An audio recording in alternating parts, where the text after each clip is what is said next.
This is the 17th season of Bass Talk Live with your hosts, Mark Jeffries and Matt Pingrack. BTL is brought to you by Lawrence, Bass Cat Boats, AFCO, Duckett Fishing, Strike King Lures, Sunline, Big Bite Baits, Spro, X-Zone Lures, Yamagatsu, The Bass Tank, and Denali Rods. BTL coming at you. Good Monday, everybody. Welcome once again to another edition of BTL Bass Talk Live, where Matt and I are going to talk bass fishing and anything else that we want to talk about. Matthew, how you doing, man? I'm good. It's it is a Monday. It is your last Monday. Yes. We have I don't even know what we have going on today. Jam-packed show. I have scheduled a year's worth of guests, both in and out of studio. Folks, this thing is going to last 3 hours, but we will get to that. It will roll how it will roll. I am not sure how it will roll, but there are a lot of people that want to wish you a happy retirement. But, Mark, I think the best way to start the final segment of your last show behind the mic. I'm looking at the queue. Is to just, we got to have a normal opening segment for the next 8 or 9 minutes. So We can do that. So how's the bowling game? I don't know. I took the week off. I didn't practice. I didn't do anything. Just kind of hanging out. Waiting for, as you noticed when you came into the studio, I have multiple new bowling balls that I have to drill. Legal bowling balls now. Yes. I do not get a bowling ball unless it appears on the list now. A list that I did not realize even existed. So, yeah, I got that taken care of. But, yeah, man, I'm going to punch those out over the next few days and practice a little bit and roll on down. But I do want to mention this, dude. It was freaking cold this morning. Yesterday morning was even worse. And I'm concerned. You know why I'm concerned? Because I have that fescue out in the back, and I don't know if I need to water it or not. Somebody out there want to help me? I have no idea. Well, financially, does it make sense to spend that money on the fescue? Have you done a cost analysis on the intrinsic value of the fescue? I don't know if you're supposed to water it in the wintertime. You know, we've got a stretch of decent weather, of which hopefully you're going to take me crappie fishing. Is that still on the agenda? Hopefully. Yeah, that is definitely on the... Okay, but I'm concerned about the fescue. I don't know if I'm supposed to water it. It's been massively dry. I just don't know. Yeah, so it is. Now, the yard guys, they're not overpaid like professional athletes are they, Mark? Well, you're just covering all the topics. Well, Mark, this is your last segment. This is the first segment. So if you've listened to BTL over the last 5 years, you realize that in 4 minutes, we just covered Mark Jeffries' 5 favorite topics on BTL. The weather, my yard, and bowling. And overpaid professional athletes. And financial advice. This is true. I've tried to, give people a little bit of advice, kind of like what I do with my students every day when school is in session. And, hey, man, that's just been part of it. That's kind of how I roll. And hopefully people out there have taken a a bit of my advice from a financial aspect. And, I feel like that was turned out well. Veiled, directed towards me there, Mark. Potentially. Yes or no? No. So what? We've got about 3 minutes before we bring in our first guests. Yeah. Multiple guests. And it looks like this could be a very festive occasion here. Well, it is the holidays. Yes, it is. What are your thoughts running through your head, man? Final show. I mean, you look at what you've built over the last 20 plus years, and it's not like you're leaving. You're just not running the show anymore. It's not going to be behind the mic. But, I mean, this has been your life, especially in this setting, for the last decade. Get up, do this, the morning shows. We've switched everything around from year to year. But, I mean, this is the last normal show for you. Yeah, are you shocked that I did my normal routine this morning? No, I did the same exact thing I always do. I expected you to do nothing nothing else. Yeah. Get up, turn CNBC on, grab a bowl of red berry flakes. With extra fiber? No. Just the you're not normal. to the- No Metamucil or anything just- like that. okay. No. Little OJ, sit down, watch the news, peruse through my newspapers on my phone that I look at, and that's about it. And then walked out here and saw you were frantically getting ready for the I show. wasn't frantic. I had this thing dialed in. I had multiple emails sent. I had links. I had text message reminders. And that being said, like I said, we have a lot of guests on this show. Yeah. I think we're ready to go. If we can get a little bit ahead of the ball, because I said 10 minutes, but you know how 10 minutes we goes. could do that. When we start telling fish stories, there's never a 10-minute fish story. It's Yeah. always that. So are we ready to go to our first guest of your final retirement show? I do want to add this real quick in the beginning. For those people that don't know, I'm not just going to ride off into the sunset and do nothing, all right? I'm actually taking on one more class at the high school that I teach at. I'm taking on a finance/economics class, and I'm going to continue doing stuff with Frank Scalish. We're going to continue doing the locker room stuff with Frank. Still going to be around, still going to be helping Duckett fishing out a little bit with some of their stuff that they have going on. So I'm still going to be around. I'm just handing the baton off to Matt, and Matt's going to run with it because, as I've said many, many times, I just wanted to walk away from the mic when we were on top. Now there is a official industry pool going on how long you'll be able to stay away without, twitching a little bit. I know. I feel like someone might get a notification on their YouTube. BTL is live at 2 a.m. and it's just you out here just sipping on Pilsners, just doing a show, just ranting and raving. So That might happen. All right, man. You ready to? yeah, let's bring in the first of many guests today. I think based on the history of longevity that you could not have two better guests to kick off your retirement This show. is true. Oh my gosh.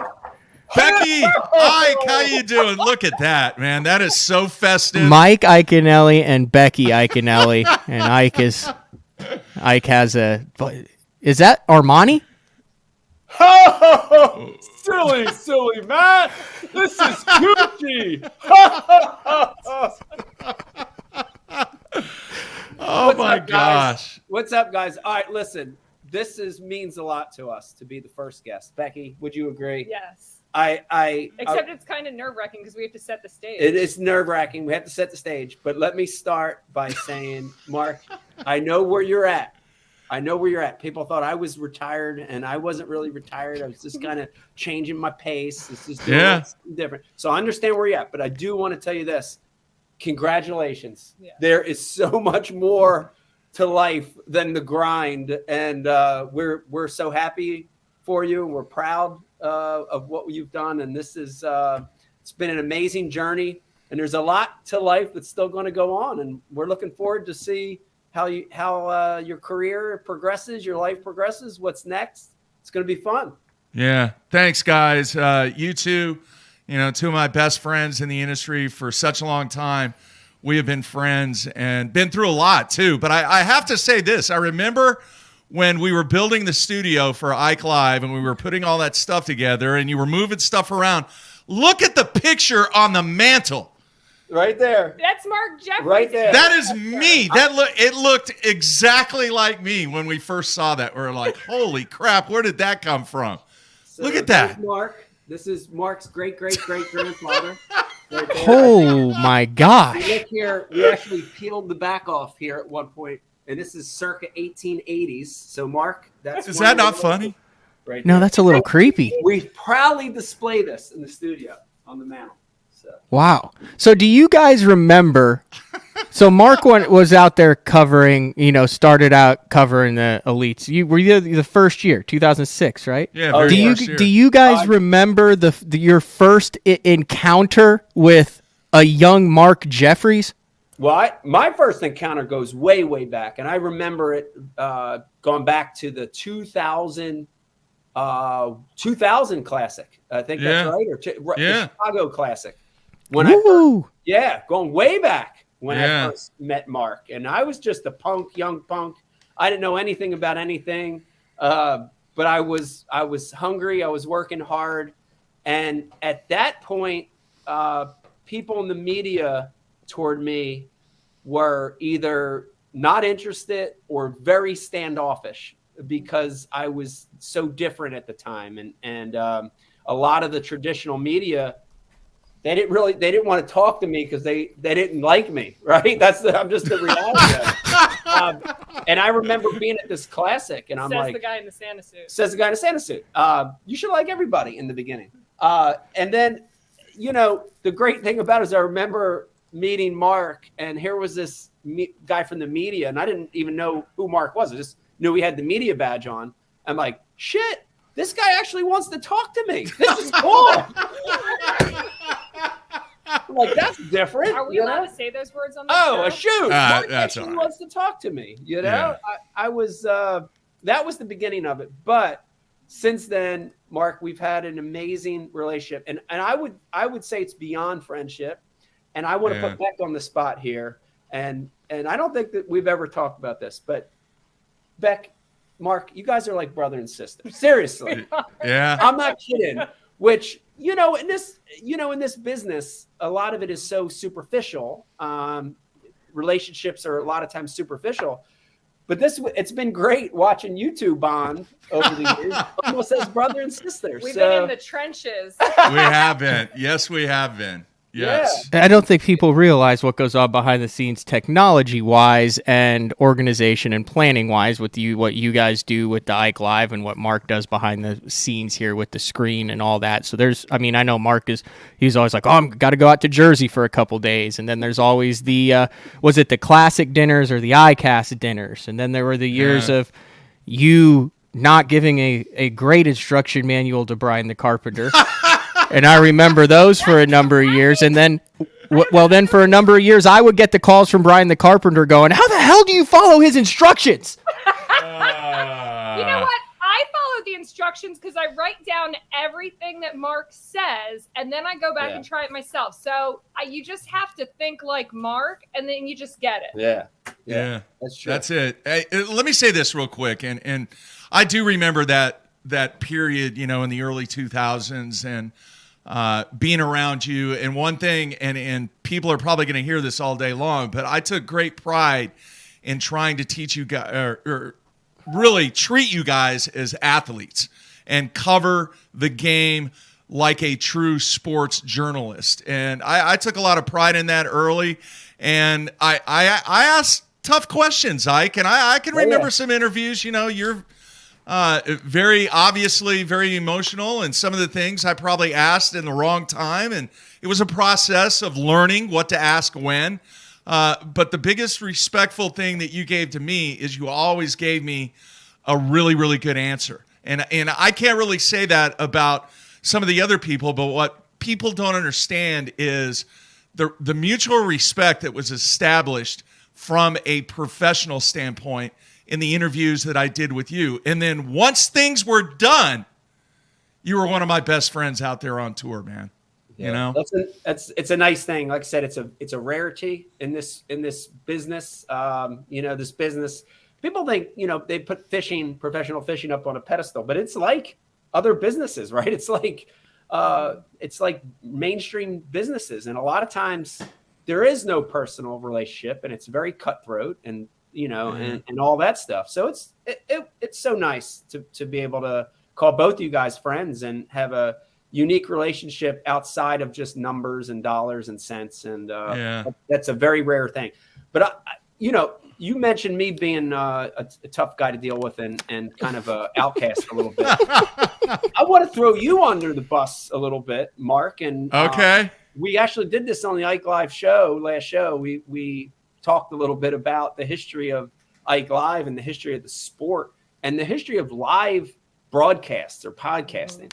And, I remember the time when you were doing it when no one else was in the fishing industry. And I think a lot of your viewers and listeners, even now, even your hardcore fans now, don't realize this and don't remember this. So I want to go back in the archives and go back to a time where you were forward thinking and you were groundbreaking in the fact that you were showing up at bass events and you were doing podcasts and live coverage. And this stuff had not been done in the sport ever before. And I remember going to a bar, because you had to start, you were trying to do them at the events themselves. Yeah. And the staff at Bass hated you for that. Yeah. And they wanted to beat you up because you were doing something they weren't. And you were smarter than they were at the time. Yeah. Very, very upset at you, Mark. They were. So you had to go to like local bars, which I thought was genius. Thought it was awesome. And it tied in that element. But I remember going to these bars and you'd have guests come in and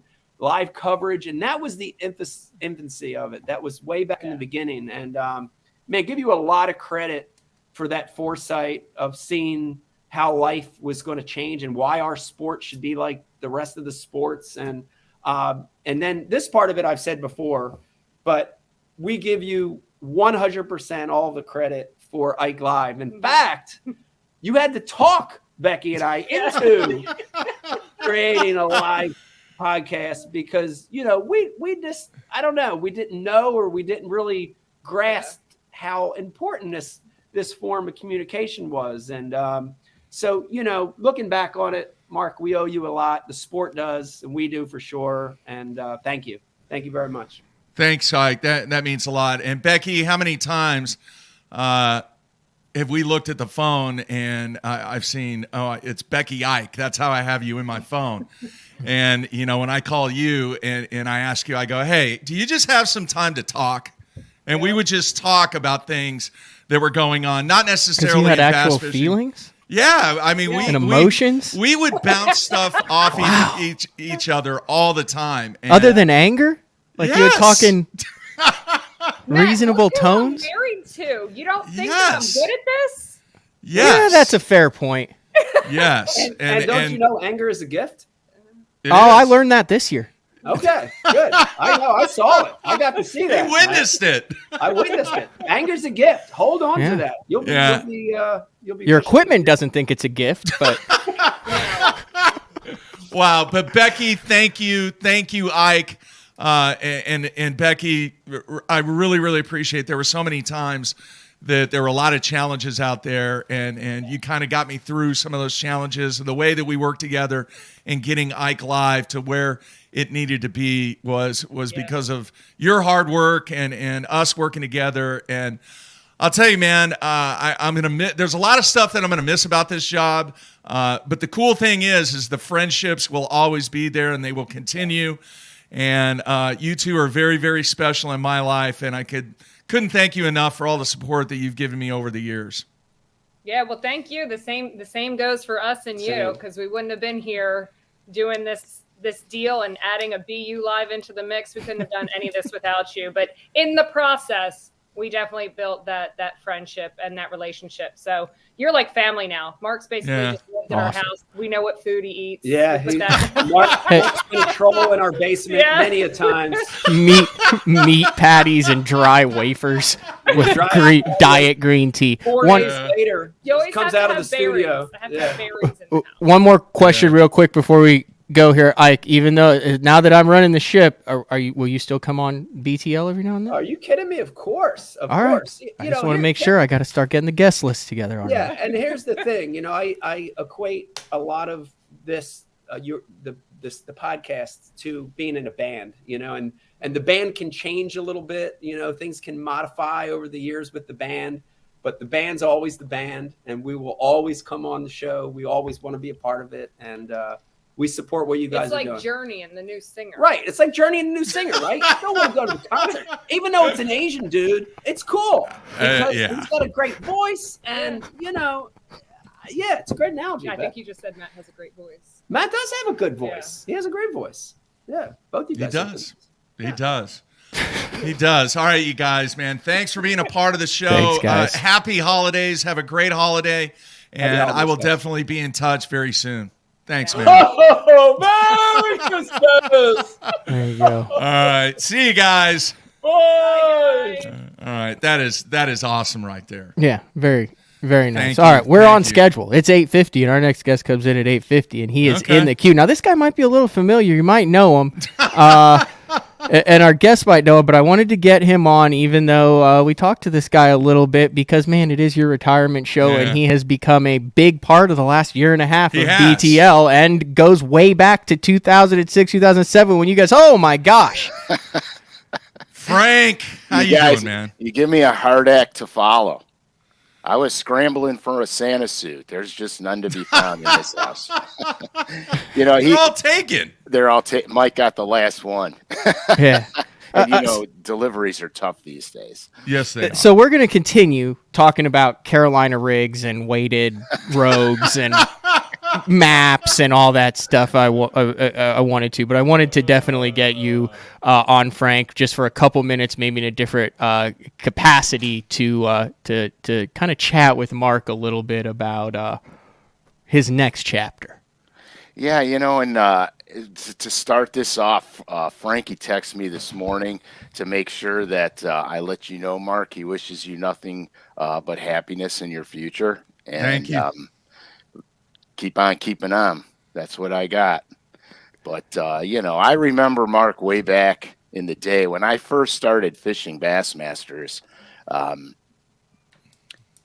literally nobody knew who I was. You're really selling yourself there, Frank. Oh, Frank. Yeah, well, it was the truth. I had gone out there and I've never been on any of the lakes that we were on. I never been outside of Ohio really, except for maybe Lake Norman, and it was a crazy experience. I gravitated towards the media because back in the day I did marketing and advertising, so I was really comfortable around the media guys, and that's really kind of how I met Mark. I mean, he just came up and started talking to me, and I didn't really know, I didn't know who he was or what he was doing and everything. And then it really calmed my nerves down a lot because Mark talked to you like a human being and treated you with respect. And it was really comfortable. So I kind of gravitated towards that because of the fact that you're new in a sport that's getting a lot of attention. And back in that, back in that time when I started fishing, the sport was really exploding. I mean, it was just getting off the hook. And so you walk in these venues and you don't really know a lot. You don't know anybody, or at least I didn't know anybody. And then all of a sudden there's a face that you associate with, hey, there's a friend, you know what I mean? Yeah. I got somebody that I could lean on. I got somebody that I could talk to. And that's really kind of how our relationship started. Yeah. It was, Mark was actually one of the first media people that I met in this game. Yeah. Yeah, I remember that. And once again, man, Frank's been like a brother. And I remember when I told Matt, I go, hey, I got this idea. Let's get Frank on. Well, it started. Let's bring back some of the guys from the past. Yeah. Guys to see what's going on. And then you were like, we're bringing Frank back on. I was like, okay, great stories and stuff. Yeah. And then we're bringing Frank back on. And then it developed. Exactly. Yeah. Well, the crazy thing about it was you called me up and you said, hey, dude, we Bass Talk Live and they're going up to Sandusky. You want to come on and talk about smallmouth fishing? Yeah. And I'm like, well, yeah. I mean, why not? And really, honestly, I had no clue where this was going to go. Yeah. I had no clue, but I got to be honest with you. Back in the old days, and I call them old days because Mike was right, dude. You were the first to do this. And back in the old days when we would be, fishing and then get an interview, you would be live on the radio. Yeah. And you would have to call in and then, you're on your cell phone and you're talking on the radio, or you'd be in a studio, a radio studio doing it live. And I always loved that venue. But when I did that smallmouth piece with you guys, I said, holy smokes, man, I want to do this. This is so cool. I can't even tell you. And you just, you never know what opportunities are coming your way. And I really have to thank you for the opportunity, because I found that I actually love this stuff, like beyond belief. Well, that's good, because we're still going to do it. And you're really I'm glad you were like, it was a good run, because we'd have been in trouble on Thursdays then. Hey, so, I think that you and Mark get along so well because you have the same mentality, and it's indifferent. You're always thinking about what's next. You don't ever say, well, I just made the best paint pattern for the paint shop, and now I'm done, and I'm going to rest on that pattern, and it's going to be that. You're always, you always are thinking about what can I do to make this better? What can I do that's next? Mark has taught me that through the Bath Zone. Literally, as soon as we did something, he's like, now how are we going to change it? How are we going to do it next year? And I'm like, dude, we just started this 2 months ago, whether it was the wide open or in the house or the college Bath Zone or the 20 feet deep or going from the radio to the Sirius XM to the podcast platform to adding the YouTube. Like, there's always something. And I think that our next guest understands this as well, too, who we're going to have on after Frank. But I think that there's something about guys like that who kind of get each other. Yeah. Yeah, I mean, that the irony of that statement is that's 100% correct. I mean, I just, if you didn't text me this morning, I would have completely spaced today. I'm going to be honest with you. I redesigned Lindy ice fishing stuff, made a brand new lure for them. And I painted some crankbaits for a project that we're working on, and I clear coated them last night, and I was running downstairs, I was writing all my notes down, I was packing up all the Lindy stuff. I'm working on painting more color 7s, nice. which I'll get to in a second, but and I'm doing all this stuff, and I'm like, God, man, I want to get out on the lake today. Am I going to have time to get out on the water? And then all of a sudden my phone goes bing, and Matt goes, remember, you're on at 9:50. And I'm like, it's my job now. Oh just doing my job, Frank. Holy smokes. I mean, we were literally like 2 seconds away from me completely spacing it, because like you said earlier, I mean, I'm thinking about so many things at the same time and doing so many different projects. And so I relate to Mark on that level in a big way. And Mark and I we have a million conversations. Yeah. And it's always about something to do coming up. What could we do here? I mean, that's how the locker room was born. We were sitting around talking about stuff, and Mark's like, hey, you should be like a coach. There you go. And so all of a sudden, boom, the locker room is born. I mean, Mark, I have a ton of respect for you, dude. Thanks, man. Just an absolute ton of respect. And Frank, you got January 6th down on the schedule, right? That's the first day 4 with Frank Scalish. That's a Thursday in January. Yeah, I'm writing it down right now. First Thursday of January. I'm writing it down right now. January 6th, first day 4. Awesome. Well, thanks for remembering. Yeah, no sweat, dude. But seriously, man, color number 7 is happening. We're producing it. Yeah, I got it. We got it done. We're producing it. So all the guys that want this thing, because it's going off the chart.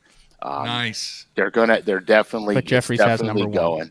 Jeffries has 1 and 2. Yeah. And I'm taking number 7. I'm taking. There you go. Number you 7, deserve color it. 7. But yeah, I mean, it's really cool. It's going to be a little while, guys, but it's going to be out there, guaranteed. Awesome. I'm doing the paint jobs for them right now. Thanks, Frank. Frank, dude, we're going to still awesome. be doing stuff together, and I told people out there we're still doing the locker room. Obviously, we're going to make multiple trips up to the great north. To the Cleveland area, and I know myself and AJ are looking forward to the trip that we're going to do sometime in the late spring, early summer. And I've said it multiple times, man. You're like a brother to me, and thank you so much for everything that you've done for the show and everything that you've done for Matt and I and everything that you've done for the fans, because no matter what anybody says about me today, the bottom line result is what we do is a result of what we want to give the fans. And if we don't have the fans, this show doesn't exist. So thank you, Frank. Well, thank you, because without you guys, this show doesn't exist either. And I really appreciate that. All right, really Frank. do. Tell Junior right. I said hello, man. I absolutely will. All right. All right. We'll talk to you soon. Enjoy your day. All right, man. Take care. Right. Thanks, Frank. Adios. All right. There you have it, Frank Scalish. Every Thursday, day 4. We're only a minute behind schedule. This is going fantastically well for the first 2 guests. I mean, we are.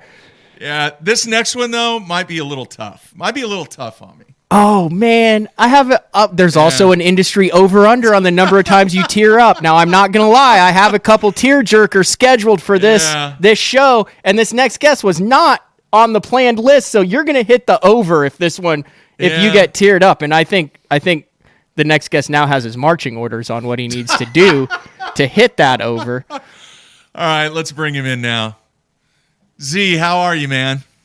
Guys, honestly, a very big honor to be on today. And what's weird is it's I hope I don't tear up right now, Jeffries. I truly mean. Are you guys serious right now? Man, there's so much stuff that has happened between us. Just so much. Yes. And you know what's funny is I drove around this morning very early and thought about really the last 20 years of everything that we've done together side by side, gosh, man. And I wanted to, one of the things I hate Panger not being here because he was a very, very big part of this. You guys, your entire business, and this is something my original boss said to me years ago, Jerry and Mike McInnes, is don't be afraid to suck. No matter what you do, don't ever be afraid to fail because you might succeed. And if you really kind of go back, you guys had a tagline when we all first started working together, and it was it's about being there. Okay. Yeah. And Mark, you guys were there. You guys were there for every single event that I used to. I mean, I went to every one of them with you guys, and that's a big undertaking to be at every event and try to do creative things and stay ahead of the game. I mean, I've said this in multiple interviews. Your group was the ones that started live. No matter how you did live, whether it was with the Legend or Panger, you started that trend, and others caught up. No matter how they did that. You started that monster, and that's what it was. It was a monster, all the way to our Goofy in the house, where I think when you came up, Mark, we partied more than actually did the. Didn't you ice fish? Did you go ice fishing in that one? We did, and he played the worst trick on me in the history of my life. Do you remember that? See, you cannot forget that, dude. Real quick, I have to tell this real quick. I don't. Go ahead. Real quick. All right, I had never been on a lake that was frozen before. It was the first time. And Mark says, hey, jump on. And he had snowmobiles. Right. All right. And I was like, serious? I said, are we not going to fall in the lake? No. We're fine, man. It's solid. It's super thick. He goes, we're going to run about 1.5 miles, 2 miles. I was like, okay. So he goes, and I'm hanging on for dear life. And wait, were you like butt to butt in the same snowmobile? Well, yes. He was in front. I was you in were back. hanging on to him with your arms bear hugging Mark Zona going across the lake? I had handles. No, there were handles there. Oh, okay. So he goes I to just this. had a mental image there. No. So he goes to this one spot, and he slows down, and he goes, no, this is not the right spot. And he turns real quick, and he speeds up, and he goes about 20 yards, and he stops real quick, and he goes, get off, we're going to sink. And I'm like panicking, didn't know what to do, and I jump off, and I'm scared to death because you can hear the ice cracking. There was no way the snowmobile, it was too thick. No, he it knew actually it was too means thick. it's safe. I think that's called Exactly. loud ice is Right? safe ice is but what I didn't learned. know that. I didn't know that. And I was literally shaking. So guess what Z does? Takes off. Leaves Just you takes on the off, middle. just leaves me out in the middle of the freaking lake. Wow. I'll come back and get you in a few. There I was, just sitting there all You by caught myself. smallmouth, didn't you? We caught a bunch of fish that day. We actually. did. I remember. Yeah. We did. And that was the first time that I ever saw Kevin Van Dam do what I call power auging. I'd never seen anybody drill as many holes as that dude in my life. Yeah, and let me clarify something. That was the old Kevin Van Dam that used to do power auging. What augering? Here's what he does now. He waits till we find them now, and then he just shows up when they're really biting us. But he's grown to that point in the sport. No, I laughed so hard. He came back. He goes, "Dude, you okay? You all right? All right, man. Jump on the snowmobile. Let's go." So I got to say, you've done a couple things for Mark over the career that I don't know if you know how much Mark values them, but I'd say 8-9 years ago, for no reason, you got a plaque made for Mark, and it said "to the hardest working man in professional bass fishing" at the end of the year. And Mark has that plaque hanging up, and he doesn't have much hanging up. He has his newspaper article from Bassmaster. He's got some sort of weird paddle from his fraternity days, and he has that plaque.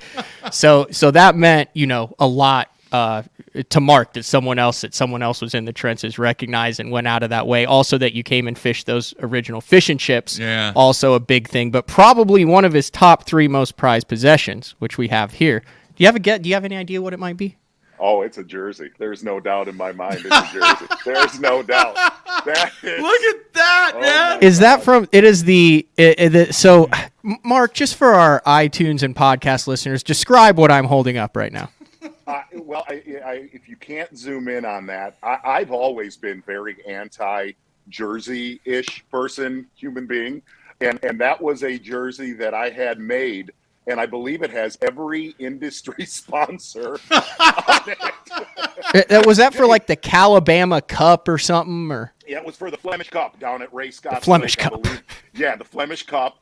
Kevin and I were one-time champions, and here's the thing. I have learned branding and exposure, and I wanted to give the whole industry exposure, not just one company. I wanted to give everybody. And what's funny is, this is no joke, there were companies that actually got upset that their logo was not bigger, because that's the industry we work in. I mean, you're dealing with stuff like Honeydew Donuts, Yeah. the Roadrunner. Yes. Oh, the original Lunker Lure. That's one of Jeffrey's favorites, man. Yeah. He's got to have the old rubber on it, though. Hey, but really, I wanted to. Before I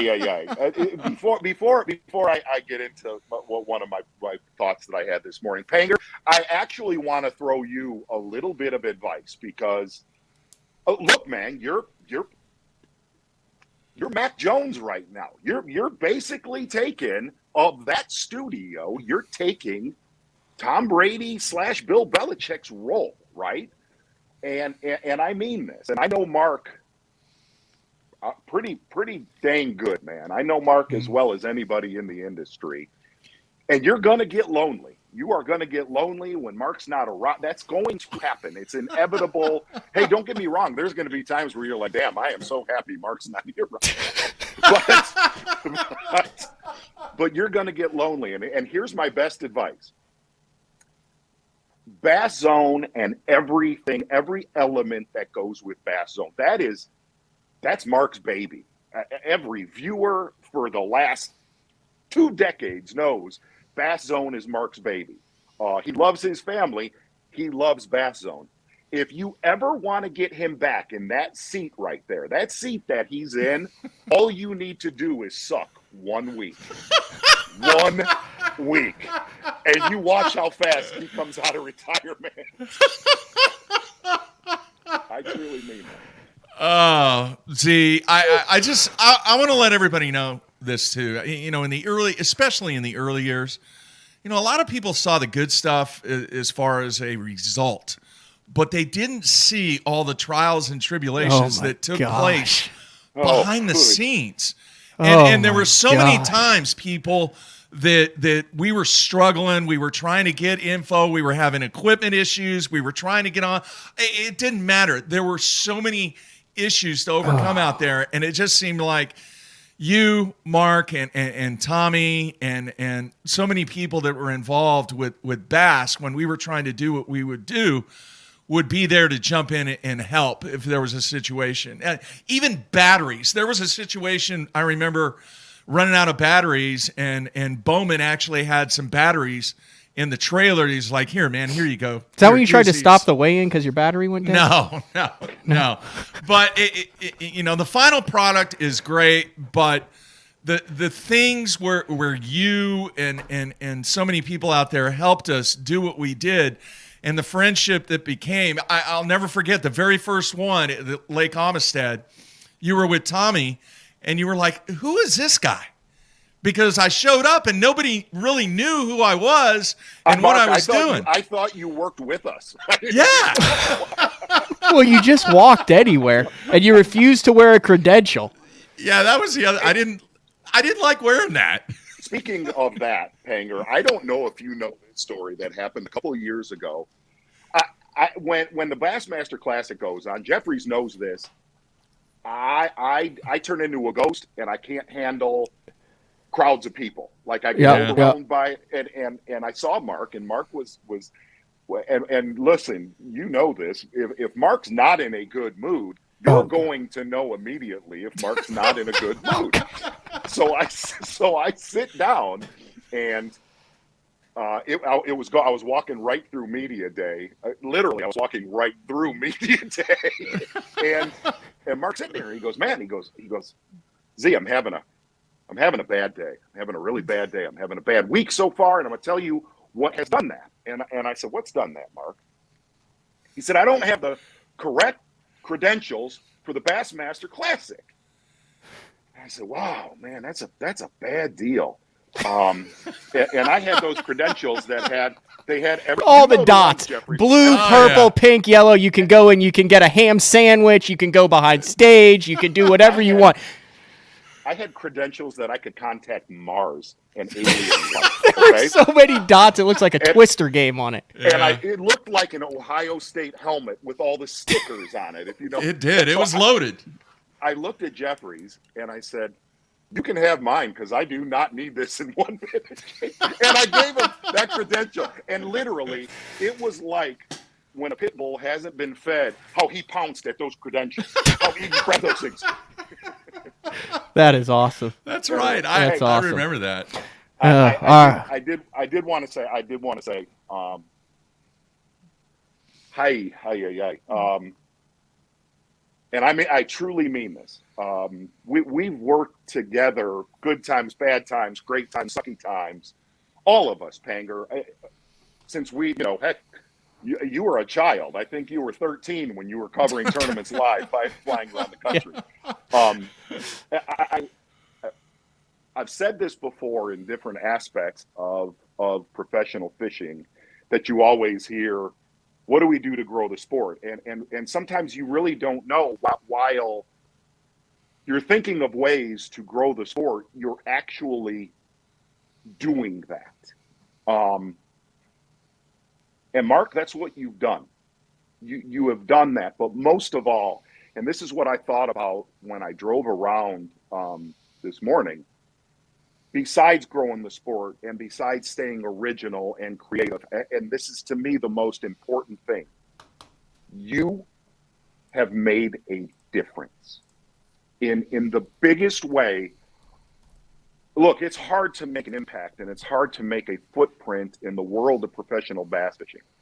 And since day one, Mark, to today, your retirement day, you made a big difference in so many different ways, but most of all, in so many people's life.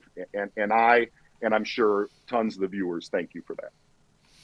Thanks, Z. That means a lot. And the friendship that we've had over the years, once again, there's very few people in this industry that I can literally pick up the phone and talk to them about anything that I need to talk to them about. And you've always been one of those dudes in good times, bad times, and everything in between. And what you did for me early in my career, early in the start of what we've ended up reaching to this point today, you had a lot to do with it, man. And I will never forget you. I will never forget the things that you did for me in the beginning of getting this thing rolling. And you mean a lot to me. You will always mean a lot. And our friendship is never going anywhere, man. And you're just one of those special people. And I appreciate it a lot. I agree. I love you guys. And right. really, most of all, before I head out, damn good job, bro. Thanks, really. Man. Thanks, Z. All Hey, right, real we'll talk quick, soon. Yeah. Fred wanted to say goodbye to all of you guys real quick. There he is. He's a good boy, isn't he? Yes, he He is. All right, Z. Take care, man. Thanks, Mark. Thanks, guys. Love you. Thanks. Wow. You that got was- through it. I did. You but got through it. That one does was not tough. count. That was you almost hit number 1 on the tearing up thing, which That would have one- put you dangerously close to the over. That one was tough. We set man. the over under at 3. And if you'd Really? hit 1 at 9:16, anybody in the under would have been in trouble. Now the next guest, he is a mega superstar now, but you guys kind of got started in this thing pretty much at the exact same time, didn't you? With Fish, like what year was Fish okay? And It was before the Classic in Chicago. no, I know, but what Yeah. years? Because he started fishing in the late 90s. It was- kind of blew up in the late 90s, very early 2000s.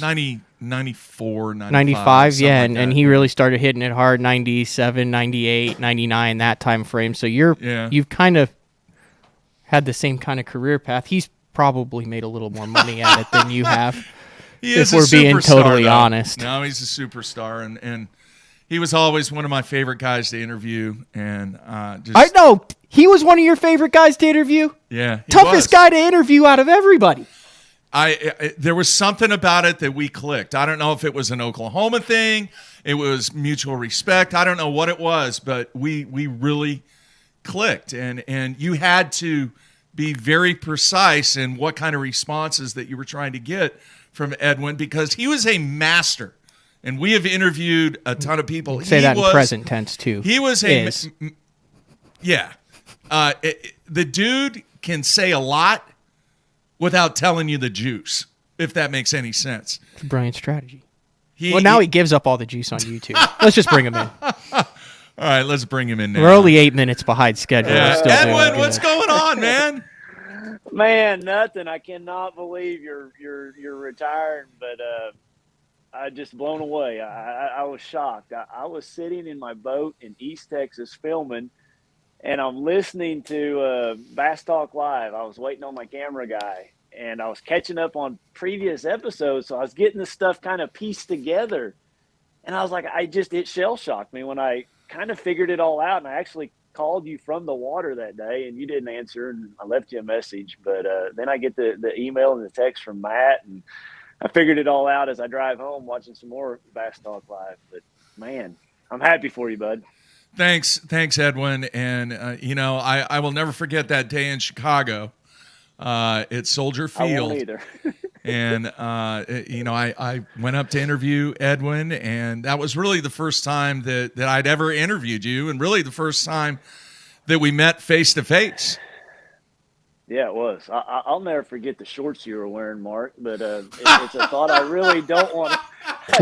What was he wearing? I mean, he's never been a fashion icon, but what was the shorts there?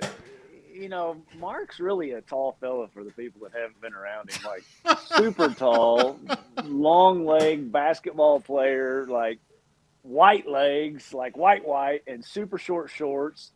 And I never had met Mark until that day, and Mark's like when he comes at you, like he's like right here in your face, and like he's like, man, I got to do this interview, and I was like, whoa, I just stepped off stage. I'd never been to the Classic in my life, and I'll never forget it. But it's amazing. Like I'd never at the time. Don't take this wrong. I never had heard of like what you had even were starting. I didn't know they had such a thing as this whole internet website news coverage. And I was like, man, is this guy really for real, or is this a crazy Chicago guy up here asking me something? And no, 100%, you are for real. Like, look at you now. Yeah, it was really, really cool. And I'm going to admit this maybe for the first time, Matt. But it was really cool that during some of the Elite Series events, before you were actually out there, to walk up after they would weigh in their fish, and typically you would have a crowd of guys around there. A lot of the guys were local media guys and guys that wanted to be like media guys, but you'd always have this crowd. But it was cool to be able to walk up in that crowd and get any question I wanted to ask Edwin answered right away. All right. And because he knew that some of the questions, all right, some of the questions to Edwin would be, all right, well, tell me how you caught him today. I mean, come on, it's day one. You're not going to ask that kind of question. And Edwin would just kind of roll his head, and go, oh, well, blah, blah, blah. And then I would ask something because I knew what the strategy was to get certain information. And Edwin knew that whatever question that I was going to ask, he was actually going to have to answer, because I was going to ask him something that was going to give up the juice, because I had learned the best practice to ask questions to certain guys. And I really, really, really did like interviewing you, Edwin, because people would look at me after you would walk away and go, man, I can't believe he said that. And I was like, you got to ask the right question. I mean, and what separated you from everybody else out there, Mark, you were a bass fisherman. I mean, you knew like, if I'm going to go interview Matt after he has a great open somewhere, I'm going to know exactly what I want to ask Matt to get the kind of answer I want to get. It's not like, what bank did you catch him on? I can ask some other questions, and you were that good at it because you were a bass fisherman, and it came through in your questions. I'll tell you, Edwin, one of the things that I really, really respected you and the friendship that we developed over the years was the intensity level and what you did to get to the level that you're at today. A lot of people in the early years just don't know and never really got to see how hard you worked. I mean, lives were not posted on social media. They weren't on YouTube. They weren't at the forefront of what takes place today. And the amount of effort and dedication and work that you went through, that's a big part of the reason why you're a superstar in this game today. And you were that guy that I kind of bonded with in a weird kind of way, because I respected that so much, because you were doing in the fishing world what I wanted to do in the media world. Yeah. And you did it too, big time, big time. I'll never forget, I always would go to your website, like, to get lake levels and to, and then all of a sudden your website changed. It went from being this Oklahoma deal to this whole worldwide deal. And I'm like, man, you gotta put all that stuff back over here in the back corner. It was hard to find. Yeah. But that really was good, Mark. Super good. That was part of it. And folks, I'm telling you, when you become sort of that beat writer, there are people that you build friendships and relationships with. And, I've told Matt a zillion times that you were one of the guys that just I would get excited to be able to interview you, to find out, what was taking place and what was going on, and the amount of respect that you gave me, and just that bond that we had once business was taken care of on the water, that you were able to kind of separate that. And one of the things that I'll never forget, I think it was in Florida, and I can't remember what lake, and I don't even remember what year it was, but you just got done doing a photo shoot, and I walked up to the ramp where you were loading your boat, and there was nobody around. And I just sat there and I kind of thought, man, here's a guy, and he just left. He's been gone for 3 minutes, but this is such a great story, Mark. Okay. I didn't want to interrupt the story. Is that what he said? Okay, he's back. I got him back. You there, Edwin? You there? Hello? Is he there? Yeah, we got him. I can't hear anything. I can't hear anything. Oh, his AirPods went His bad. AirPods went dead. Dang it. Keep telling the story, anyway, and then we'll move on. Poor Edwin. He's working on it. What to do? You can't hear it? It's got to be on your... Put it on your speaker. He can't hear us. That's the problem. What would be a show? So here's the other thing, because we got another guest in the queue, but we're not really seeing his picture. And that would be Boyd Duckett. And, Yeah. And his video's not there. But we do have. Oh, now it is. There it is. It's there. Anyway, Okay. let me finish the story. Finish this story and Anyway, wrap it up with Edwin. We were, and after you win, okay, let's see if Edwin's back. You back, man? I'm back, man. I'm sorry all right. about that. I Oh, don't it's know all what good. happened. It was just in the middle of a very touching Jeffrey story. No. Did you hear anything about it? It was in Florida. It was after. It was after, I think it was Florida. Anyway, it was after you had won, and you went out and you did the photo shoot, and then you were done, and you were backing your truck in and putting your boat on the trailer, and I actually pulled your boat out for you. I was like, hey, Edwin, here, I'll pull it. Yeah. All right, and then I got out of your truck, and I just kind of looked around, and there was nobody around. There was a homeless guy on the park bench. Yeah, there That was it. nobody around. And I thought, man, this dude is a superstar in the game, and he just won, and there's nobody around. And then I walked back, and the trophy was sitting in your boat, and I go, Edwin, how cool is this? Because the sun was starting to go down. It was low light, and he looked back, and I go, dude, just take a minute and just bask in the moment. I said, all the stuff that you've been through the past 4 days, I said, just remember this one moment. I said, look at that trophy. And he looked at it and he turned around and he goes, that's pretty cool. It was dead silent. You could just hear, a little bit of the waves and just stuff. It was a moment that I'll never forget, because it was that moment that you guys are in so much of the limelight when it comes to crowds and fans and all that. But here was a guy who just busted his tail and won. And it was like just this silent moment of reflection. And I happened to be there.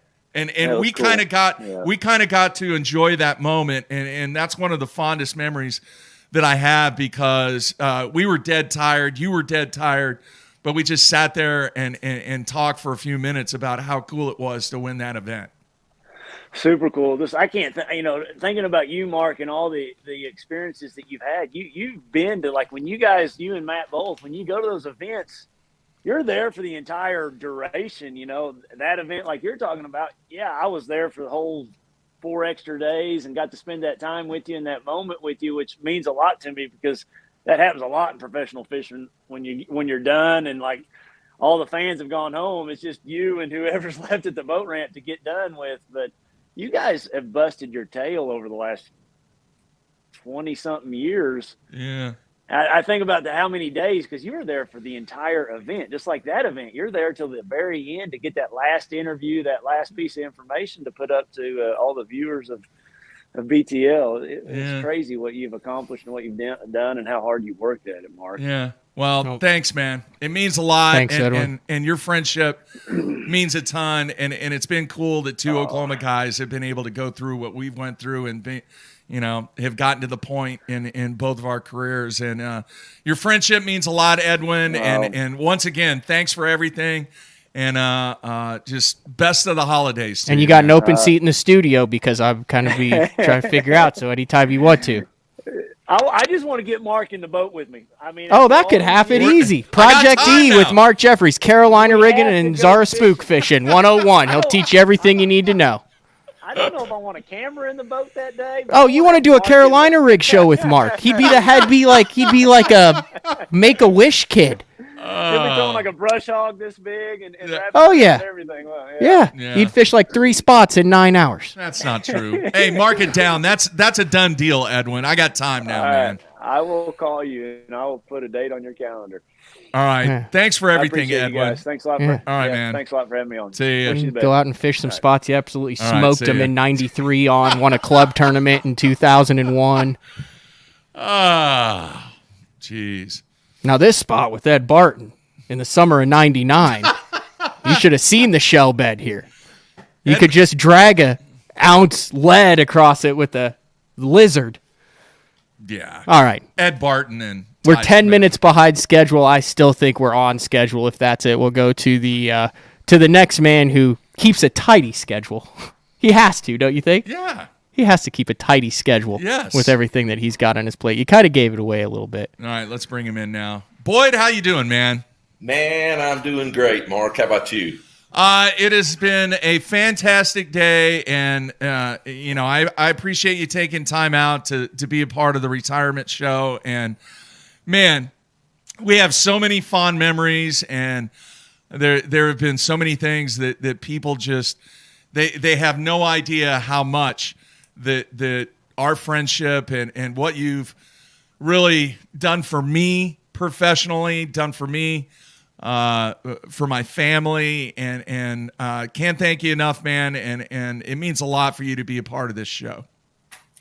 Well, man, it means a lot for me to be part of this show. You you go through life, and I guess it doesn't matter what industry you work in, but you meet people, in your working space. Okay, we're in the fishing industry, but then there's people that are very special that you look forward to every opportunity to talk to.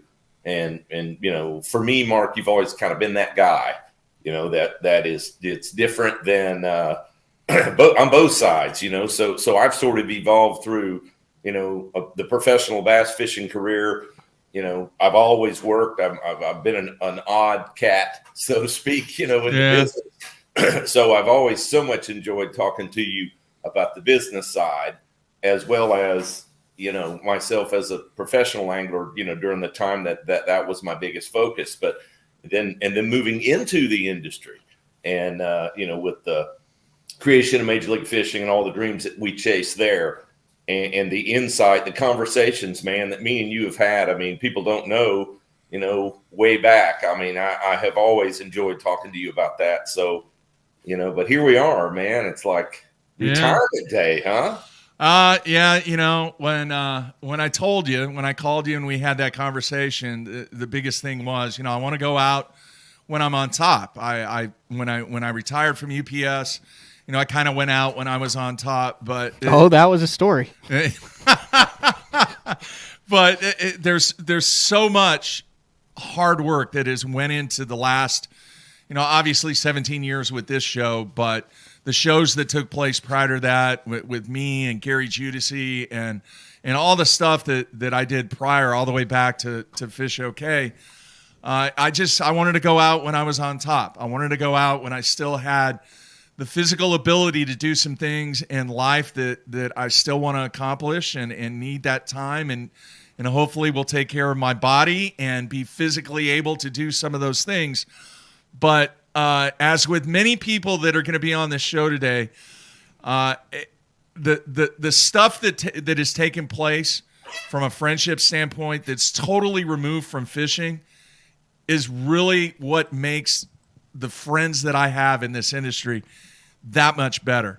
And there's been so many times where we've just called each other, or I've called you, and we were just talking football and talking SEC stuff and talking about so many things that are taking place from a business side that I appreciate some of the guidance that you have given me. I appreciate, obviously, your support of this thing. And you are one of the original ones that were with us since day one, since the formation of, BTL and the Bass Zone. And when Duckett Fishing was formed, I mean, you jumped on board and supported the efforts that we were trying to accomplish. It means a lot to me. Your friendship means a tremendous amount to me because sometimes you just need that guy to talk to about some of the things that you're going through. And so many times you were that guy, Boyd. And it's a sad day, but at the same time, I'm happy to move on to the next step. And I think what I've accomplished, it wouldn't have happened if it wasn't for people like yourself, man. And I greatly appreciate your friendship and everything that you've done. Well, that's awesome, Mark. I tell you, it's been pretty easy, to enjoy those conversations. I think back. You talk about, I heard, was looking at Edwin, you guys were talking about going fishing. Mark and I have had that opportunity. And I got to share with this. So we're in Gunnersville, and I had a couple of different patterns that were active when you came over. You were able to, I don't know, you were going somewhere, but you were able to stay for a day or so. Yeah. And just like Matt's always talking about, So I had some offshore fish I wanted to fish for, and then these fish came up schooling, and they were pretty good ones. They were. Yeah, they were good ones, and but they were hard to catch. If you remember, we really had to dial them in, tried a lot of different baits, and I had all this other stuff I wanted to take Mark and show him, and I'm like, well, if you get tired of these schoolers, he's like, oh no, I'm good right here. I'm good on these schoolers. So then we went and ate. You remember we went and ate? I do, yeah. On the water. I don't remember where, but somewhere on the water. And then we're going to go maybe do something else, and I said, or we could.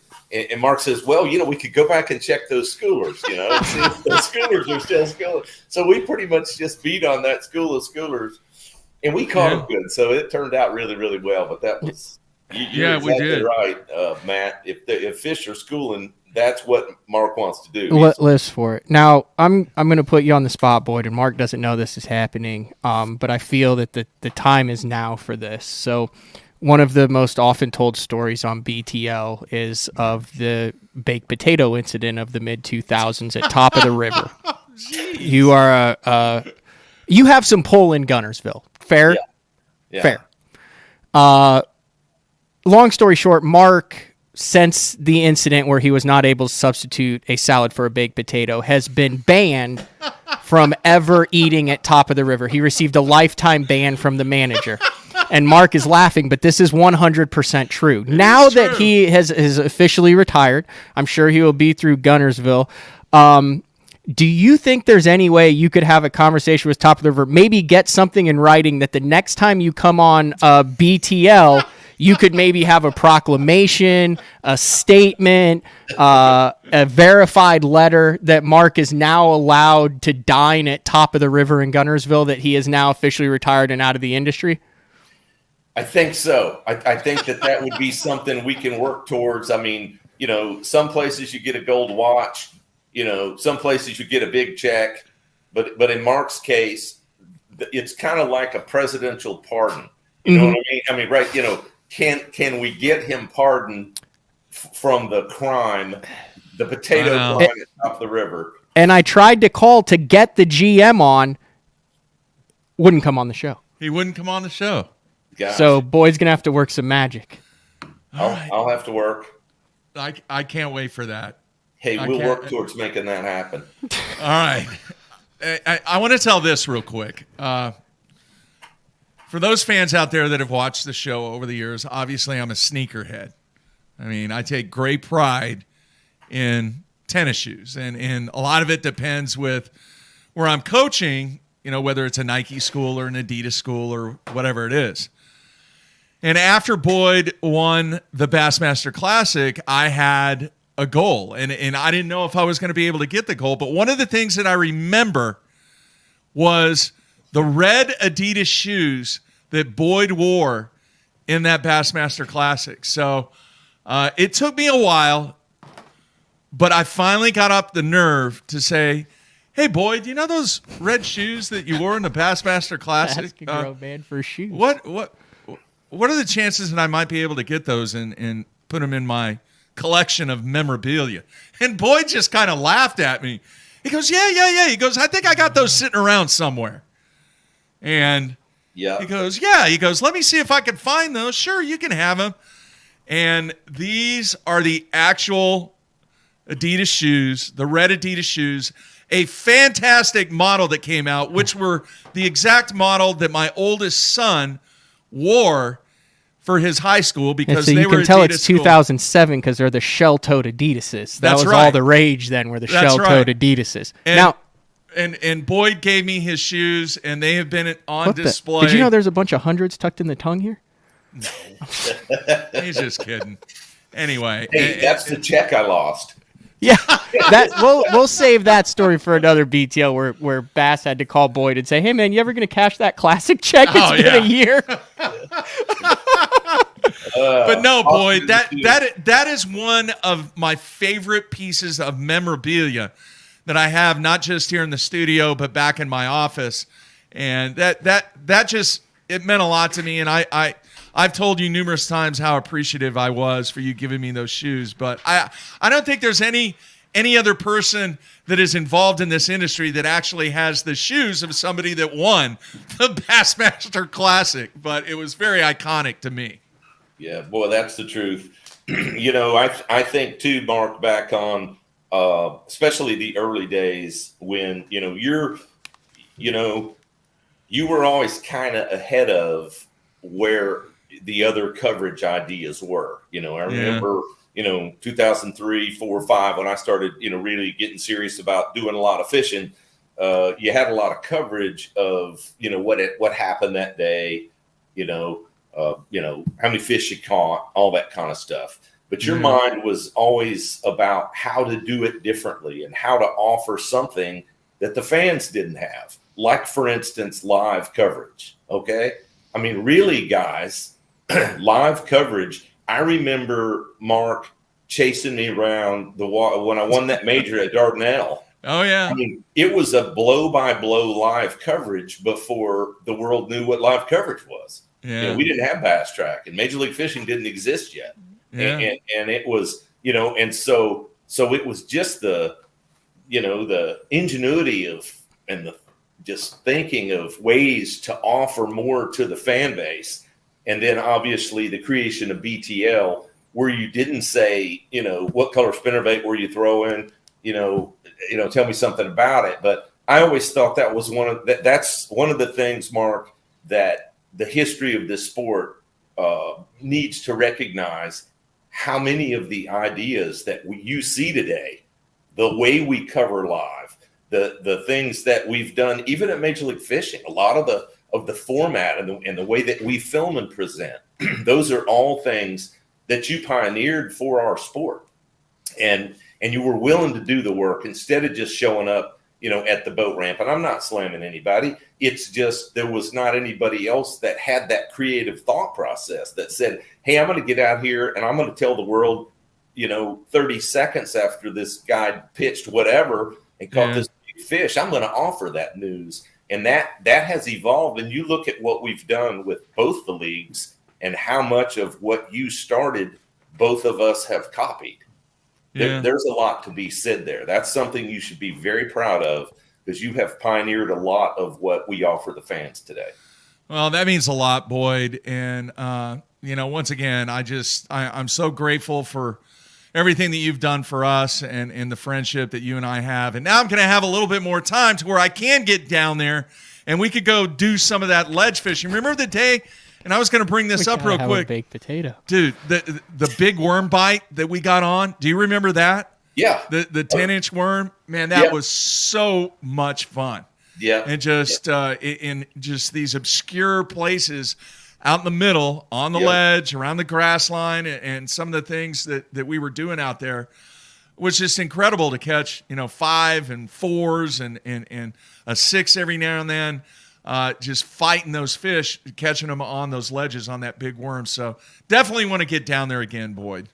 Man, you're welcome anytime. And I think it's really awesome too that you were able to chase the dreams you have in your life. And today's really not a retirement. All it is a shift of focus. Okay. That's it. That's what guys like Mark do. And it's just awesome to have the courage to say, I've done all this and I'm proud of it, but I'm not finished and I have things I want to accomplish. And that is so awesome. So it's not really, I'm not going to congratulate you for retirement. I'm going to congratulate you for having the courage to make changes and chase your dreams because you've done that your whole life, man. And that's a rare personality trait. So keep rolling, brother. Thanks, Boyd. And I will be in touch very soon. Have a great, great holiday. And once again, thanks for everything, Boyd. Yeah, man. All right, awesome. man. Thank care. You, Matt, for putting this together and helping, buddy. Thanks, Boyd. We'll talk to you next year. All right. Yes, sir. See ya. All right, Boyd Duckett. We got I forgot about the shoes. They're a little dusty. They've been on the shelf for a while. But Did you remember the shell-toed Adidas? Well, dude, I still have Mark's basketball shoes that he wore. I would take the white shell would kind of peel or you'd get a scuff mark on it, and I would take white out to make sure that the shell toe back there in the mid-2000s was white. All right, so we have another guest, someone that's very near and dear to both of our hearts, but you have a long history with it. And then we're going to have a surprise in studio guest in 10 minutes after we talk to our next guest, and then we're going to go to another guest who's already in the queue, but he knows what's up. All right, so let's bring Dean in. Dean, how you doing, man? Fantastic, Mark. Matt, how are we doing today? You guys been watching the show. It's been awesome. Seeing all the guys tell all the stories about you and the celebration of all the great things that you've done and to pioneer this sport. But I got some really cool stuff that I want to talk about, some old stories. You know, you and I have been around a long time, and early on, the early days of the whole Bass Zone thing, and it goes way back, and I want to thank you for some of the gifts, because if it wasn't for you, I wouldn't have known Matt. All right, so Matt is always like the kingpin when it comes to great stories and kitties and cats and quail, baby quail. I mean, whatever it is, a bird, a turtle. I know. It's he makes it so much fun to be able to do all this stuff, and I just you've given so much to so many people and created so many gifts and fond memories to the whole bass fishing community, and then even outside of that. So it's just, hey, today's your day. If it is, we're gonna see each other. We're gonna hang out. We're gonna talk. Far beyond all this stuff, but it's just cool to have a day with you and talk about some neat, fun stories. Yeah. Before we get started, I want to mention that Dean and Mark, and this is the truth here. You see everything that all these guys are doing on YouTube now with tournament coverage. They're documenting of the days, Brandon Polinick's, Wheeler's, Scott Martin's, what all this are doing. That started when Dean and Mark were friends and were working together, and Dean was trying to figure out, because he's a businessman, how can I add value to Gander Mountain and do something for that big box retailer, because that was a big get at the time for you and your career. And Mark brainstormed this idea. Well, we're on location. We were rooming with Dean and Harold Allen at the time. And he said, well, what if we did a recap every single day of your day, and Matt will go out and he'll film it with you, and then we'll follow you through the tournament, and we'll do a 5 or 10 minute video every single night, and then that will go out on the internet, on the Gander website, on Bass Zone. Nobody else was doing that. No one had heard of it. No one had the technology capability. We're talking 10 years before GoPros came around, and every single day, because it was my job to film it and then edit it, it was Gander on tour with Dean Rojas. I can still put, hey everybody, Dean Rojas here, just finish up day 2 of practice at Smith Mountain Lake. There'd be, footage of him fishing during the day, and it was what everybody is doing now. And that was the genesis of it. That was the first in any of, there was no guys covering their tournaments on a daily basis that everyone watches now. And that's kind of where it started between you guys. Yeah, those were great times, because, I remember you sending the material to Mark in the early days, and Mark's like, I got nothing to work with here. You got to do this and you got to do that. You got to make it better. Lighting, audio. Where's no fish catches? People don't want to see Dean casting. Where's the fish catches? I'm like, well, he's in a tournament. He's 600 yards back in a lily pond. Why did he hold it up? That's a horrible. Oh, yeah. It's 11 at night. Gander on tour is coming out. Setting it out, and I'm already in bed because I got to compete the next day. But it was so cool because it was a live. It was like a documentary of a year. And I often go back to that and look at those videos and see where you're at that time in my life, or that day, because I didn't hold anything back then. If I sucked, I told you I sucked. I mean, it was bad. But if you had those great days, man, it was a great show. And, Dave came on later and really, filled out the whole field. And when Mark decided to stay at the house and having Matt and Dave out there, it was like the 1-2 punch, man. They were Q on. Of course, they were doing their work for Bass Zone and BTL at the time, but just the evolution of all that. We did that for 6 years, and I remember, we'd send the stuff over to them, and it's like they didn't know what to do with it. We had it, we knew we had the right product, but it was just a matter of how are we going to get this out, to the people. And this was, YouTube was young at the time, and we didn't, we were trying to figure out what to do. And gosh, Mark, that's just another one of your pioneer, ideas. And Matt, I'm sure he calls you at 10:30 at night. Hey, Matt, what do you think about this? What What do you think about this? I'm trying to think about this. I want to do this. No, if he's calling me that late at night, I messed up something. The ideas are born during the day. The late night call from Mark is am I asleep or am I taking that one right now? Yeah. Dude, that picture that's behind you. Yes. That is one of my fond memories of covering the Elite Series because there was a situation where it was really super tight, and one of the things that Matt and when we were doing stuff with Harold Allen, we always respected what you guys were doing on the water.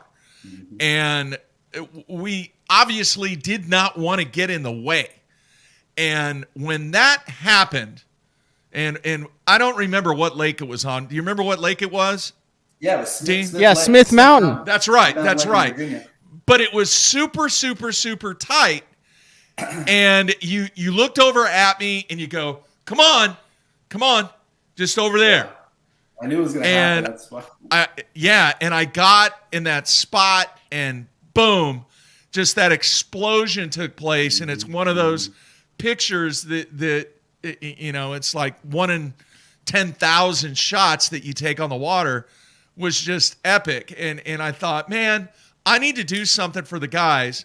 And I need to do something for Dean. I'm going to take that picture. I'm going to get it blown up. I'm going to frame it, and I'm going to give it to him. And that was kind of my way at the time, Dean, to say thank you for allowing me to be able to cover you guys. And that never really caught on, and I was one of the first guys to show the appreciation by doing what I did with some of the photos that I took on the water. But man, that was so cool to see you in action and be kind of the only guy that was in that perfect position to be able to capture that moment.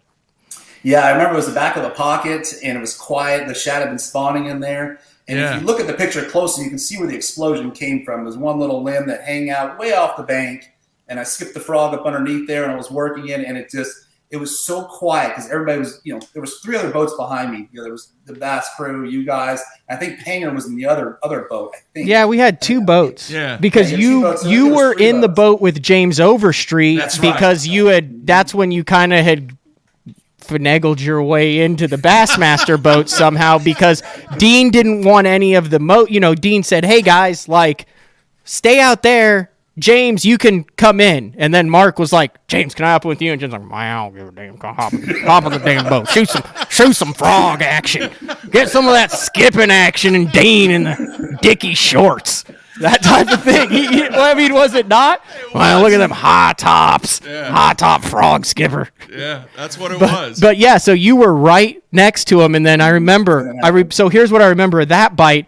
I'm back with the guy that was the BTL or the wide open listener. Yeah. And, and I just remember hearing whoosh underneath that, and that was that fish. Yeah, it was definitely quiet and just the explosion and, the scream of the braid as it's going through the guides, everything that everybody's going, because I hear the guys because it was such a moment of just explosion that everybody loves topwater fishing, and when you see that and you see the whole action and Mark is it's one of my favorite. You gave that to me at Grand Lake at one of the autograph sessions that we had, and I was so proud of. I couldn't believe I was so moved by that, and just thank you for all you've done and all you do. Even next to it, that's the inaugural Fish and Chips Championship trophy right there. See that, man? Way to just rub that one in, Dean. Yeah, Dean, you got 3 minutes left before the next guest's on. Okay, good. Seriously, we do have a timing issue, but that was a low blow. Okay. No, we're fine. I think that one was the that was when Fred Rambanis had it in the bag and called a 4-card straight to lose by half a point. But anyway, I'm not bitter about that. He's still diving into bitterness there. Anyway, Dean, I remember. See, I know, Matt. I can push the buttons and have some fun with him. So, but some of the coolest memories, and one of the fondest memories that I have of you, and it's not even about fishing. It's about coming to your 50th birthday party. Oh yeah, that you had. And the cool thing to what people don't know, Mark, you do a lot of different things. You coach, basketball, aside from fishing, but you're also an exceptional bowler at that, at that time too. And we went bowling that night, remember? Oh yeah. On the night that deal. So being inexperienced and young as Matt was back then, and his infinite wisdom of wanting to be the best and always want to beat me at everything, he wanted to bet on a bowling game between him and I, right? So I'm like, Matt, I'm not going to do this, okay? I'm not. No, come on, dude. Come on, let's do it. I go, no. He goes, let's put $100 on it. I remember that was when Mark was paying me like $100 a week too, so that was like a week's wage, Dean. That's how serious I was. Yeah, I'm like, really? You want to do this? All right. Mark's like, go ahead, Dean. You can whip him. Just do it. You're fine. He'll mess up. He always chokes. This was before. Yeah, this was back when I didn't have faith. This is a long time ago, Matt. Okay, but it's fun. So, yeah. Needless to say, right? Matt gets in this little game face. He's dialing in. He's getting ready to go. Oops, not my iPad. See, I'm getting all excited now. He dropped both of his ear pods. Just went flying. That's awesome. See, we bring lots of laughter here, a lot of fun stuff. All right. Anyways, Matt's getting all serious and getting ready to bowl, and he bowls and he's in. So I'm a pretty straight shooter. I don't have the curve, but Matt's got the whole, whatever, that deal. I'm not a bowler, okay, but I can hang okay. So, anyways, it gets down the last frame. I'm hitting strikes. I'm picking up my spares, and Matt's just, he's dying. So he needs to hit like 2 straight strikes to beat me. Well, obviously he doesn't. So I win, right? So then it's time to pay up, right? So there it is, folks. Look at that. $100 signed bill from Matt Pangrac saying this is not over. Okay, what is the other? Is there anything on the other side? 0. Okay, so Dean's not telling the whole story here. So we have 2 signed bills. So that is the first signed bill. And look, Dean's getting called out now. That is the first signed bill. Yes. And Dean was scared to put that one back up. So we put up another one. And that other one has now exchanged hands probably 12 times over the past 12 years.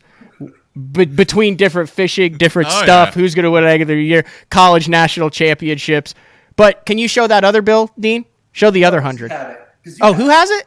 You do. I do? Oh, okay. Yeah, I'm in possession of the other bill, so I have some signed Dean Rojas hundreds, too. Yes, I can't believe you still have that. That's very impressive. That is impressive. I've got a collection of those when people start mouthing off and talk and think they're doing something better. Especially with you, Matt, because you're easy. Real quick, Dean, I want to just real quick mention a story that really meant a lot to me because I was still kind of green. And it was after the Lake Dardanelle event. And that's when you and I really kind of became friends because it was a very, very tough final day for Dean. Dean is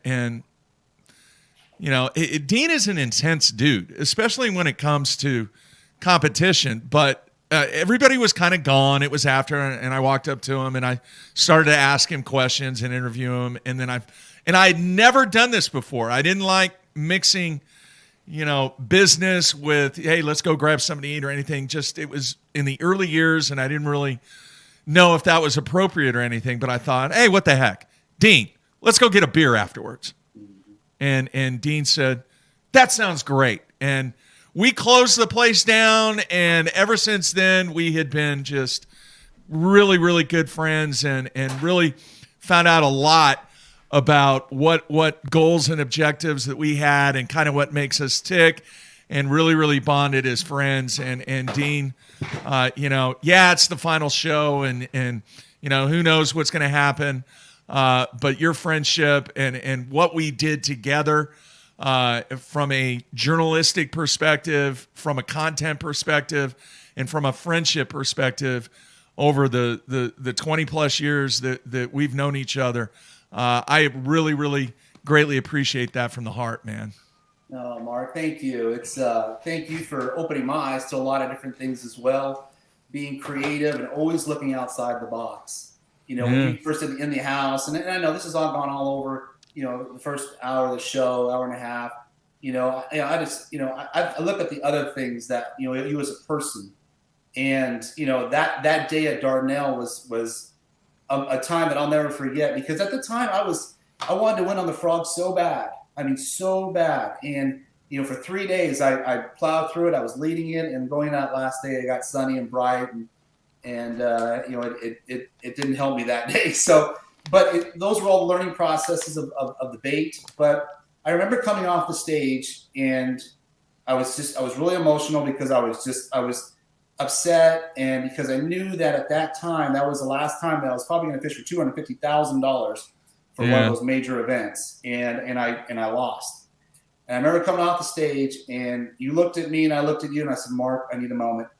And I walked out to the point, just got up, because everybody wanted to interview me, because of course they have deadlines, but I just wasn't ready to talk, because it was just like the buildup of all that. And then, afterwards, I said, "Okay, I'm ready to talk now." So we did the whole thing, and he goes, "Man, you don't." I go, "Man, I just," and that's when we said, "Hey, let's just go ahead and grab a beer tonight. You want to grab a beer?" I said, "I'd love to." And that's when we bonded, and I was just like, "Cool, man, this is so neat," and our friendship grew from that. And you're always a part of my life. And there's so many memories of you. Everywhere I look at my fishing room and my boat, or I think of a story, or I see something, I think of you. I think about all the great things that you have brought and continue to bring, and one of the funniest things I get is Matt, making fun of Matt all the time, because you're the one who brought me. And Matt. Your 10 minutes is up, Dean.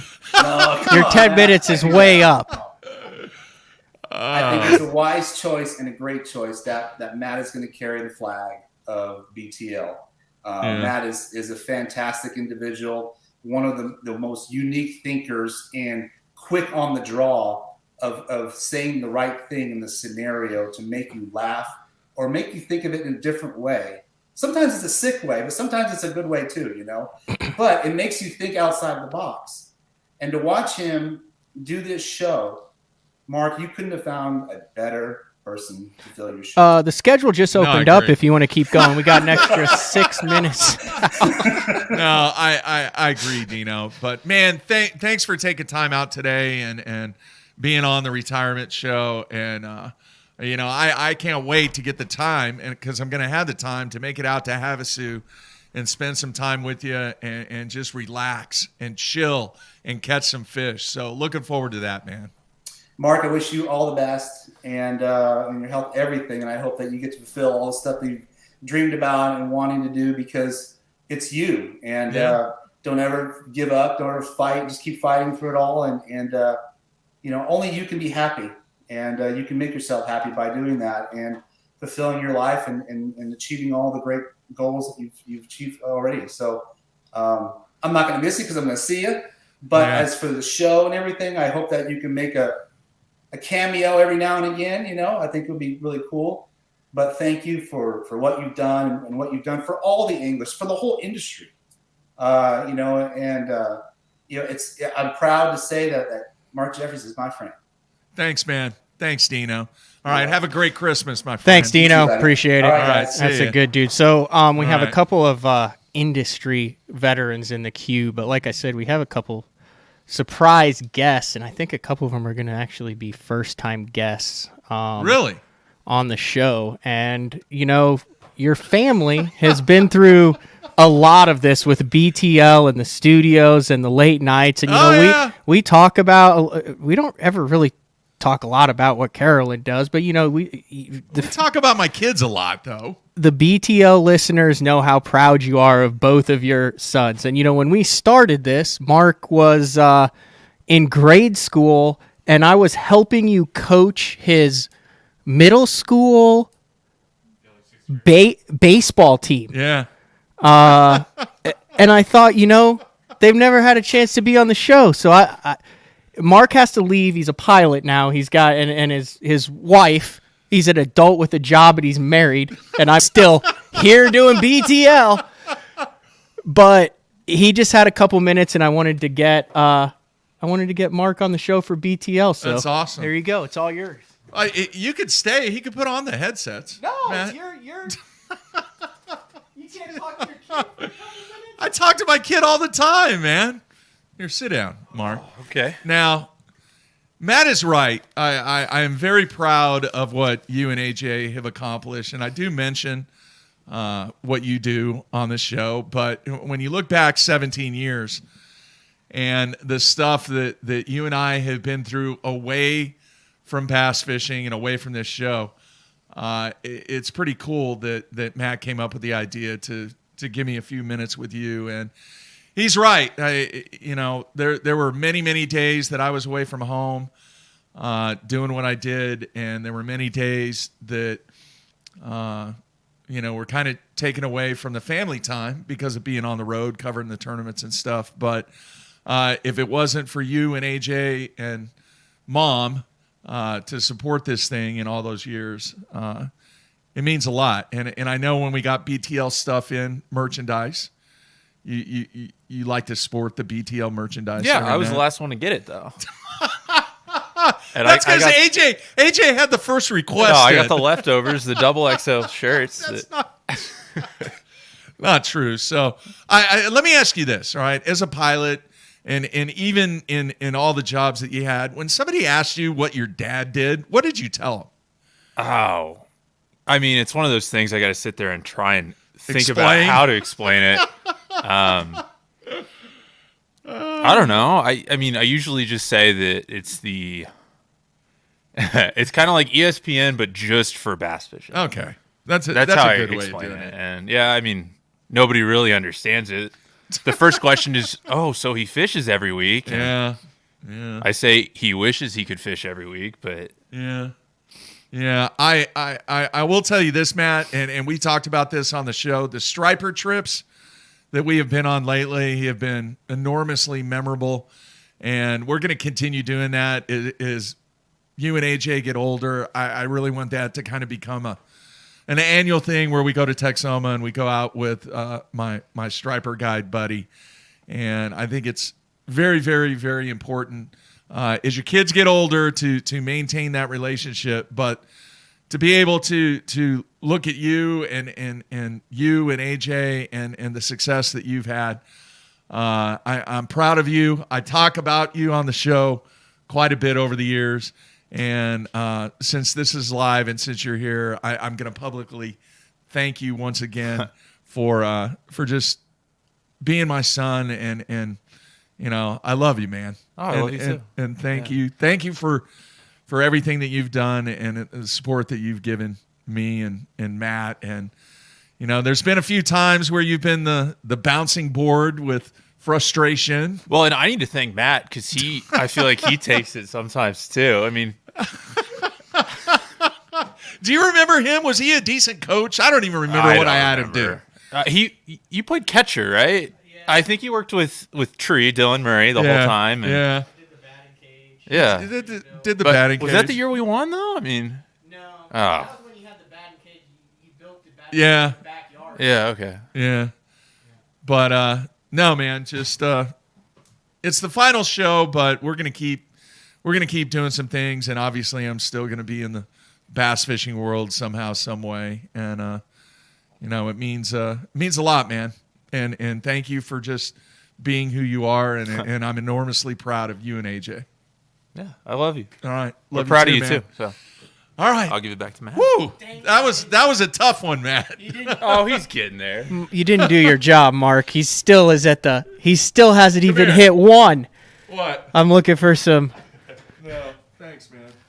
Yep, there's an emotional moment. We hit it. Perfect. All right. We're at the 1 for the over-under at 3. And like I said, are you leaving now?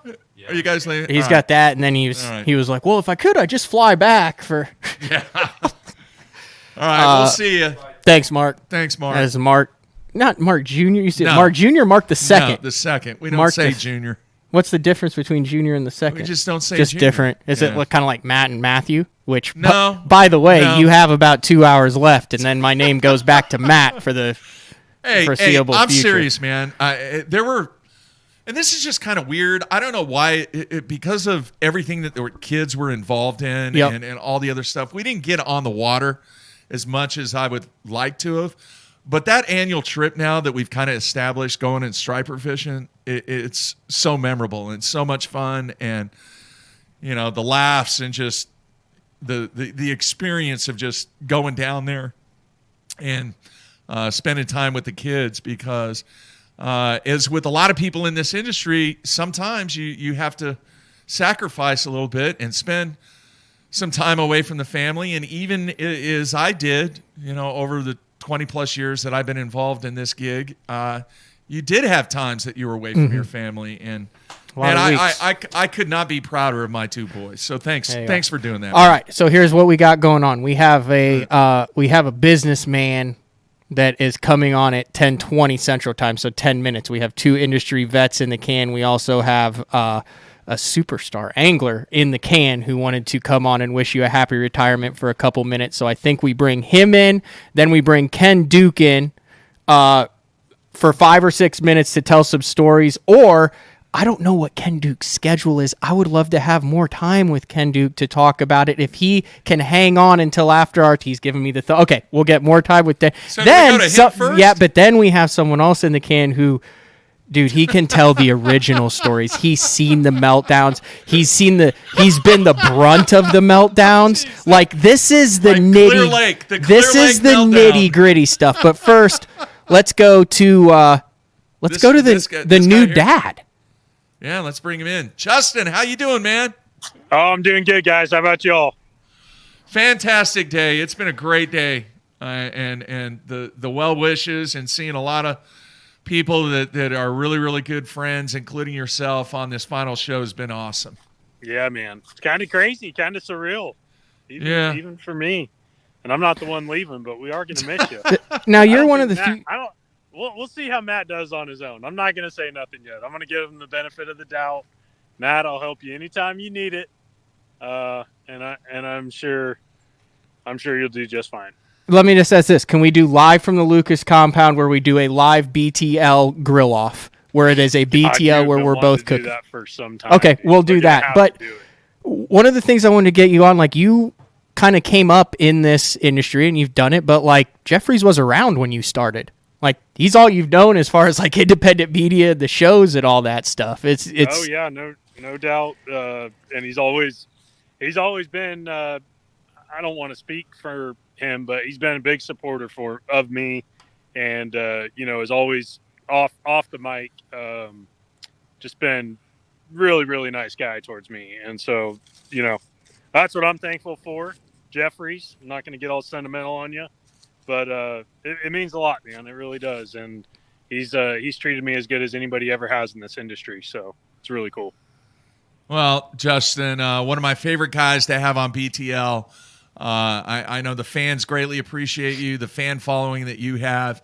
But as with many of my friends in the industry, what takes place when we're not doing this thing right now here on the show, the conversations that we've had, and just the friendship and some of the ideas and concepts. I mean, how many times, this is the honest to God truth, how many times have I called you, Justin, and said, hey, man, you got like 5 minutes? I got an idea I want to run by. Yeah, that 5 always turns into about 35 or 45. But, yeah, and my wife's like, who are you talking to? I'm like, it's Jeffries. Just give me a half hour. You're the guy that's on speakerphone while they go about their lives. Oh. Yeah, no, it's been good. It's been really well, thanks for checking in. I know Justin has to leave. He's got it, but he definitely wanted to be a part of the show. So thank you, I'll be Justin Lucas. I will miss the meltdowns, but yeah.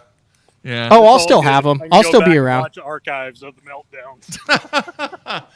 All right, man. Thanks, all right, Justin. Have a good day. All right, see ya. Okay. All right, Justin Lucas. Yeah, 5 minutes would always turn into 45 well, minutes. He's kind of goes happy-go-lucky, but you kind of get into it with him, and the guy knows what he's talking about. Do we need to go to that guy that just popped on? Yeah, so this is absolutely perfect. He's actually a couple minutes early, but probably one of the busiest guys in the industry. But you guys go way, way back, and I don't think people realize how, if you saw the kind of collage that I put together for your retirement, he was one of the pictures in it. But two of the most unique thinkers in the industry, I think, is a fair thing to say. Yeah. And that has led to a lot of success for both of you. So let's bring him in. All right, let's greatly appreciate Mr. Rick Pierce of Bass Cat Boats hopping on, and I've sat in the office with you two and just sat back and listened to you share stories and swap stories, and dude, there is a lot of knowledge between them. Yeah. Thank you, Rick. It means a lot.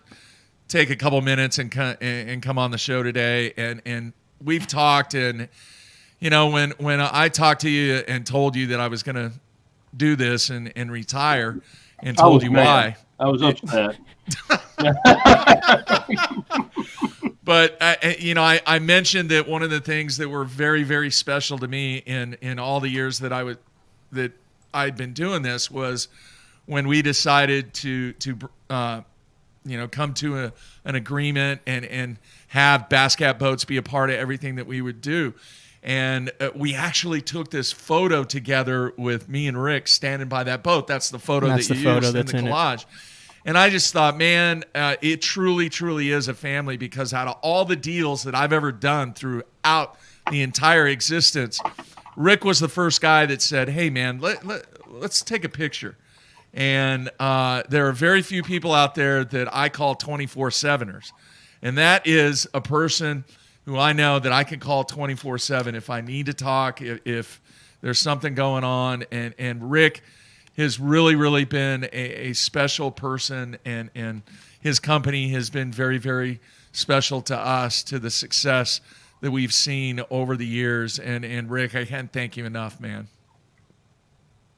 Well, Mark, it's been a good ride for you on Bass Talk Live. My alarm went off because it was warning me to get on this thing, so I got to turn this alarm off because it's saying don't forget to get on here, Yeah. But no, I missed the first part of the show. We were talking some business here, so I'm sure I missed something. But dang, you're going out at a time. Another good friend of mine, Don Barone's going out. You guys are exiting kind of together the same year. So Barone's out. Last story. You're out. You're still going to be around, but you're out.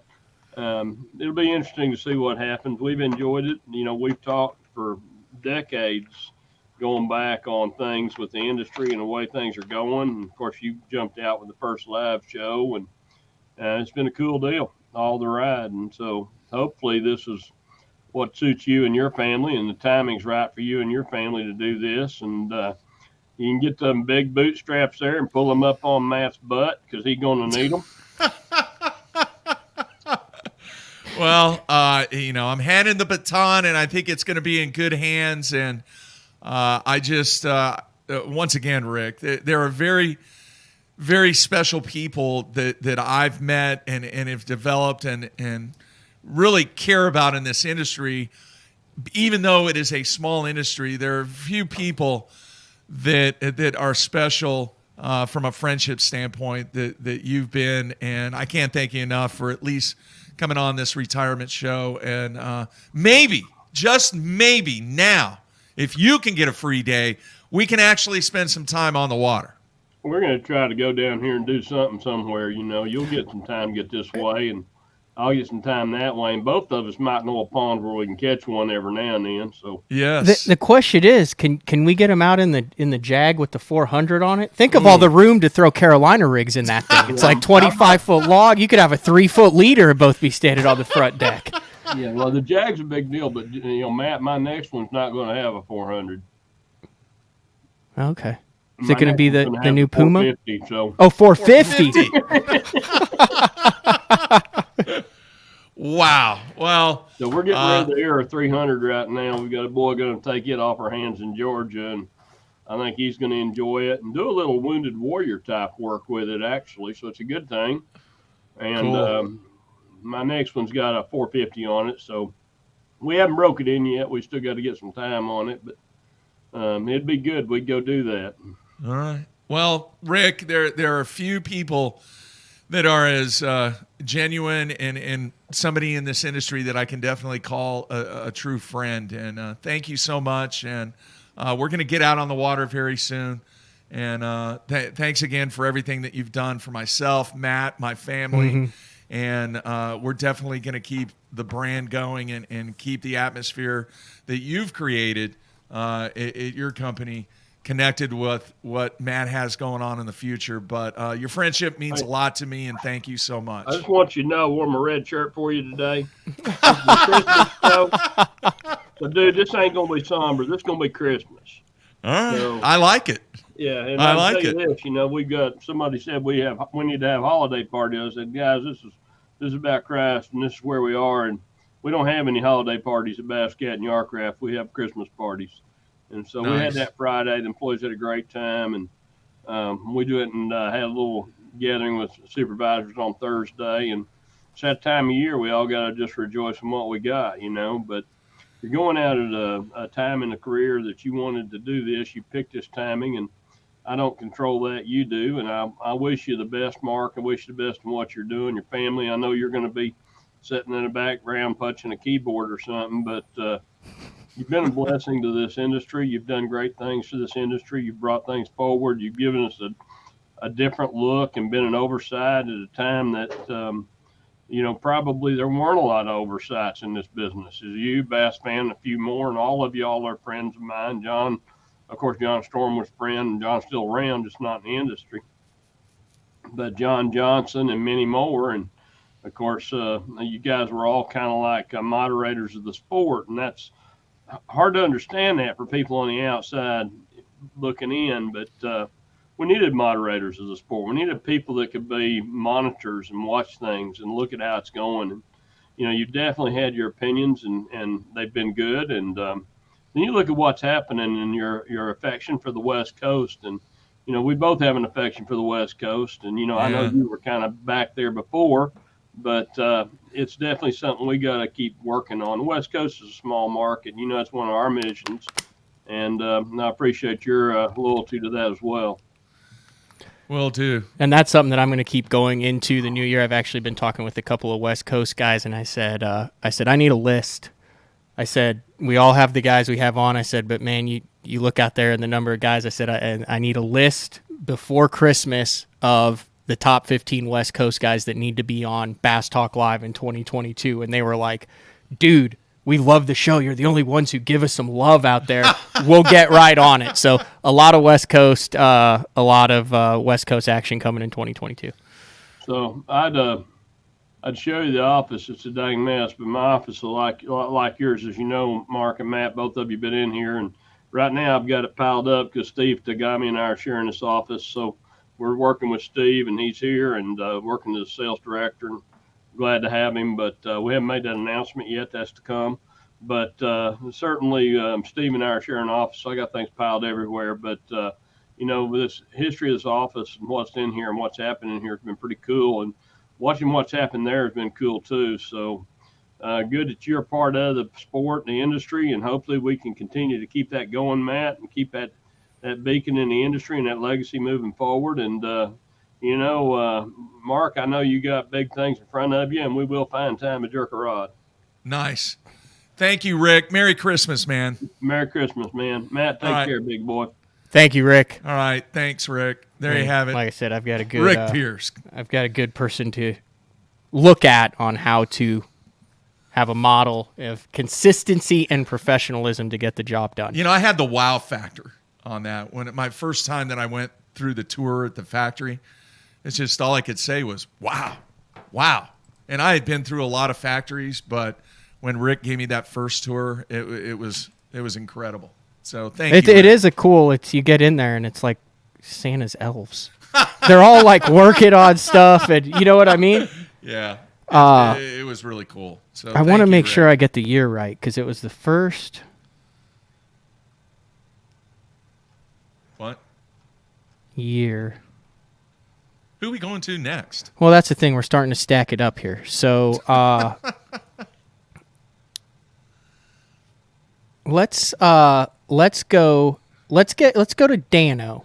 Okay. Because Dano, we'll lighten it up with some industry stories there. And Dano has a little West Coast vibe. He was out in California when he started. Then we'll go to Mike McClelland. I texted Mike and said we're 10 minutes behind schedule. Okay.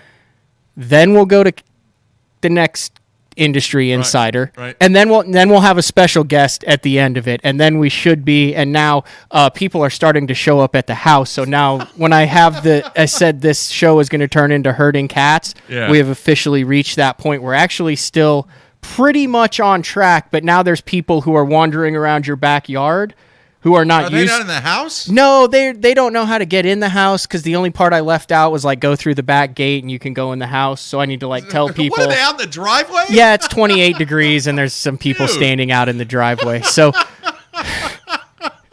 Can you text them? Yes, Carolyn's that's what I've been doing this whole time is texting. Do you see this list, Mark? She's got this coffee is like waiting on 38 'em. people that I'm having to deal with here. But all right, let's go to Dano. Okay, hang on here. Dano, how are you, man? What's up? How are you? Could bump your volume up there a little bit? Yeah, can or you go turn closer? your volume up a little bit? Okay, how about that? Just keep. What's he doing? He's gonna making go. volume changes. Let's see what's he We've got doing. it. I mean, it was clear and crisp. It was just just a really little low. You do. You got guys wandering around your backyard. Now his volume's muted. Now you're muted. Man, he had him all that time so in the queue. perfect. Okay, What about now? Can you hear it? Oh, perfect. Much better. Okay. Thanks, Dano. You know, it's funny. You know, we do, Michael and myself at Bucks Island, we do those fishing reports. We use StreamYard, and it seems like just about every time we do this, somebody's muted. So now it's my turn to mess it up. How are you, Dano, man? It's been a while, and wow, man, the memories that you and I have together, so many memories. Yeah, and you know, this is I'm not even going to say bittersweet because I'm obviously happy for you, but to see you not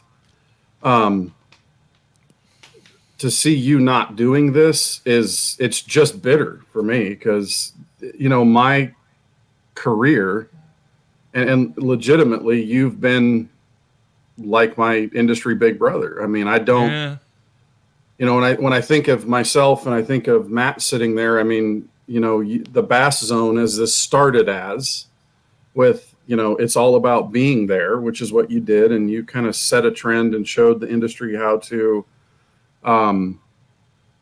broadcast this thing live. But you've spawned the national career of myself and you've spawned Matt's career. And I don't know that the industry's ever going to forgive you for either one of them. So, but Dano. No, you know, Mark, I started as a fan. I watched Bass Zone because I discovered it before the 2006 Elite Series. And I saw the announcements, and then I got to meet you in 2007 when you came out there and we hit it off. Honestly, have been like brothers in every sense of the word since. Yeah, including the meltdowns with each other. The Clear Lake meltdown was memorable, man. No, there was one. There was one at the U.S. Open as well. Yeah. You know, Christina's heard him and said, "Oh my gosh, what in the world are you guys doing?" Oh, yeah. There were times I think, Mark, that both of us went, "I'm never talking to that guy again." But here's the one thing I got to say about you. You are absolutely the most passionate guy I've ever been around. I think Mark Zona said it best at Bassathon, probably 2008, 2009, was that Mark Jeffries was like the junior high basketball coach. Of course, you are one now, a high school coach, but you were storming the sidelines like, gotta get this right. This is gotta get done. Can you just, I can't get the signal. I can't, you know, Mark was, it's all passion. Yeah. It's all passion. You know, you took me to my first Bassmaster Classic in 2008. I've been at every one since. I got to train Matt on the FLW tour in 2008. And, you know, again, like I said, you spawned my national career, you spawned Matt's career, and I don't know that the industry is ever going to forgive you for both of us. But, you know, it's funny. You know, I have a love of OU football, have since I was a kid. Yeah. To be able to come to your home to train, to learn how to do the video work, because I was going to be doing the FLW tour until he graduated and could go full time with you. You know, but to be there in Oklahoma and Norman and be able to see that stuff, you showed me around a little bit. But I also got to go to one of your kids' basketball games that you were coaching, and I think they were 6 or 7 years old at the time. It was 7th grade. I think it was 7th grade. Is what it was. No, so 2008. What grade was that for Mark? Oh, geez, man. That's how old is Mark now? Mark is what? 27, 28. Wow, it's been a while. So it's 20 years ago. Yeah. So he's 7 or 8 years old at the time. Yeah. Anyway, no, it's not 20 years. My math is terrible. That's why I write. That's right. Anyway, you were coaching a basketball game. I'm waiting to get trained, and I'll be honest with you. I'm sitting there going, what am I doing here? I've been here for a day and a half. I haven't learned a thing yet. I've gone to a basketball game. Now we're going to a Christmas party. I'm leaving on Monday morning. Yeah. And what in the world? And we went to some Christmas party at your friend's house, and it was my first experience to, let's call it, the passion. Is I'm watching you with your kids. I'll never forget watching you tell whatever it was, 6th or 7th graders, whatever it was, you're embarrassing yourselves. And young man, you need to get your head in the game.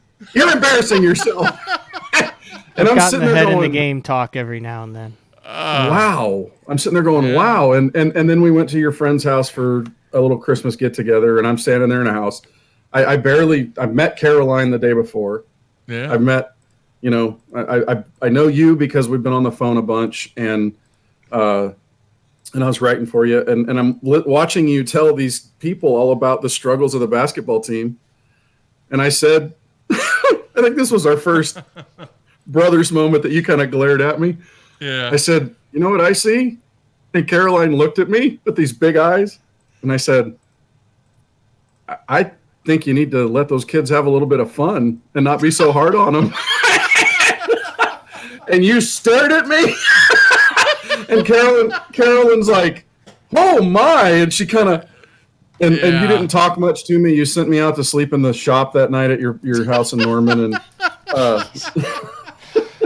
actually I wasn't, but I, here's the thing. All the fun, all of the, you have a group of people that get together and they, and it's really rare, as I've experienced, to have people come together under someone else's umbrella, which Bass Zone and BTL, make no doubt, it's been Mark's show, but you made the rest of us feel like we had a stake in helping to deliver your vision. The passion is, and I played sports, all the way up through college. I'm used to people coaching. I'm used to being yelled at. I'm used to passion. And when I've seen the way you've gone about things, when I've seen the way that you've gone about things with Matt, with Dave, with myself, with Dru, with Brent, with everybody that's been a part of this thing, Pete Robbins, over the years. And it's always been the same thing, is that Mark cares so much and you help bring the best out of the rest of us. And thanks, man. You have been an innovator. I think of all the things that are done now. I look at my career. I probably would have landed somewhere eventually, being able to write nationally and do some work nationally. You gave me my first shot. The industry would have eventually gone to being able to stream things over the internet and have these kinds of things, but you're the first one to have done it. And the people need to remember that, is that we're standing at the 2008 Bassmaster Classic at Hartwell, and there's a curtain over where now when you go to Hartwell is the snack room where they put all the trays and everything. And there was a curtain there, and that's where their web team worked. And we're all standing over there to get a snack, and you hear someone going, yeah, we need to do it that way because that's how the Bass Zone guys do it. I remember that.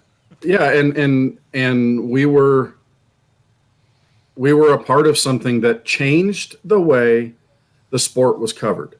And you were the person behind it. You were the ideas behind it. You're the one that gave up the donut expense at UPS and decided to go out there and make something great. And You've been there the whole time. You've been so much a part of everything that we've done. I can't thank you enough for the friendship.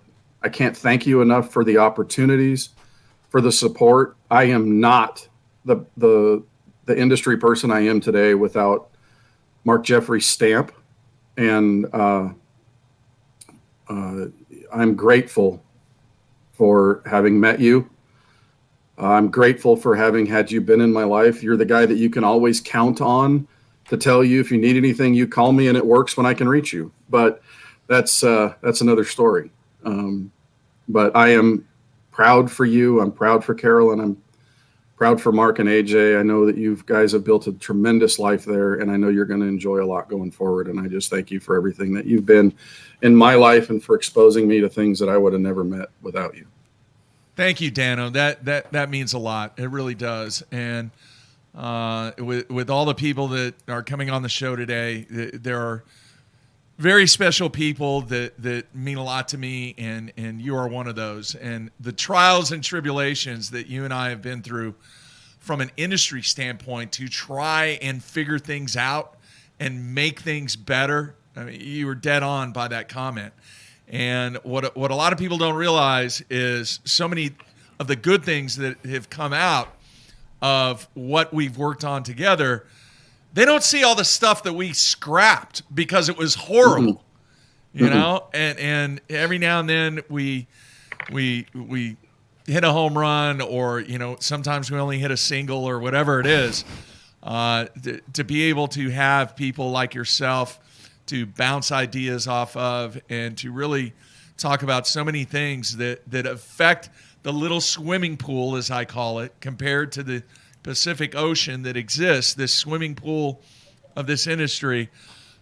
You're very, very special to me, Dano, and the conversations that we've had over the years, some of those conversations I'll never forget. And man, I'm happy that I can call you my friend, and I appreciate everything that you've done for me and my family over these past number of years. Rock solid dude, and very, very happy and very proud to call you one of my best friends out there. You too. And I don't use the word friend lightly. You're a good Catholic, Mark. And if somebody says, pray for me, and you say, okay, I'll pray for you, and you never do, it's the kind of thing where you got to mean what you say. And the word friend, there's Dave and Matt and people that are, and you that are, we're all really truly friends. And, I've got other friends and people that have invested in my career, like Skeet and other people that we're all, yes, our own effort does things to push us forward. And yes, we may have our own ideas, but we are all the culmination of the people that have invested in us and given us opportunities. And I would not have had any other opportunities like I've had if it wasn't for Mark Jeffries and Bass Zone and all those opportunities. And I think it's something that for the rest of my career, it's a foundation. And I think we owe it to the people before us, and you've been that person before me. I know that BTL is in good hands. I like anybody else, whatever I can do, whenever I can do to be able to help Matt, because I know that's what you would want. You're not dying. I'm not trying to make it sound like this, but it's extended family with a lot of branches. But there's some of us that are closer to that trunk, and whatever I can do to be a part of that and help, I'm here for. And same for you. I'm going to get myself over there to go to Gaylord Memorial Stadium. I'll have you on the show, Dano. You can co-host. I know that. But, You're giving me anxiety now. There's 8 people in the queue. There's literally 8 people in the queue. Hey, Mark. You know that anxiety part that I talk about? I planned that. Anyway. Okay. Very nice. Love Dano. you guys, both of you. Thank you. Mark, have a great life and a great retirement. Dano. All right. Matt Heron said to say congratulations too. Okay. Thanks, man. Here's what we're gonna do. We're gonna go. Okay, this is how we're gonna schedule it out. There's one dude that had to drive to the edge of his property, and he's standing in the woods in 28-degree weather. We're gonna have him on for a minute. Okay. Then we're gonna go to oh, he's shaking his hand. Mike McClelland's in a heated house in a sweatshirt. Okay, go to the guy in the woods first. Okay, let's go to. Oh my gosh, it's Mark Jeffries' favorite angler of all time, Miles Burghoff. Got to defrost here, guys. Miles, dude. Yeah, your number one fan is retiring. I know. I'm so bummed. When I got the call from Matt the other day, I was like, oh my gosh, I'm never going to go on BTL again. Oh, did you hear what he just said, Matt? Yeah, you're more than welcome. I'm going to be doing. He told me we'd do something in the future. So now, if you listen to BTL, these two have a odd love affair that has developed over the past year and a half. Just a fan. I didn't think that any BTL final show would be proper without just a drive-by, just a shout-out from Miles Sonar Burghoff. yeah, man. When you called, I was so honored to be here and to be part of this, kind of send away show. And most people probably think that Mark and I have been friends for a long time, know each other for a long time, but No. in reality, we really have only met a handful of times at industry shows, whether ICAST or Bassmaster Classic. But that just goes to show you how generous Mark is. He is not only there's a lot of platforms out there that have the biggest names on. They only want the biggest names. But then you have Mark Jeffries and you guys at BTL, and you're very generous with opportunities. And so that's the first thing I want to thank you for. And then also as a fan for so many years, man, let me tell you, I grew up in California, moved from California after high school, and moved into a travel trailer down in Florida, going to college, just focusing on fishing. And man, everything from Bass Zone to BTL was just a constant fan. And so it's just been an honor to be able to be part of the show the handful of times, and it's definitely an honor to be here for your retirement show.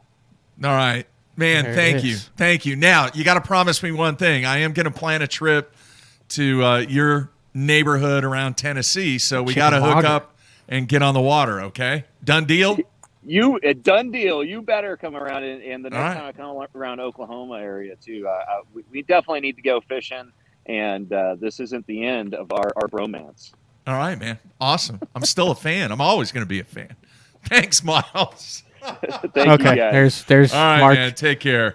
Miles Burghoff's biggest fan, Mark Jeffries, and now it's Lou. That was awesome. Thanks for doing All that. right, now we're going to go to the comfort of his home, Mike McClelland. And then, so Ken Duke is like that guy who calls into the Feinbaum show that is on hold for an hour and a half. And then Paul goes like, now let's go to Janet in Tuscaloosa. And she's like, Paul, I've been on hold for half an hour. I can't believe that quarterback. You know that show. All right, so go to McClelland. Yes. Are you good with that, Yeah, Ken? yeah. No, I'm asking Ken. Is he okay? Yes, because he'd already cleared it. Like thumbs up, man. Yeah. And Mike, Ken's gonna how be you on the doing, show. man? Oh my gosh, it's Mike McClelland. How about you guys? Wonderful day. It's kind of a sad day, but it is a wonderful day. And so far, man, fantastic people coming on the show, talking about memories and stories. And just, it's been great, Mike. Thanks for coming on, dude. Dude, I wouldn't have missed it for the world. And, to just sit here, and I've actually sat here and listened for the last 30 or 45 minutes now. And, it's tough not to get a little emotional over this deal. You kind of forget about all the things that you and I have been through over the years. I'm sitting here in my office I guess you would call it a makeshift guest bedroom right now. My nephews are in town. So I'm sitting here between the hideaway bed and my desk, but I'm looking through my office, and all of these framed pictures of magazine covers that I made, Mark Jeffries was the man that sent those to me. And there's not a day that goes by that I don't think about the conversations that I've heard Dano say you and him have had. And I thought I was the lucky one. I thought I was the one that always got called when Mark Jeffries wanted to vent something. And I thought finally I got away from that. But I guess you just went to other people. That's not true. You vent to everybody but me? You never come to me and vent. Well, maybe it was about you. I've known you the longest. I vented to you about a few things. Come on. Anyway, dude, Mike, so many memories, you and I mean, all those times that I was out on the road and we were out on the road and the dinners and the side conversation. Here it comes. And the conversations, behind stage and just. He's going to mention it. What? The back in the day. Here Back it in the comes. day. 3 words. No. 3 words. Just say it, Mark. Just say it. He wants me to say Central Pro Am. There it Is is. what he wanted me to say. We will. Yeah. But that's kind of when I really kind of dove into the whole fishing game. But man, some of the guidance from a fishing standpoint, some of the guidance just from a life standpoint that we talked about over the years. I remember doing in the house when you were still in Arkansas. Yeah. And a lot of that was, okay, I got to shoot this. We got to shoot this. We got to do this. But the most important part of doing those were just the time away that we talked about so many things that was going on in the industry, but also so many things that were just going on in life. And that's when you have a true friend, when you can talk about stuff that you're dealing with in life. And man, you're such a good friend, Mike, and I appreciate it.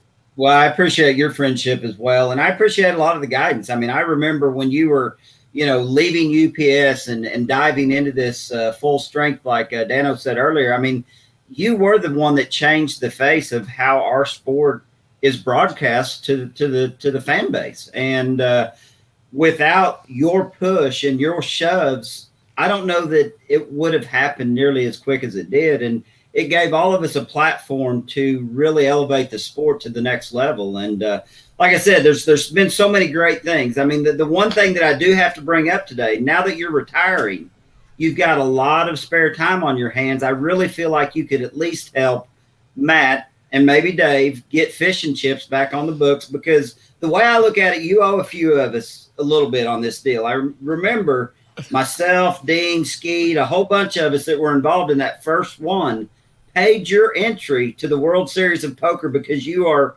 the man. And you were, when did you get knocked out, Mark Jeffries? Oh, just wait. No, we can't do. Just wait, Mike. If you waited 45 minutes, you'll want to wait the next half hour for the guest that we have on after Ken Duke, because he's about to get roasted. Okay. Yeah, I was the first guy out. I became famous in the poker world. And it will be brought back to light. God, that is a great segue. But no, in reality, I mean, it's all been fun. Fish and Chips was such a cool event. We'd love to see it come back, Mark. So now that you got some spare time on your hands, I know you'd still like to play poker. You still like to fish. So let's get it back up and running, and I'll even help. I mean, I'll give you some help. I'll jump in there. Stacy and I missed the event. We missed the opportunity to hang out with you, and we're excited about your future and what you got ahead of you, man. All right, I'm gonna say this on the show right now. I've got a few boxes that I need to check off on my list on what is going to go down in 2022.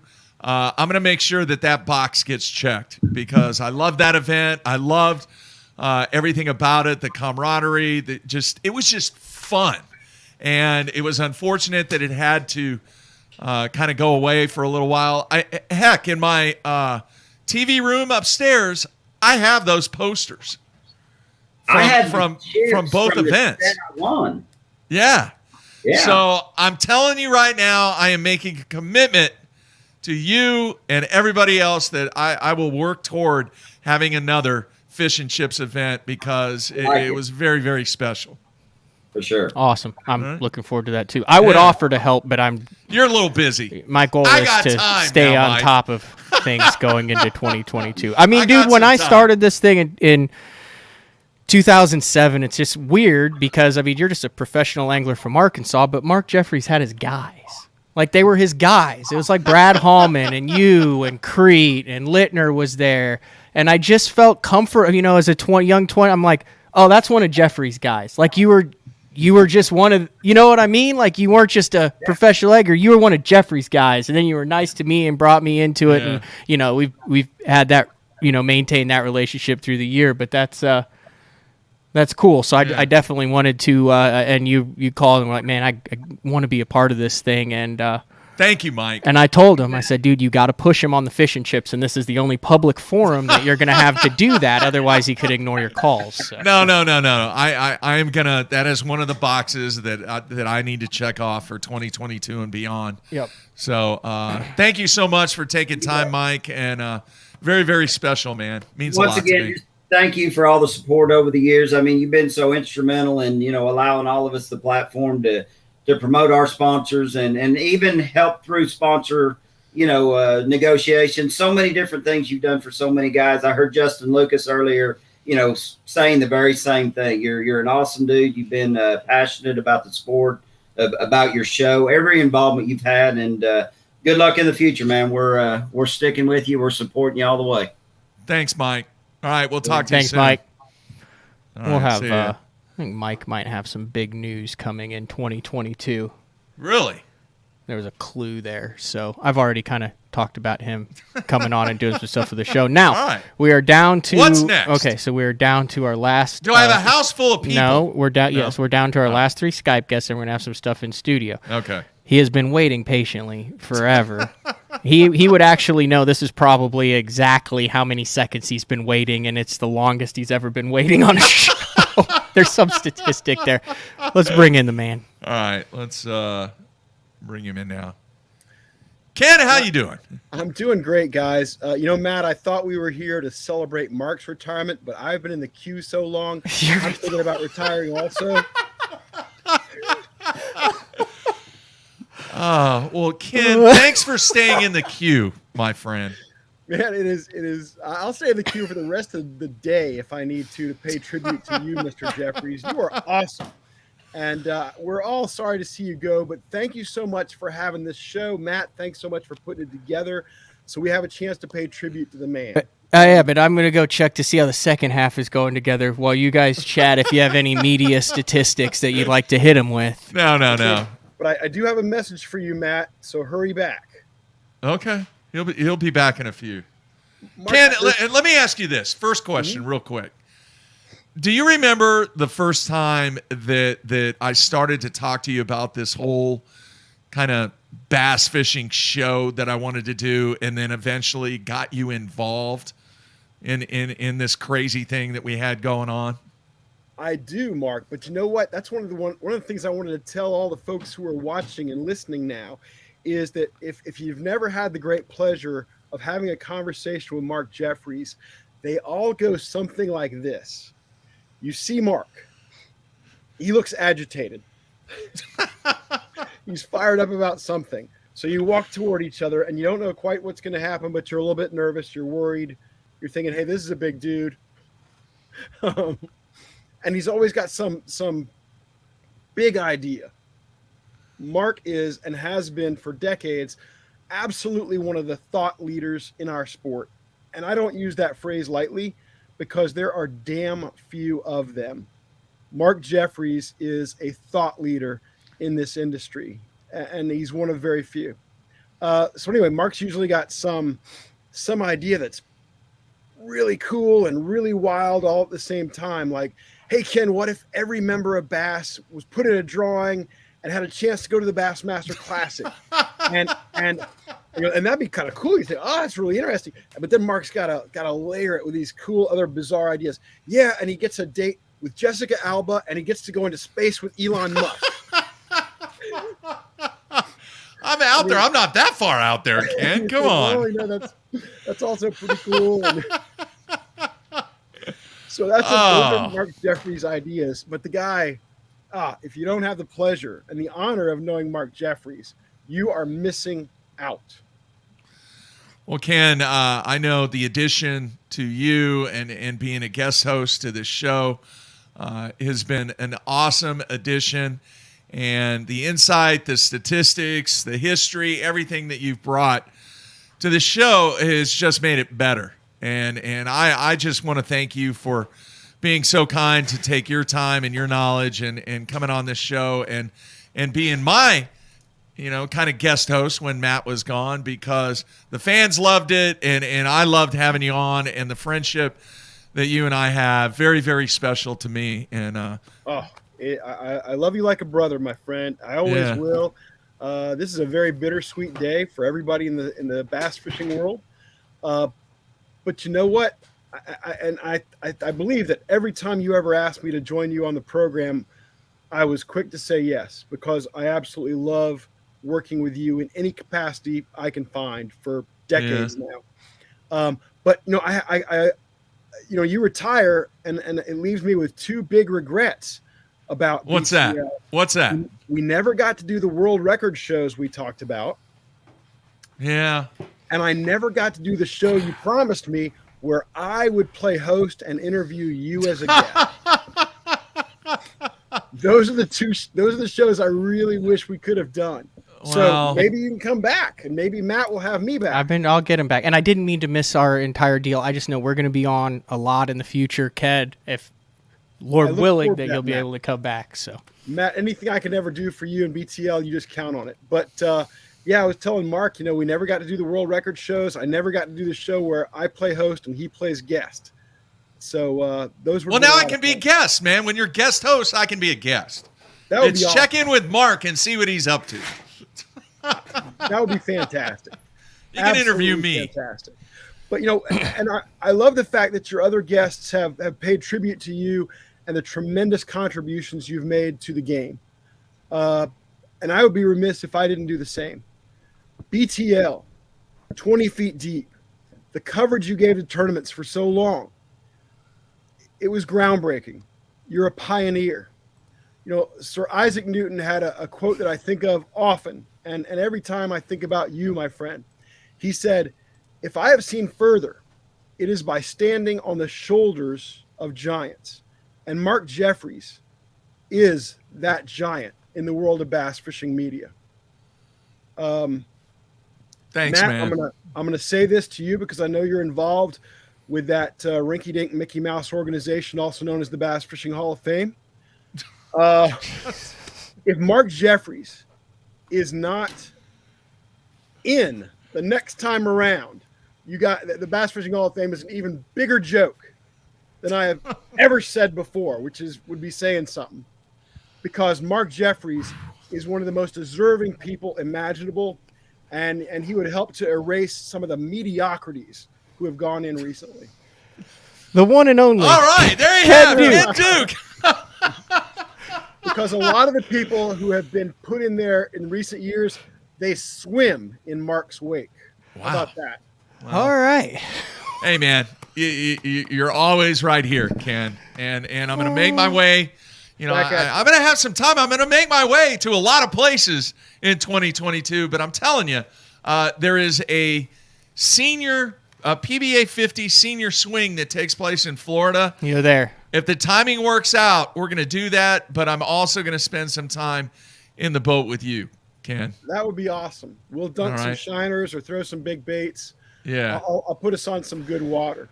All right. I definitely will continue to be in touch, Ken. And dude, you rock. And thank you so much, man. Not at all. All totally well deserved. Matt, you're going to be fantastic at this. Thank you. You're already fantastic at this. And, Thank you. I look forward to helping you any way I can, including by shutting up about the Bass Fishing Hall of Fame. But, we'll talk to you next week, Mr. Duke. Thank you. Safe all right, travels, take my care. friend. Stay in touch. All right. Love you like Thanks. a brother.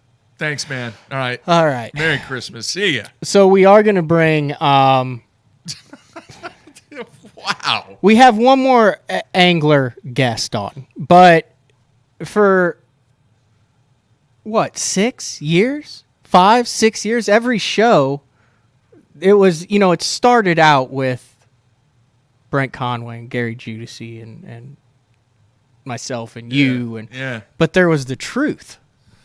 and Drew, still to this day, Mark, I would say once a month someone says, when are we getting the truth back on the show? They do. He's right. pretended to be an Alabama rig. Remember when he was that the was Alabama one of the rig? funniest videos we've ever done. I have also seen him noodle the the Water runoff behind the Buffalo Wild Wings. And if you've been in a bar during a UFC fight at Buffalo Wild Wings, you don't want any runoff of what's coming out of that. And he didn't win. Anyway, we're going to bring one of the favorite guests of all time on BTL, but we're also going to bring the truth back in for one last interview with us. So come on, Dru. Ladies and gentlemen, the man from many, many, many, many, many years ago that was an integral part of the creation of this show, Dru the Truth Smith. Dru, how you doing? I'm good, Mark. How are you? Man, it's been a while. There's You're a lot of looking guys pumping fantastic. you up today. Doing Mark Jeffries well. Love Fest. It has been a Mark Jeffries Love Fest. There, All right, guys, this is there you Mark go. Jeffries Love Fest. It's been awesome though. I don't know that anybody's lying about it, but it's been awesome. I listened to Dan O talk about it. I mean, it has been. If you look back at it, and you'll have Brent on here in a little bit, but I was one of the guys who was on the message boards when you advertised for a position to write. That's how you guys met each other. Yeah. You And said, hey, all right. And I said, I don't know anything about writing. I know even less about fishing.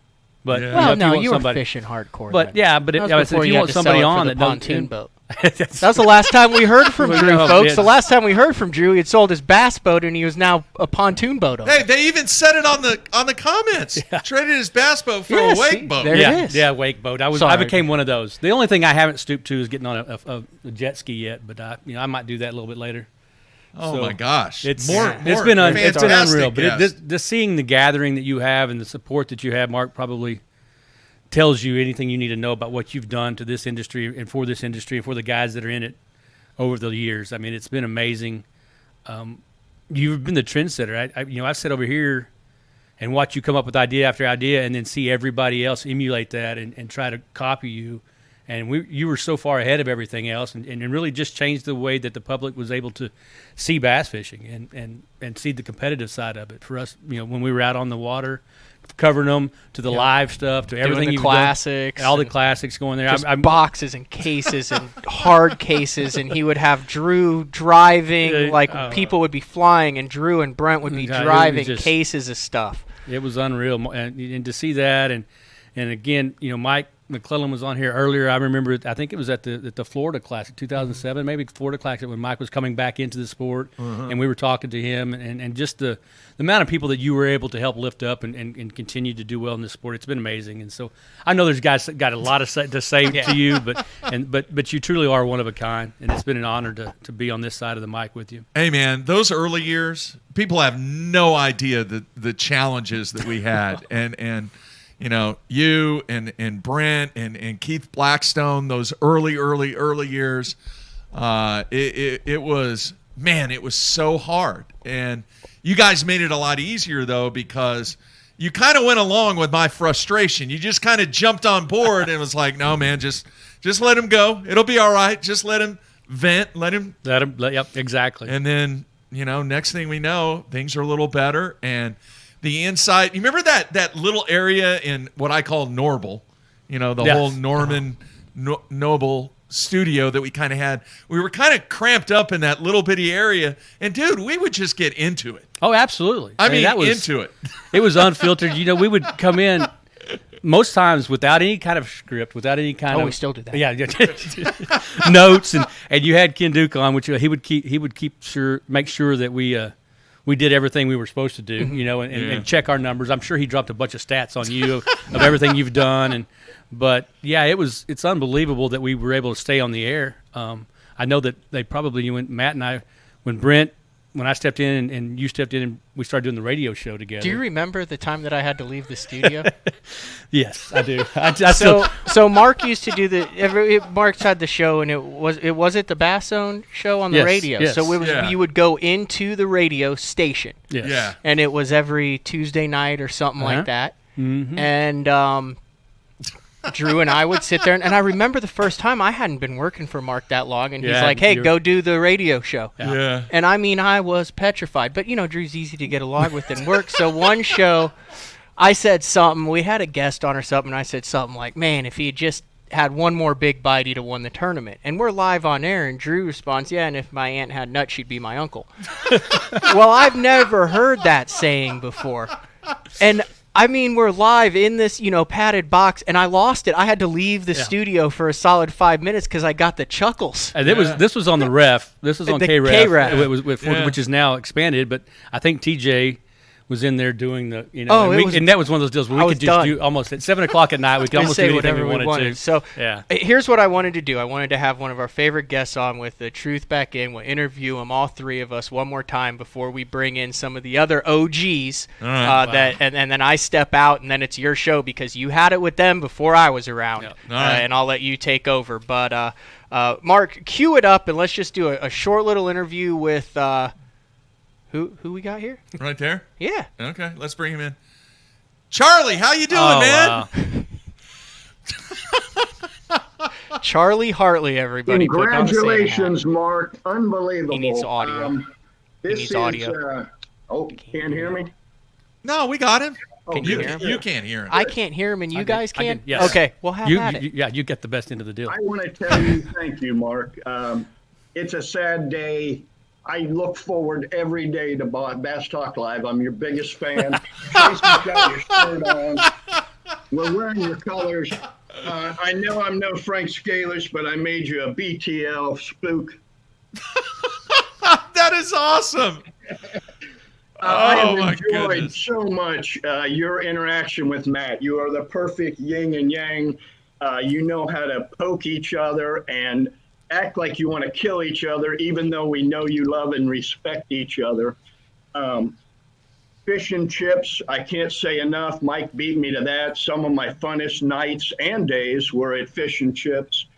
My biggest motivation in tournament fishing was whenever I did well, I knew I was going to get to be on Bass Talk Live. So there you have it. Never about the money or the fame or the trophies. I wanted to be interviewed by my buddy Mark. I love fish and chips too. She does too. Tracy has so much fun there.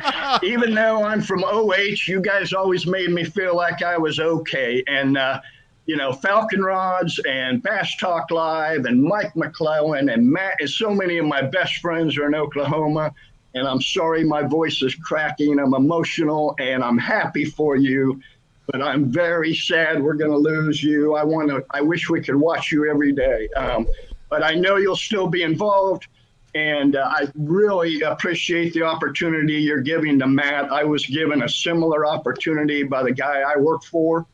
And it was the greatest thing that ever happened in my life. And you've chosen a great kid to take this on, or a young man, and he respects you and what you've done for him, and he's going to do a great job for you. Thank you, Charlie. And man, it was awesome. And the fans loved it when they saw Charlie Hartley on the instant feedback, Absolutely. on the comments. And it's a pleasure. You make me feel like I'm a part of the show. And daggone it, you even let me co-host once. So, I mean, that is an honor. It is an honor. And the show will go on. I am so happy you're going to have more time to do what you love doing. But I think you're going to miss it. I know what type of personality you are, and what you love doing is this. And even though you're going to have more personal time, you're going to miss doing this. You can tell every day that you're pumped up to do this. I've never seen you come in there once and look like you weren't happy to be there.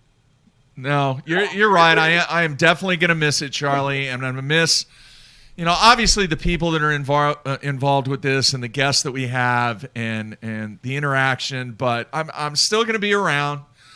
And, a cameo appearance is definitely going to be part. How often that happens, I don't know. But it's I think you're 100% right. The mixture between Matt and myself, it very rarely exists in this industry to be able to give the facts, to talk about the stories, to talk about the news, and to interview people like yourself on this show the way that we did. It was great, and I'm definitely going to miss that. But you know what, Charlie? I am enormously proud of what Matt and I have accomplished.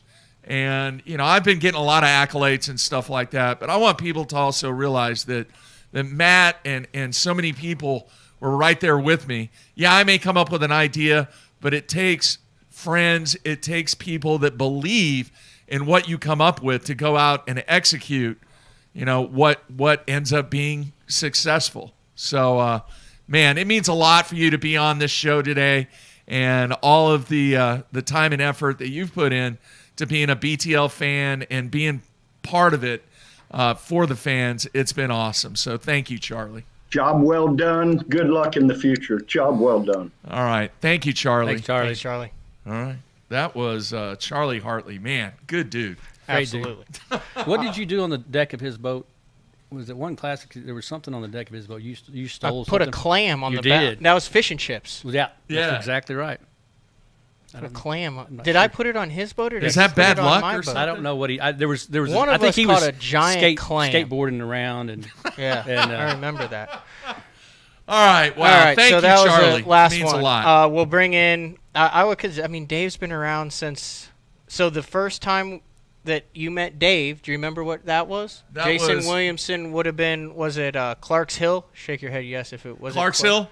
Yeah. And Dave was listed. He knew Yes. Harold was out on the water doing Yes. all this stuff, and he's like, "Hey man, I'm kind of on this lake, and Cliff Crochet is way up this creek, and if you want me to call in and do some coverage, I would." And that turned into when Harold retired that he went on the road, and now he does a bunch of stuff in the industry and stuff. But I definitely wanted to bring Dave in. He's been an integral part of Bring this him for in the now. past 15 years. All right. 10 Dave, years. what's happening? Wow. What's going on, guys? Hey, man, I've told the story before on the show. I actually thought that you were going to do that to cover Kenyon, but it wasn't Kenyon. It was Cliff Crochet.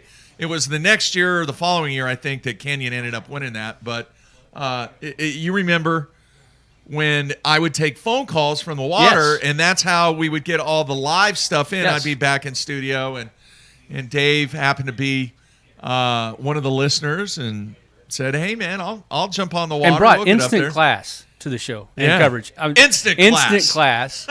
And then when we went on the road together, again, somebody that would keep us classy and in checked and in Yeah. line and probably did a great job of, I think, as you continue to trend set everything. We were the first ones to start doing that kind of stuff. Yeah. And then to get the people involved and be able to do that and then get the callers and then answer questions right there with the anglers, that was amazing. Dave, you've been a true friend, and the support that you've given me, both in what we tried to accomplish with the Bass Zone and BTL, and the friendship that has developed over the years, very, very special person to me, man. Thank you. Absolutely, Mark. 2010 was the year there at Clark's Hill, and you saw something to me that I didn't see in myself. You gave me an opportunity to come on board and help you guys out, and it ended up leading to a very good career for me in the industry. And man, I can't thank you enough. I know we talk all the time. Probably don't touch on that enough, but just can't thank you enough for everything you've done for me and the intricate part that you and Matt played in my career in the fishing industry. He was really good at it, too. Yes. I mean, that very first event that he was doing play-by-play for the Legend, it was outstanding, the job that you did on the water, and we continued doing it, and then, man. You're talking good about Dave, but you're not going to be because he sent me a video. Uh-oh. And we're What? saying, we've given you enough He's like, "What are you accolades. talking I've about?" been It's like, oh, I've been I just get a summoned here text with at like a 11:30 specific at night purpose. because Dave keeps weird hours. And So- it says I found it, so I sent it to you. You haven't opened it up. So what do I need to do? This Check is my Dave's. email? This is Dave's parting gift for you. Do I need it's to check just, my no, email? No, it's just the YouTube link. I sent you a YouTube link. It's not a Rickroll, I promise. Did it take place in Las Vegas? You just have to play it before you even. So if you remember, I believe was it Mike McClelland who mentioned earlier that this was for Mark's 50th birthday party, folks, and Dave actually drove Mark there. So Dave was the only one who witnessed this in person. So we'll play the clip, then Dave will talk about it for a minute or two. Okay. Do we got volume? I think so.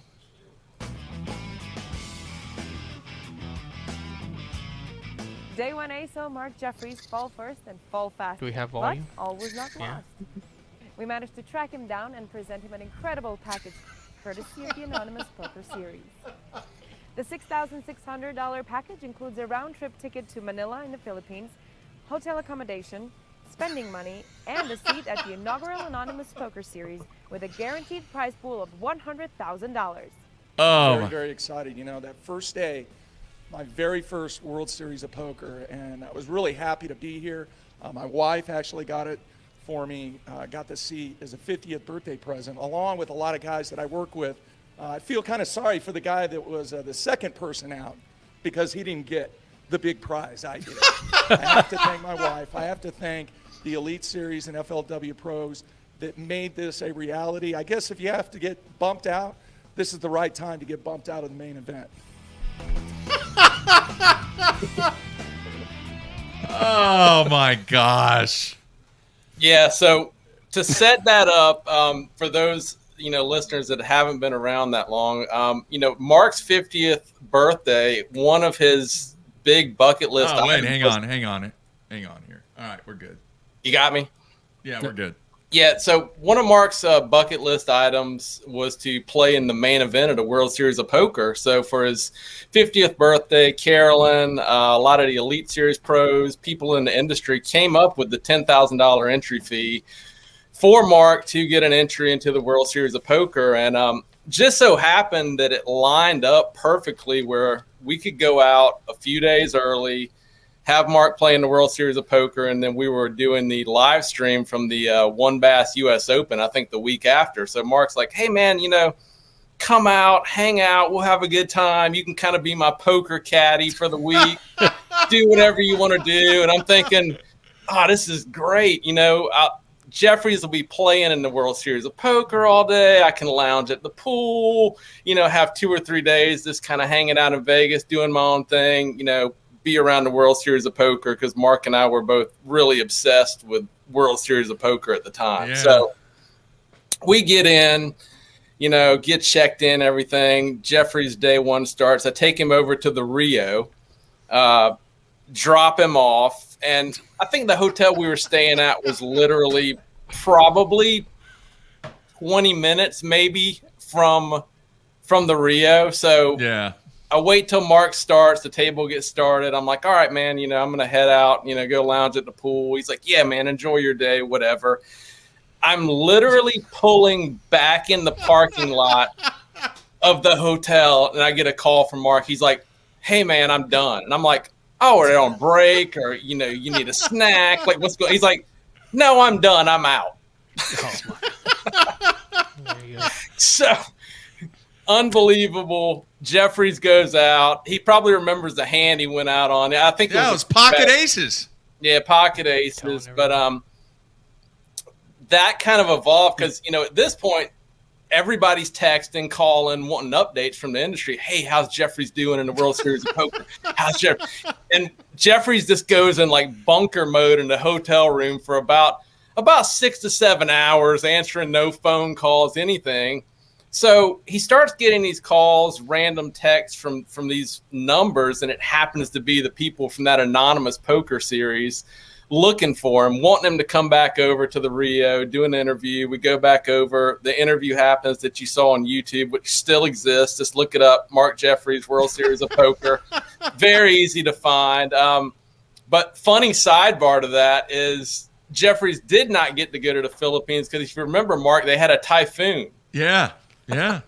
So didn't get to take advantage of the entry fee, but all in all, man, just one of the great stories, hanging out with you and Matt and Dru on the road. And man, once again, just appreciate everything you've done for not only me, but for the industry as a whole. No, that's a great story. And what they ended up doing, they ended up sending me a check because of the typhoon. So I actually got paid a little bit for not being able to go play poker in the Philippines. So it worked out okay. Yeah, absolutely. Much better. Yeah, much better than finishing the second guy out or whatever. But I still want to go back and do that. But that was really cool. And when they made the presentation of the check, do you remember that, Matt? At Fish and Chips at Grand Lake? All the guys. Man, that that made me feel Gary, so the next good. Guest was in on it. Drew was in on it. Dave, everyone. I think you ought to set you and Ish Monroe ought to play poker together because it would take like 3 minutes. Oh, you're still bitter about your partner too. Yes, he was out first. Before you were in, I was complaining about my partner and Fred Rambanis, and you had Ish. And Ish was So you introduced him to the orange blade spinnerbait too. He didn't think that was a thing. Well, you got to because I remember he came up. He said, "Matt, tell Ish about the orange blade spinnerbait." Anyway. All right, Dave, dude, you're man, you're just one of my best friends in the world. I'm so thankful that you made that phone call into the show 12 years ago, and you became part of the crew. And we're still working on some things. We're going to be doing some more stuff here next year, and can't thank you enough for all the support and everything that you've done for everything that we have going on here, Dave. Yeah, absolutely, Mark. Definitely appreciate what you've done for me, but more importantly, man, appreciate your friendship. Yeah. All right, man. Take care, Dave. Thanks, Dave. Good to see you, bud. All right. See you. Wow. That's another dude who owes it to you for getting in the industry. He does it full time now. Yeah. Was it a little nostalgia? Yes. Sitting in the seat. It has been nice. I mean, I've never felt like, real comfortable in this thing. Do you want to complain about the Alabama rig? Because I believe right about the time you started pontoon boating was about when we had the 1 year ban both decided we weren't going to on the Alabama rig. No, all right. What you need to do is the next guy you bring in as a pro. This, to be honest with you, it's been fun working with you guys because it's laid back and stuff. But I had to do a couple of XM radio shows with this guy, and it is down to the second on when you talk and when you can't talk. So the next two guys have been around forever. Way before me and you. Well, I think they were there with Noah when the first. Giudice was gathering up animals. Yeah, is what he was doing. He said that, Gary, not me. So what I think I'm going to do is I'm going to dip out and get DAren Cole my headset, and then Gary Giudice will sit here. And folks, these are some of the guys that you've known very special, the longest, probably some of the first ever, and then we've got a couple more in studio guests, and then a little bit of a surprise. So, have at it, guys. There you go. All right, I am very excited to talk to these two guys, and for those people out there, the one dude, DAren Cole, is getting ready to jump on here. I don't think a lot of people realize how important that DAren was in the formation of the Bass Zone and really the idea that I came up with and what I wanted to do. DAren, how you doing, man? I'm doing very good. I am so glad to see you. And as soon as Mr. Giudice puts on, you got to put on the headset there, dude. How come? All right, you good? You got me? I am good. Man, two of the pioneers in this business. They've been in it forever, and thank you so much for coming by and doing this show. Gary, we go so far back, and when you look back at the ref days and the XM radio days, hell, all we need is Mike Holt sitting over there. Isn't that the truth? He's over in the Virgin Islands. You'll never get him in here. No. But I remember the phone call that I got from you many, many, many years ago saying, hey, the local radio station wants to do a bass fishing show. You interested? Yeah, sure. Why not? And you and I went over to the ref, and that's kind of where the whole thing started, man. We had fun, so much fun. Yeah. There's so many stories we did. I bet there's thousands of stories. When you consider XM and KREF and other things, it's just thousands and thousands of them. Did it ever stand out to you? Were you a part of the XM show when David Dudley was killing a possum when we were interviewing him? Seemed like I was there. You were there. That show. You were on, or he was out on the land, and he got caught in a barbed wire fence while he was talking to us on his cell phone, and he was trying to kill a possum or a raccoon or something. I don't know what it was. There, he's calling right now. No. Do you remember that? Yeah. How can you forget stuff like that? That was pretty insane. It just the other thing that was memorable, a guy who is an iconic journalist here in the state of Oklahoma, Barry, come on. Barry Trammell did his show before us when he wasn't doing he wasn't doing what he's doing now at the level that he was doing at. But he had his show, and we would walk in after Barry Trammell, and Barry would always ask us questions about, now what is it that you guys are getting ready to talk about? Do you remember that, Gary? What I remember most about Barry Trammell, we'd come on the air right after him, so we moved right in when he was moving out. Yeah. He left that studio. It was a pigsty. I mean, newspapers all over the Everywhere. place. It was unbelievable. It was like my college apartment. It was just totally trashed, just totally. Yeah, yeah. You know, I got to tell you my most memorable story that we did, and it was we were doing Iaconelli. Okay. And we were pimping some baits that he was doing it. And it was cool. They were cool baits. And we talked about it for a while. And then some guy on the message board wanted us to call him. Do you remember any of this? I don't. So we didn't do that. So on the way home, on the way back to my office from the studio, I called this guy. And this guy starts with how he's gone broke and he had to sell his boat and had to sell all his fishing equipment. And he lived on this little 5-acre spot, and he had chickens. And they laid eggs all over his 5 acres. And every morning, this guy would get up and go gather these eggs. And this is what we want to talk about. Well, he would think about it while he's out there. If I still had a boat and I still had my tackle, where would I fish today? What would I do? This and that. And I'm thinking, oh, geez, how did I ever get into this deal? And then he says, and I watched you and Iaconelli talk about they were some kind of new Berkeley software. Yeah.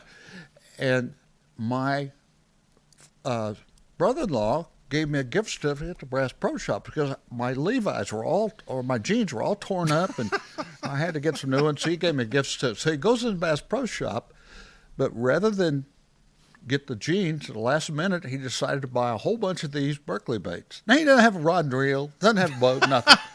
Now he walks around gathering his eggs, fingering these bags of baits in his pocket, thinking about where he would use these baits.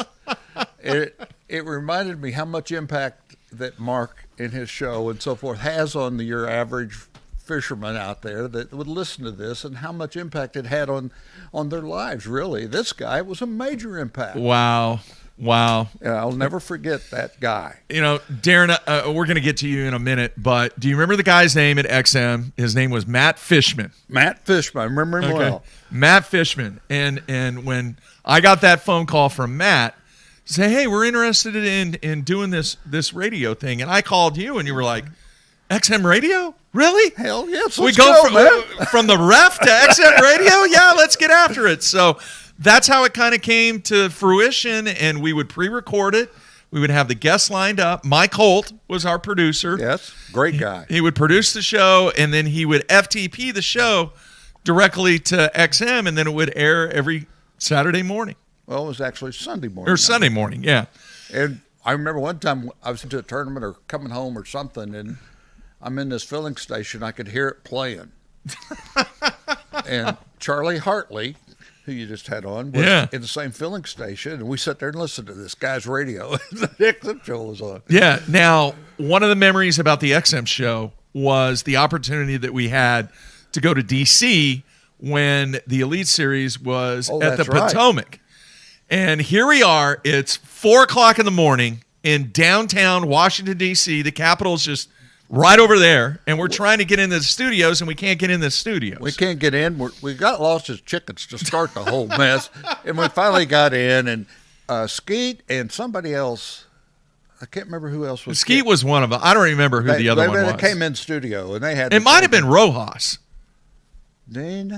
I believe it was. It might have been Rojas. But it was a great show. We had a great time. Yeah. But that XM thing, I don't even remember how long it lasted. It lasted till you and I got tired of it. Yeah. Well, then when the merger took place, remember, and I got the phone call from Fishman, and Fishman said, well, guys, we want to continue the show after the merger, but it's going to cost $20,000 a year. Oh, that would end it. That would end it. I said, whoa, time out. And that's when I started to get into the whole, hey, let's do this internet thing. And it kind of went from there. But the XM show went on for 3 or 4 years, I think, and it was popular. I mean, people listened to the XM thing. It was on their Sports Nation channel. I said, I miss those days. Yeah, it was good. It was good. And Gary and I, the show that we did, it was structured, but we had really no idea what we were going to talk about. No, one section of it was a kind of a debate. Yeah. You know, where he'd take a side and I'd take a side.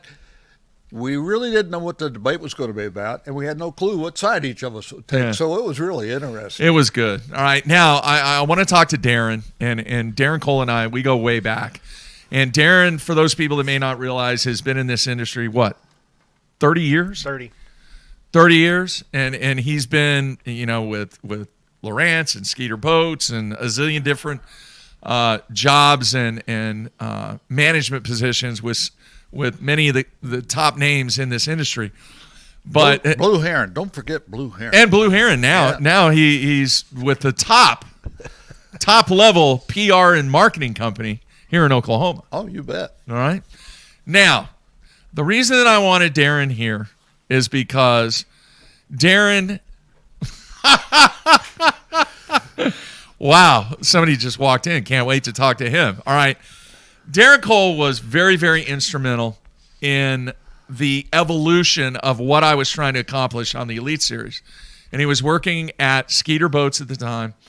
And we sat in his office. I don't know if hopefully you remember this. We sat in your office, and I sat there and I looked around and I go, DAren, I can't think.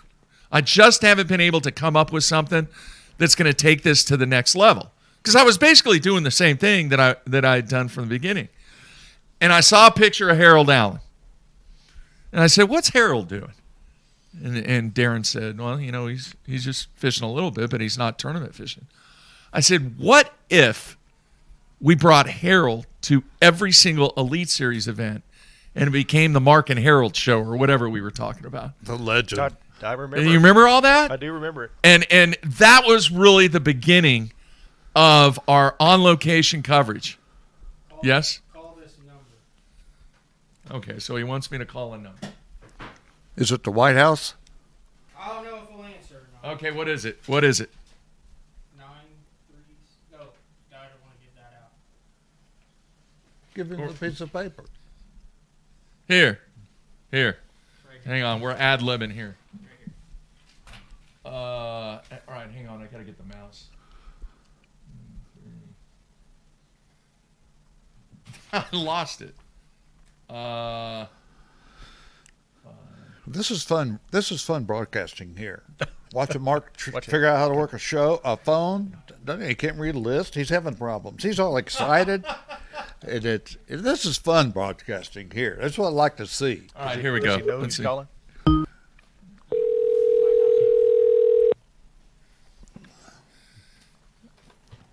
Hello? Oh, I thought somebody answered. Do you know who you're calling? Yes. Yeah. This is a secret? It was about a 50-50 chance. No answer. Hey.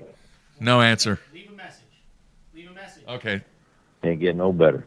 This is Harold. Leave my name and number. We'll get back. At the tone, please record your message. All right. When you have finished recording, you may hang up or press 1 for more options. Okay. Hey, Harold, it's Mark Jeffries, and we're trying to get a hold of you. It's my final show. It's my retirement show. I got Gary Giudice and DAren Cole in studio, and we wanted to bring you on just kind of to reflect on what it meant for me and what it meant to me bringing you on, doing the thing that we did with the whole wide open thing. And I just wanted to say thank you, and I will give you a call soon, man. But thank you so much, and we'll talk to you soon. All right, there you have it. Harold Allen. Anyway, but I hope he calls back in. He might. He looks at his caller ID on his flip phone.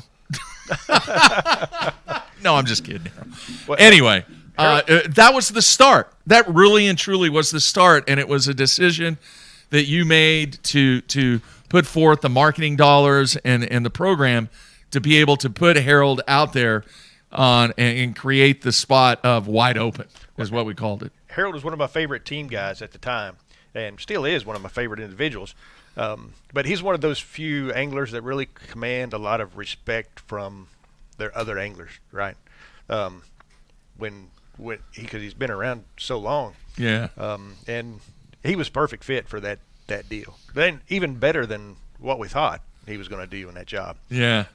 One of my favorite stories was the first time we did the first show. It was down at Del Rio. I think that was the first one, right? Yeah. So we had you three, Matt and Harold and yourself, were on location. Yeah. And I was working for Skeeter at the time and was down there on site. It was I don't know if it was the first event of the year or not, but I think it was. Everybody kicks off to do the start, right? The anglers are out fishing. They've done the launch. So that's normal, kind of, you head back into town, you grab a quick bite of breakfast after the takeoff. And I'm sitting there in the local, I don't know if it's a convenience store or a diner or what, but I'm having my breakfast. But a table or two over is a group of folks that are, and I won't name them all by name, but these are executives with BASS, with ESPN, and they are sort of talking about what's going on with the day's coverage, right? And I don't have if you tell this story, can I tell the story? No, keep going. You know what I'm going to say. Yeah. So one of them is the principal for the production company. He slaps the table and he says, "By goddamn, I can't believe that a retired UPS driver, a crippled old man, and a college punk are kicking our ass." And I usually, as marketing manager for these different companies, kind of always went into, I wanted to have a sponsorship or a program that was sort of proven. Yeah. But over my relationship with you, and a lot of the new ideas that came forth and things that you executed, you sort of built a reputation as this is going to work. And this is one of those deals, right? We signed up, and we were going to pay all the expenses necessary to get you three on site and location to pull this off. And that was, I mean, you can look back now with the technology available and the way that the sport is covered.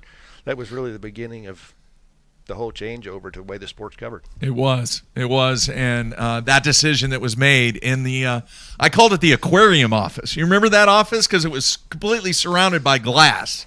You remember your office? Yeah, I do. It had it looked like an aquarium. And we sat there and we put some numbers together and, went back and forth on the phone trying to figure out how we were going to do it. And I can even remember encouraging to spend a little bit more. Yeah. Once I got your expenses on your travel and food and beverage. I was tight, man. It was like you got to have something better than Burger King for breakfast, lunch, and dinner. I was tight. Giudice knows that, man. I was tight. He's tight. I was He's pretty tight. thrift. He's tight. I was very thrift, but that decision that was made by you and your staff, Darren, was really the beginning of Harold Allen kind of resurrecting his career. He's actually talked about that and the legend that was created in his travels across the country.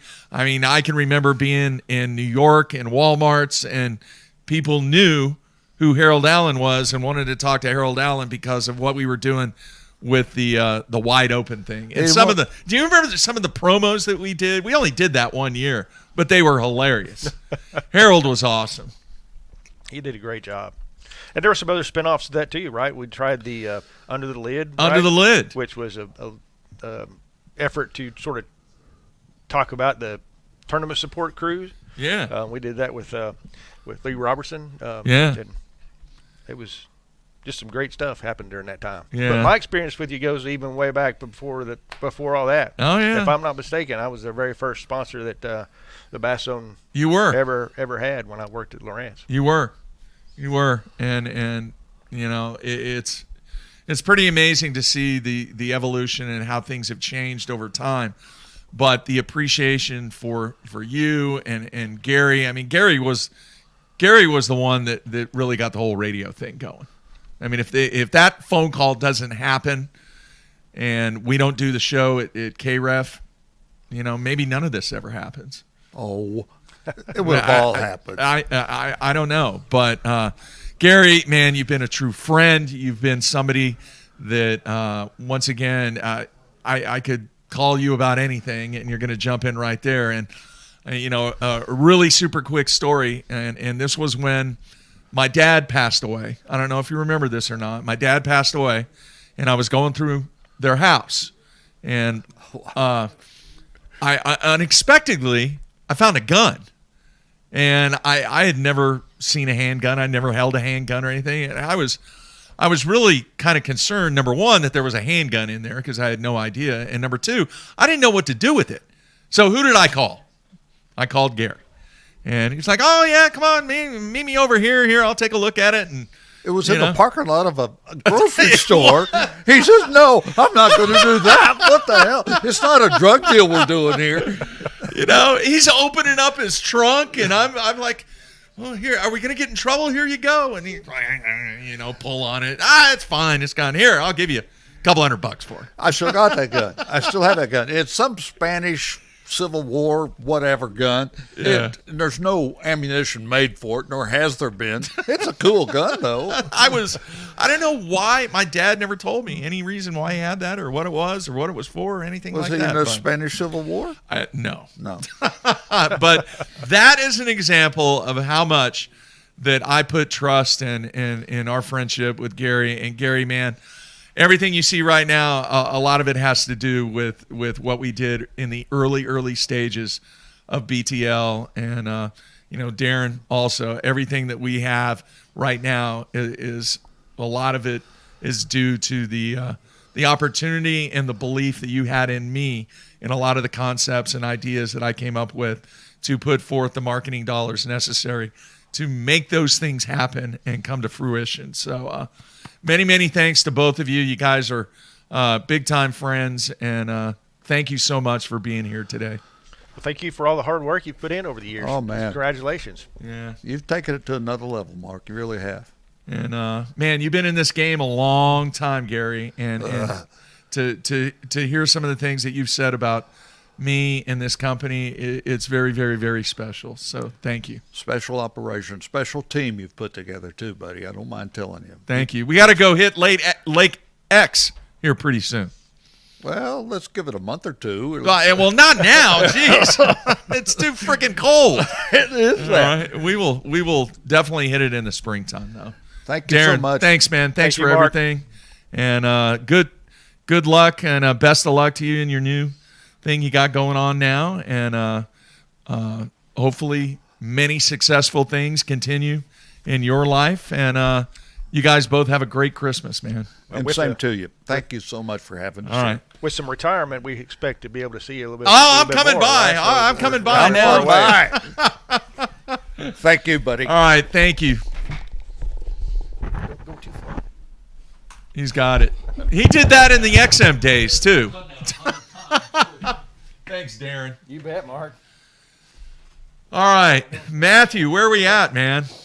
All right, we have some more in-studio guests this next one. So I'm going to be honest, I'm not exactly sure what he does or what he's ever done, but I know You mean Gordon Gecko? He's been a part of the Bass Zone since before I was involved in it, and has done a lot of things with you, and is always, we'll go to lunch every couple of years, and he always stays in, and you're like, hey, what did I do? I went and fished with Brent today or stuff like that. So, you guys were around, so I'm going to step out and get the next ones and bring in Brent Conway. Come on, Brent.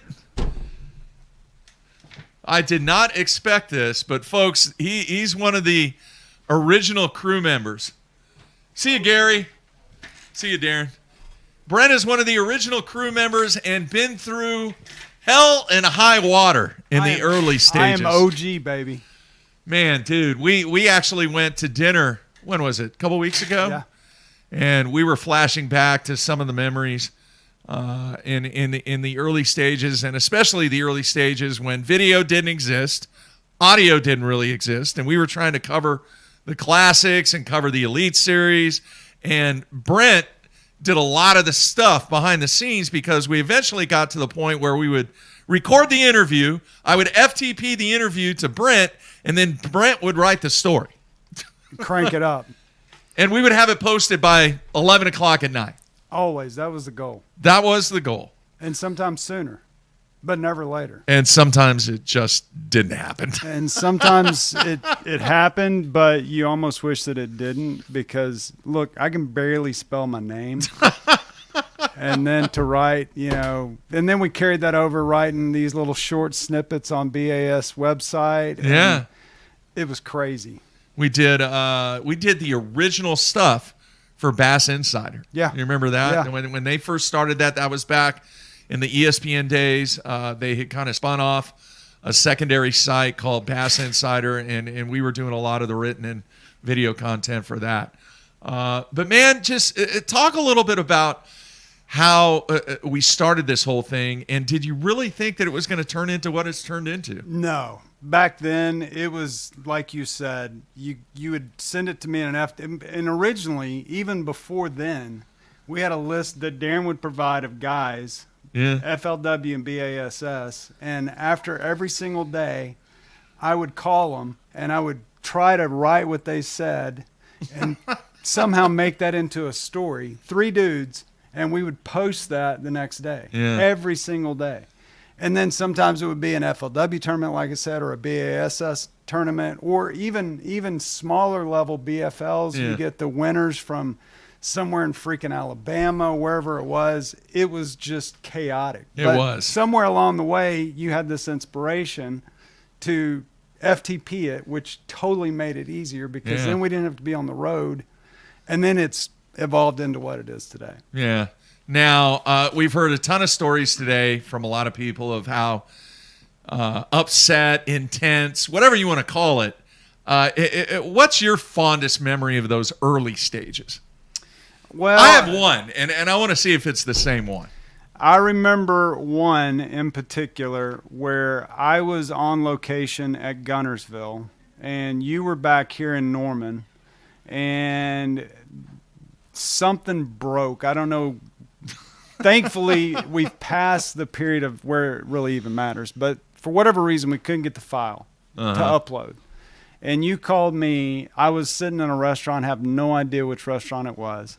But I was sitting there and had gotten the story done. And it's that call that you mentioned earlier at 11 o'clock, which, by the way, if Jeffries calls you at 11 o'clock, it's never good, like Matt said. He called me just screaming. And I'm like, wait a minute. Are you yelling at me? Or are you yelling because the process broke down? I don't know. I'm just yelling. I'm just upset. That's my fondest or not so fond memory. But either way, it worked. And we got story up and life went on. Yeah, that was not mine. The one that is very distinct in the way that whole situation went down was the Classic at Orlando. And we were staying at a hotel the Disney grounds, Disney World grounds. I forgot all about the that. hotel was all messed up. They had the wrong room. We were on top of each other, and I had the video, and the video would not render. And I stayed up all night long trying to get the video to render. And folks, this is way, way, way before the YouTube days. Which, by YouTube the way, wasn't even around. Because you stayed up all night long meant that I stayed up all night. That's not true because you and Blackstone. Baby needs her sleep. That's all I'm telling you. You guys wake up, and I'm still sitting at the desk, and you're like, "What are you doing, man?" I'm still trying to. Oh well, you need me to do anything? No, I don't need you to do anything. And we had to be on the water the next day. Yeah, and it was Jeffries is still trying to get the video to render.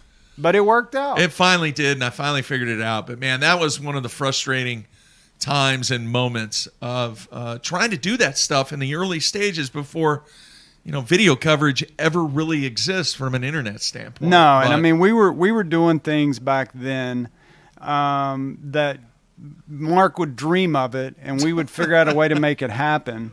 And it somehow did.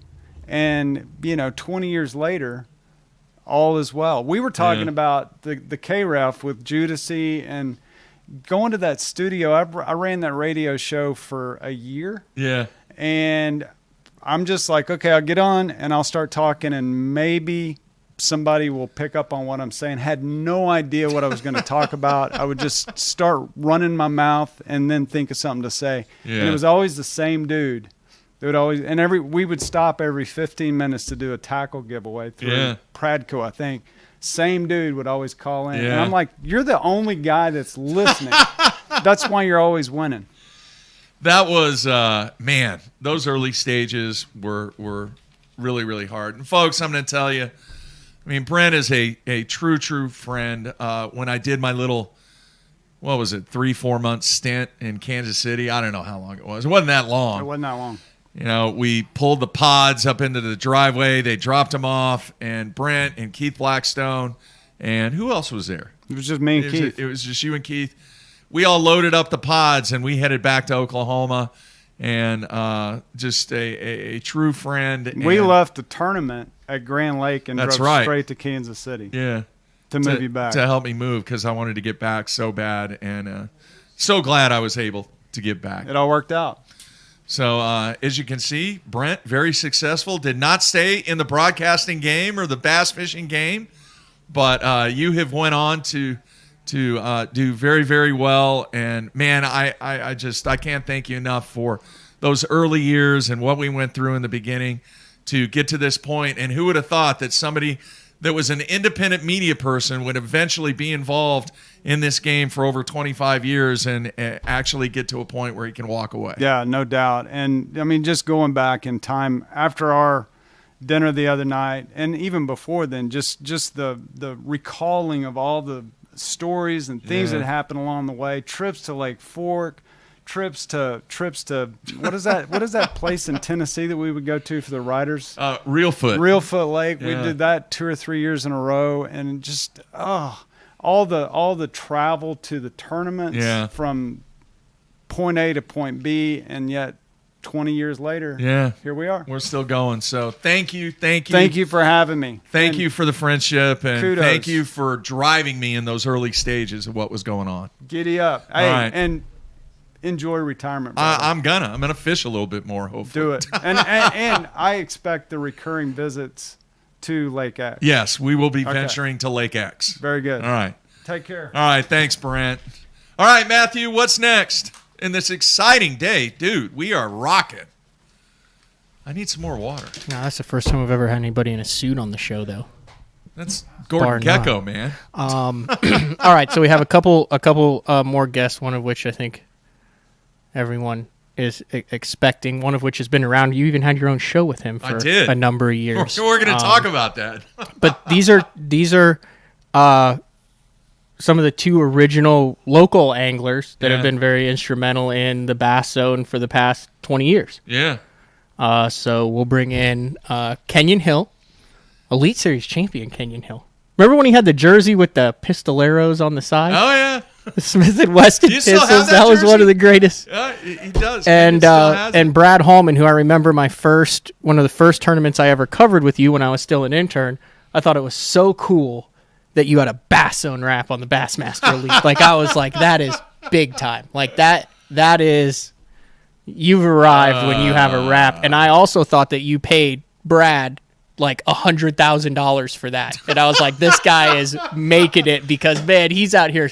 It's his title sponsor, man. Frugal. It's his title sponsor. I was like, man, he must just be writing checks. So anyway, no, these are the next two guys. I'm really glad to see both of these guys.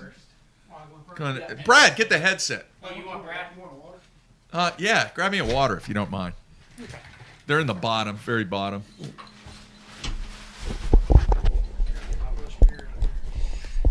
Oh, thank you.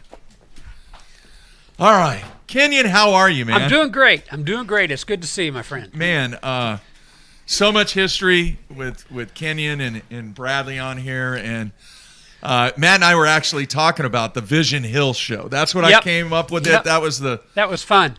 And we showed up at a local barbecue place here in Norman. Yep.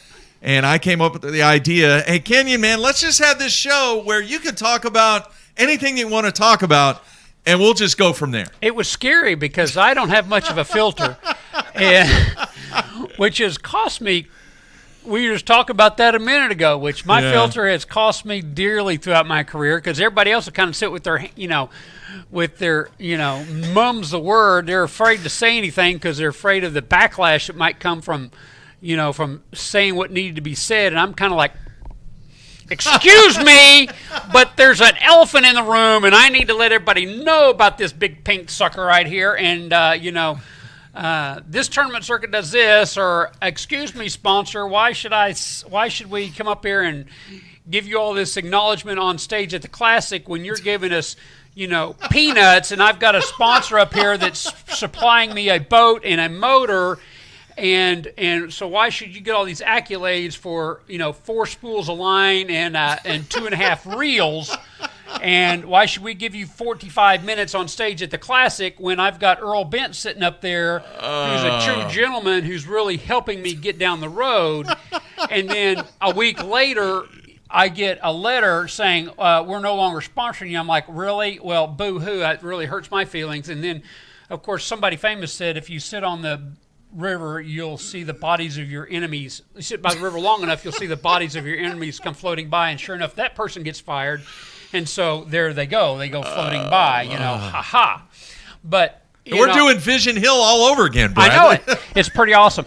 But I will say this, in all seriousness, folks, about Mark. You were ahead of your time in all the stuff you did. It's truly amazing. You brought bass fishing leaps and bounds above what it does, and some of the cool stuff you did, like the cool stuff you did was live stuff, and they had a Bassmaster Elite on, I don't know where it was in Florida somewhere, and they were catching them off the bed, and there was a canal. I remember this. There's a canal, and there were 2 guys doing roundy rounds, catching them off the bed. And the story I remember is he went and knocked on somebody's door. No, it was a Harris chain. It was Grant Goldbeck and Shaw Grigsby. Right. And he went and knocked on somebody's door. Nobody else had the gumption to do this. He's not bashful at all. He went and knocked on their door and said, "Can we do?" And they was like, "Yeah, here's some chairs or lunch here. Here's something to drink. You need barbecuing, grilling for us." Yeah, and he's back there filming it live. Yeah. Doing it, and nobody else, and Bass and everybody else is like, "Why didn't we think of that?" And so they were mad, Kenyon. Well, they were mad. Well, it's because you were ahead of the curve. You showed you were just very aggressive in the things you do, and bringing bass fishing to the forefront, and doing things just really getting ahead of the curve. It's awesome. Yeah. It's awesome. The things you do. It's like this right here. Yeah. This right here. It's just awesome. The things he's done. Kenyon, it was really, really cool in the early stages of the Elite Series. It was nice to have somebody that was from home. Yeah. Because in the early stages, it might have looked like, roses and whatever that saying is. Mm-hmm. What is it? Cookies and cream or whatever. Yeah. Dude, there were a lot of thorns out there. Mm-hmm. And it was nice to be able to turn to somebody like Kenyon and go, dude, this is what I'm dealing with. Now, you throw Bradley into the mix because that first year, what did we do, Bradley? We were roommates. That's right. Mm-hmm. The inaugural season of the Bassmaster Elites. Yeah. I didn't know anybody. And, I didn't know anybody. Mark didn't know a whole lot. That's really where it's all about being there. Wasn't that the saying? That was it. And that's kind of when that really started, right? The Bass Zone, it's all about being there. And so you were like, I'm going to be at every event. I'm going to be back behind stage. I'm going to be interviewing every angler every single day, not just on the final day. And you and I were roommates. And, dude, that was a special year for both of us. It was a really strange, right? Because, you're always with fishermen. Mm-hmm. And we had different schedules because he could come in during the day. Like he would get up in the mornings and be out there at launch and take off and do some stuff, maybe even go out and follow some anglers. If he got a follow boat in the morning, he would come back in, write a story, catch a nap, and then be back at weigh-in. Yeah. And our schedules were so different at night because I get done with tackle and stuff, and we might eat dinner together, but then I was to bed, and then he was up, and a lot of this was in hotel rooms, wasn't it? Yeah. We didn't have houses back then. That first one, we didn't even know where to really stay in Del Rio. Yeah. And we ended up staying at a hotel that was kind of away from everybody else because we didn't know. Yeah. Yeah. Because the main thing is, do you have boat parking? I just know I spent a lot of nights asleep or sleeping with the lights on because he was up. The guy was up all night long working on the stories and stuff, yeah. right? So that was really his crunch time. Was kind of when I would sleep. But man, it was a lot of fun, and we did great together our first year. The story that I will never forget was I came in one evening from doing tackle, and I was like, "Hey man, what do you want to do for dinner?" And he's like, "I've got 3 stories I'm trying to do tonight. I'm going to be up all night long, but dude, I have not stopped and ate anything all day long. Will you just grab me something and bring it back?" And I was like, all right. We were in South Carolina or somewhere. Mississippi. we were out in the country somewhat, but we were in a hotel, but there was no restaurants, none. There's one Sonic. That's it. One Sonic. And I'm like, well, that's cool. I'll just go over there, you know. So I run up the road about 5 miles to this one Sonic. I order, pay for the food, and I guarantee you it was an hour before. There's no one there. Like, I'm the only customer, and it is over an hour I'm sitting at this window. And I came back and I told Mark, I was like, all right, here's the deal. Here's your burger. Do not have a heart attack because you're going to die waiting on an ambulance around these parts that we're in right now. Oh yeah, that was amazing. And then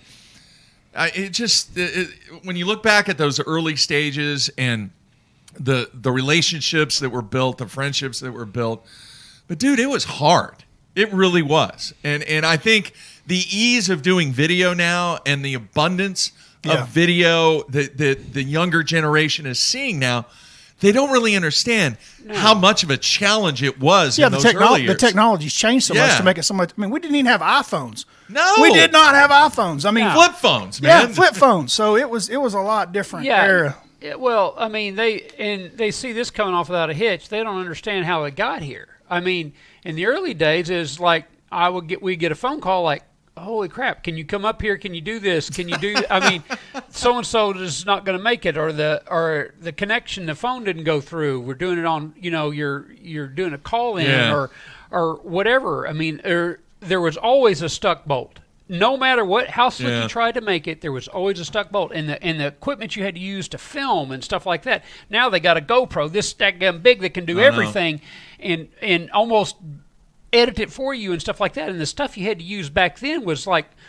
tens of thousands of dollars, and it was so fragile you couldn't hardly look at it straight. You had to kind of look at it through the peripherals or it'd break, you know. And it's just, it was unbelievable to make it pull off. And I remember one time that I had to ride with Pain Rack, which is, if you want to torture, this is one for you.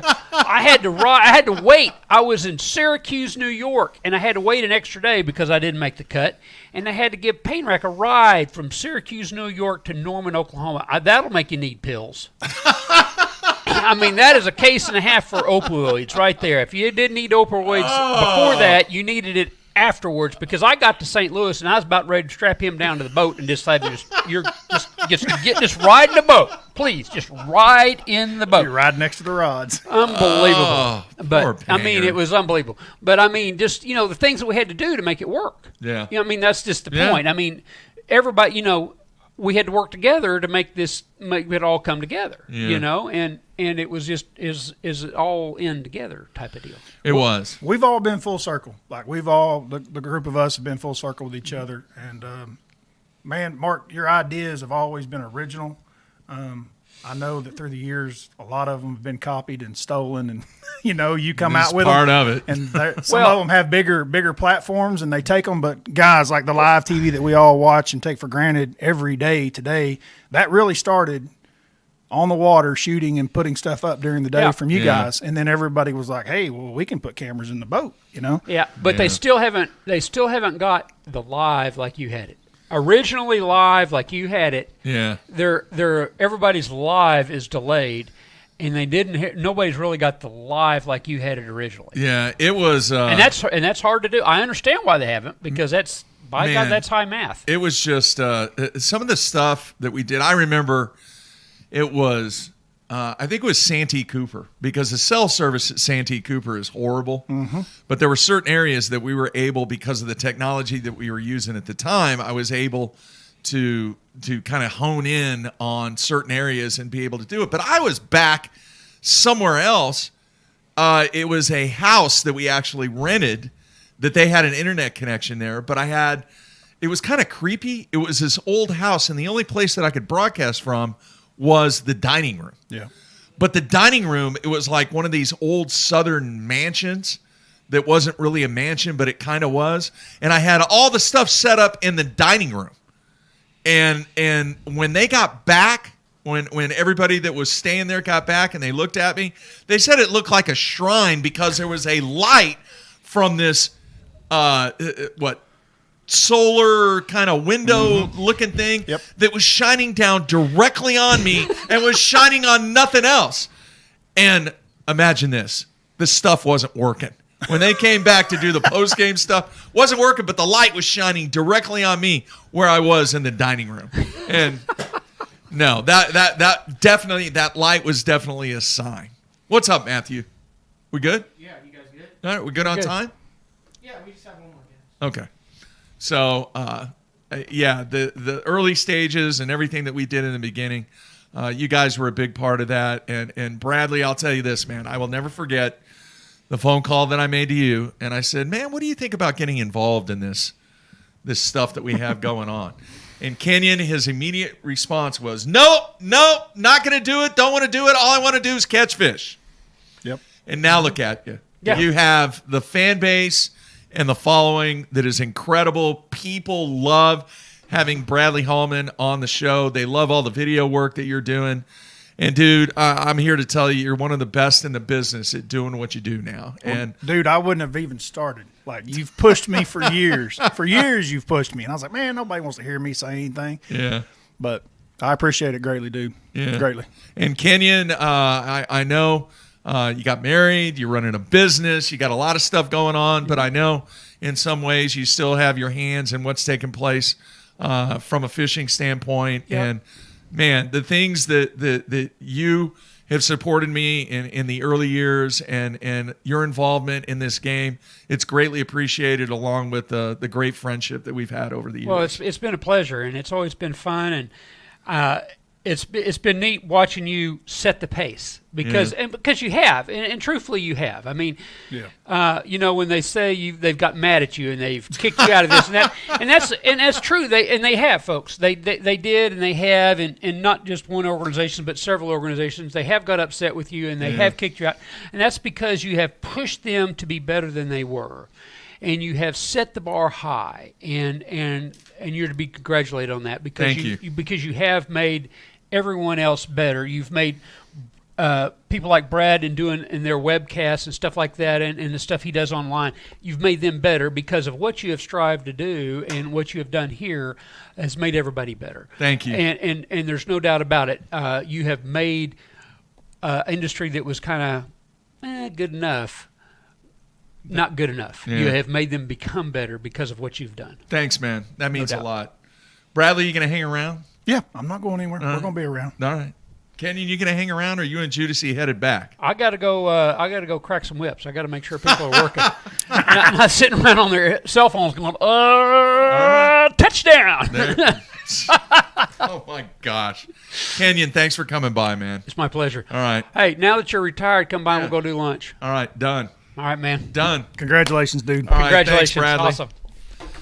All right, Matthew, jump in here. Oh, excuse hat. There you go. I got to get it in the lock position. There you go. Thanks, Kenyon. All right. Man, we've been doing this thing 3.5 hours, dude. 3.5 hours. Yeah. What do you think so far? It's been amazing. So we have one more guest. What is one of the highlights of? We talk about this all the time. The yellow BZ jerseys, and what? Explain in as short of terms as you can. Team BZ. Yeah, that whole thing came about because of my intrigue with the Crown Royal team. Okay. And a lot of people may or may not be aware of back in the day, the Crown Royal team was amazing. It was kind of the first team where a group of anglers were actually together wearing the same jerseys. It was no affiliation with any boat that you had or motor or anything. Yeah. It was Crown Royal. It was a team. It was a team. How many of those guys on the team? I think there was like 7 of them. The original Crown Royal team. No, of the Team BZ. Oh, dude, I don't remember. I really don't. 10, Can you name 12, any of them? Glenn Cunningham. Oh, there's Glenn Cunningham. Oh my gosh, it's the entire Team BZ. Let me get out of the way here. Look at all this paraphernalia. Gosh. All right, so here's what we got going. There's a headset there that you can tell stories. There's a headset here. Y'all can get in there. Let me get the chairs. Oh my goodness! Let me get the chairs out of the way. Oh my gosh! Congrats, bro. Oh man! All right, so this is the iconic team Basso. Get in there a little bit more. Yeah, there you go. That's the original iconic team Basso. Now, one of the members is in Hawaii. One of them has a monster buck that he said, "Dude, if I shoot it, I'll be there. If not, I ain't missing this buck." Oh my gosh! And the jig master, Wes Endicott, he's like 3.5 hours away. But these are the guys from what year would it be? The late 90s? 2000? Yeah, something like that. So I'm going to step away. So this headset right here, this headset works on this. This headset on the mic works. And you really want to get the Mark Jeffrey stories here because I've been hearing them inside. It's your guy's show for the duration. Look at those jerseys, man. And the jacket that Ron Shaw's wearing. Wow. Wow. Bye-bye. I am like...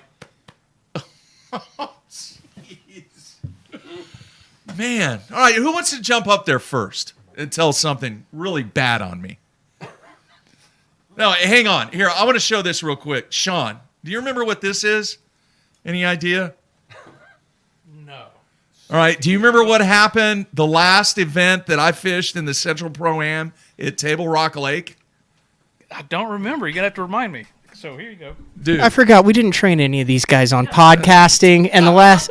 Well, Sean's fish. Everyone still fishes here still, but here, sit down, grab it. This Someone guy else right grab here. Hey, you remember, Glenn. Don't you, Glenn? Cunningham, sit down, grab a headset, and tell a Mark Jeffrey story.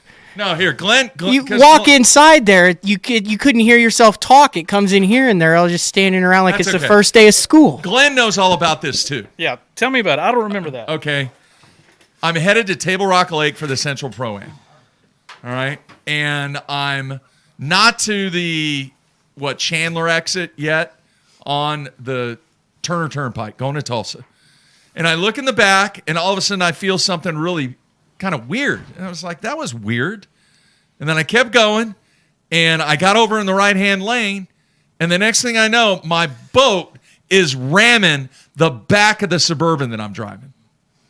All right, it came dislodged from the ball. The ball just disintegrated for some reason. Ball came off. Trailer was doing this, bamming the back of my Suburban, and luckily I actually pulled over. So guess who I called? I called Glenn. Mr. Glenn, huh?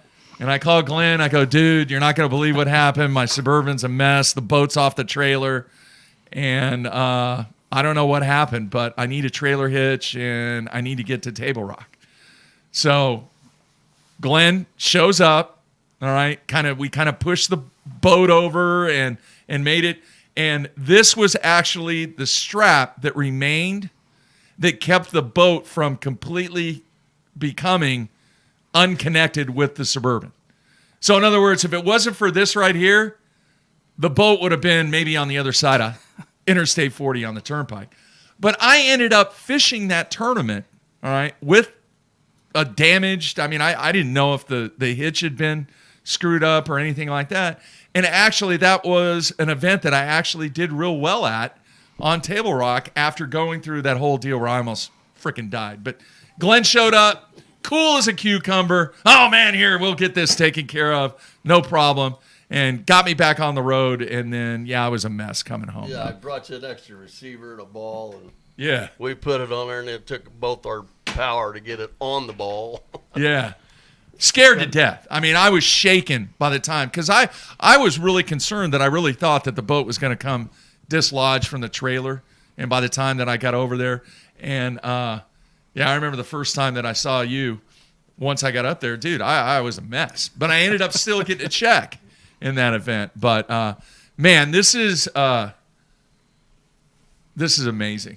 And I don't really know exactly what I was doing when I put the team together, but I knew I had the studs from the state of Oklahoma, and you throw Wes Endicott, who was a really good friend of mine, and that was kind of the beginning of the whole purple and yellow and the Mo Betta shirts. They went over and above with the Mo Betta shirts, and I've man, I can't thank you guys enough. I know when we showed up at Lake Fork and we did that photo shoot, and you're kind of like, what the heck are we doing? And the vision that I had for it, and I was kind of maybe ahead of my time, but it was cool to see you guys wear those jerseys and fish some of the tournaments that took place here in Oklahoma, and talk about, what I was trying to build with the whole Bass Zone thing. And then now look, many years later, I'm actually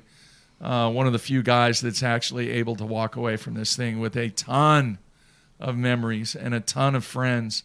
And some of the best time of my life have been, with the people that's in the studio right now. You did good. We've all had a good time with you, Mark. We Yeah. appreciate everything you've done for us. And man, and kind of fun watching this evolve over the last 20 years. I mean, I know I met you in at an AA meeting. Yeah, Anglers Anonymous. and where? It was at a bowling. More bowling alley. That's right. Our meetings were in the bowling center. Which is no longer there from the tornadoes. Yeah. And been a friend. We've been friends ever since. So it's been a good time. Great ride. Yeah. Dude, you guys have to have better Jeffrey stories than this. We coordinated all this for 8. We need some Jeffrey's early day stories. Like, do you remember when he put the team together? What I mean, look, let's hear some early. Like, did he catch him? I've never actually been around people when Jeffrey's actually used to fish. What was his style? Was he aggressive? Would he like? One of his nicknames was Dink Slayer. Because that's all he did. Whoa! You realize he makes fun of me? The dink and dunk, the dink master, the finesse. He was doing it with a Carolina rig, and he's like, Yeah. all I can catch is dinks. Yeah. They call me the Dink Slayer. Yeah, I did catch a lot of dinks with that thing. So I remember when when we're going to the lake, not fishing several times. I remember Table Rock, you mentioned that. Yeah. And the meeting used to be in a bowling alley. I had no idea that you bowled. And you were sitting there. You came up and was like, "Hey, let's get a bowling game." I didn't know. Don't even know if I've ever bowled before. And then you were trying to hustle the local crew there because you said, "Come on, you can join me, and I promise you we'll win." And we ended up not getting the game. I think they knew when they saw you, but then that's when you told me you were one of the few people that's bowled 300 right and left-handed. Yeah. That was wow. And then the first time that I made the Central Pro-Am Championship? Remember it was at that lake in Kansas City? Throw the photos up. Yep. Do what? Oh, throw the photos up? Oh, you got photos from that? Let's see here. What was the name of that lake? It was tiny. Yeah, it was tiny. It wasn't, and it didn't have a whole lot of fish in it.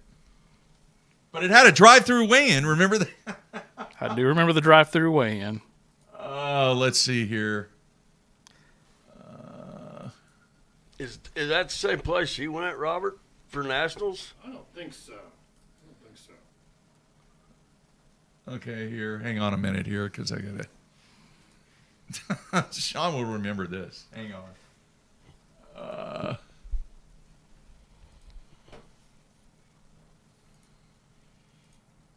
You remember that? Oh, yeah. I remember that. That was version 2 of the Bass Zone jersey that went out. But, man, that was DAren Cole actually helped me with that wrap. Well, that's. Back then, boats were not wrapped. No. Having a boat like that stood out and got everyone's attention. I remember every time we'd stop at a gas station on the way back and forth to these lakes.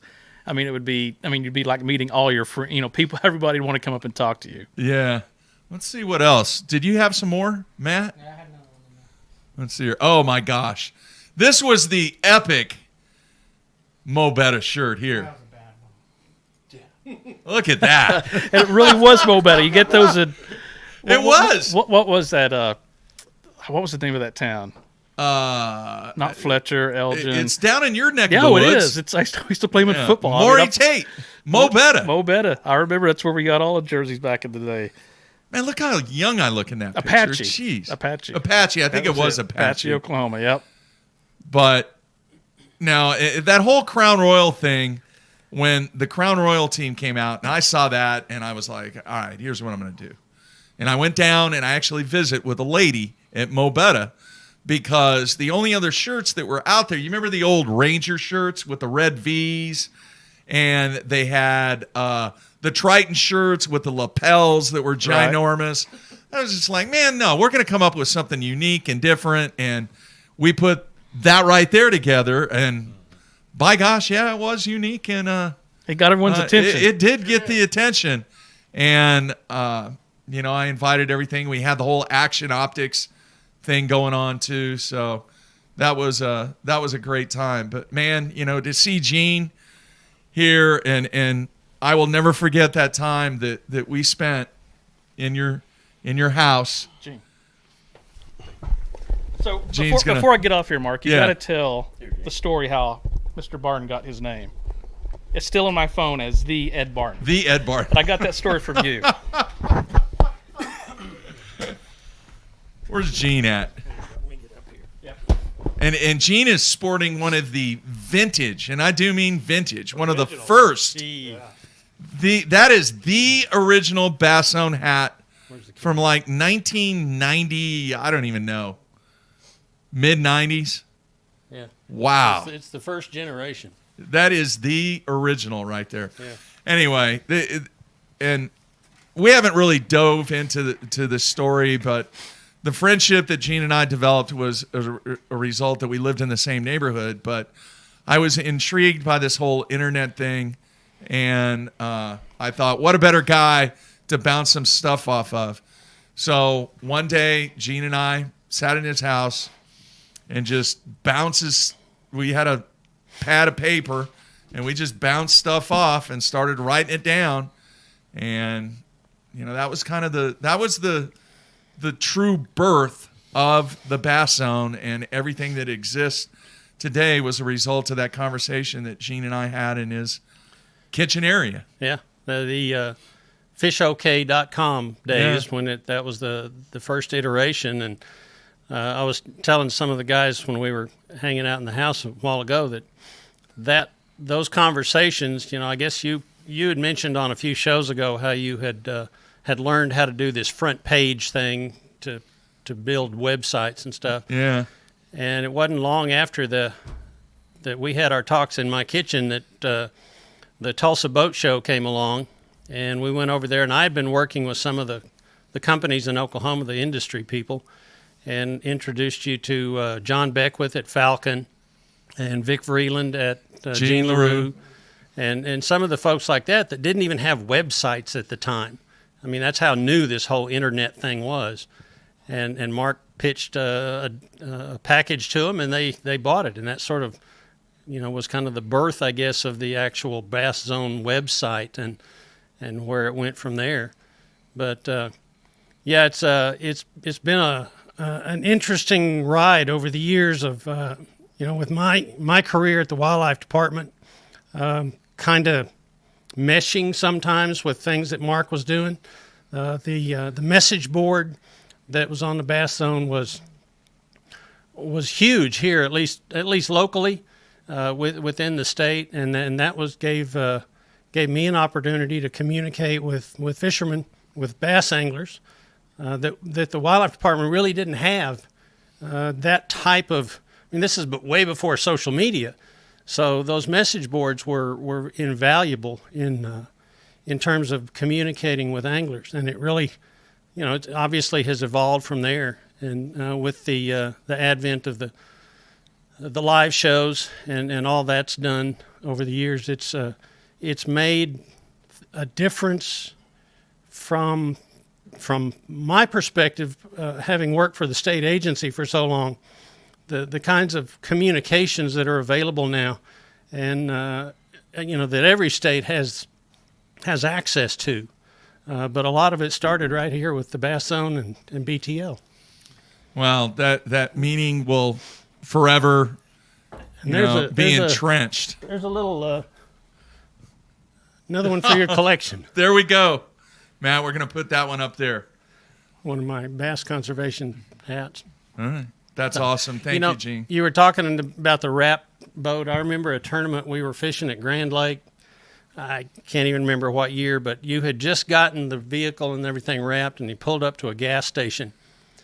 And and people come out and they're like, what is this? You know, they're thinking this guy must be somebody important, and they just gravitate to that wrap vehicle, and you know, the pros hardly any didn't have wrap vehicles and boats and stuff at that time, and Mark just thought that was so cool that people that had no idea what this fishing thing was all about would come up and strike up a conversation because of the wrap and stuff on the boats and the trucks. Yeah. And it helped open the door to a lot of conversations. It did. And some of the people that we have met and I have met on the way, fans, it's been such a great ride. And, man, the memories and so many things that have opened up doors from a fishing standpoint, from a friend standpoint, and just from a life standpoint was due to many of those things that happened in the early years. I know Sean and I, we had multiple discussions in the early stages. And, you know, you were extremely deep into what you were doing with your job from a video standpoint, and we would bounce stuff off. And you know, I remember, you know, here recently, within a few years, when we decided to do the one-on-one stuff, and you and Brad went out to Thunderbird, and we tested all that new equipment that I thought was going to get the job done, and it was way before any of the other technology was out there, and I was able to come up with that. So the memories are too numerous to mention. The friendships are priceless, and you know, it's man, for you guys to be here after the trials and tribulations that have taken me on this crazy ride in the what I call the swimming pool all the time, compared to the Pacific Ocean. It's been a very, very, very special day. And to wrap it up with you guys here. Oh, we have one more guest? Yeah. All right. In studio? Yeah. Okay. Are we ready for that guest? Yeah, well, these guys are... So do what? These guys are going to stick around. And we're going to lunch? And we're going to lunch. Can I buy you guys lunch? He's like, sort of, kind of. That's a yes. That's a yes. All right. No, wait, here. I want to mention one thing about Ed. All Okay. right, real quick. This dude right here, all right, and folks, this was totally out of my range when it comes to the fishing side of it, all right? But the dude actually taught me, and I could not have learned from a better person on how to catch fish on a swim jig. And those tournaments that we fished on the Arkansas River over time are so special to me, Ed. It's not because we won, all right? Well, we won one. We were third in one. And then we should have won the other one. The other one, but I was too lazy to drive to the weigh-in. Long story. Long story. But anyway, it's days like that and those memories that you have on and off the water are very special. And I'm serious. I got to tell one story about you and Sean. Okay. Y'all probably don't remember this, but I do. Okay. Back in the 90s, Ty Smith and I were team partners. We were fishing the Skeeter Championship at Grand Lake. And after the first day, we were leading it. Well, this typical, you always start the second day, you struggle. Well, we go to one of our main spots, and as we're pulling up, there's another boat pulling up. Well, that other boat happened to be Mark Jeffries and Sean Goodwin. And I don't know what to do. But being the good people that they are, as soon as they saw it was us, they both hollered, "Hey, are y'all fishing here?" "Yeah, we caught some here yesterday." They put the trolling motor up and left. That tells you what kind of guy Mark and Sean both are. So I appreciate your friendship over the years, and good luck, and congratulations. Yeah, thank you, Ed. Yes, sir. You rock. And then Mr. DeGraffenried Reed right here with the vintage shirt. All right. I talk about my yard all the time on the show. The reason that my yard looks as good as it does is because the man knows yards when it comes to fertilization. Let me tell you. So, no. Yeah. Knows fertilizer and super hog. That's right. That's right. So, many, many memories in the what I refer to as the aircraft carrier. You know, what is that? 28-foot? Is it a 28-foot Champion, Robert? It's a 22-foot Champion. Okay. It just looks like 28. All right. And, man, just it's been an incredible day. We'll all go to lunch. We'll talk some more stories. We'll have some more memories. And, man, I really look forward to hopefully spending some time on the water with everybody in this room. And I mean that. And, you know, I don't know who said it a long time ago. When you get involved in the fishing industry, the time that you spend on the water goes away. And that's been said by numerous people, numerous times. And hopefully now, with me walking away, that I will be able to spend a little bit more time enjoying the game that the last 20 whatever years that I've spent talking, writing, and taking pictures about. I will continue to enjoy, hopefully at a next level. And, you know, life's a weird thing, man. And I don't get too sentimental very often, but there are stages of life, and the way that I have tried to go through those stages, that when you reach a goal and you reach an objective in those stages of life, you just go on to the next challenge.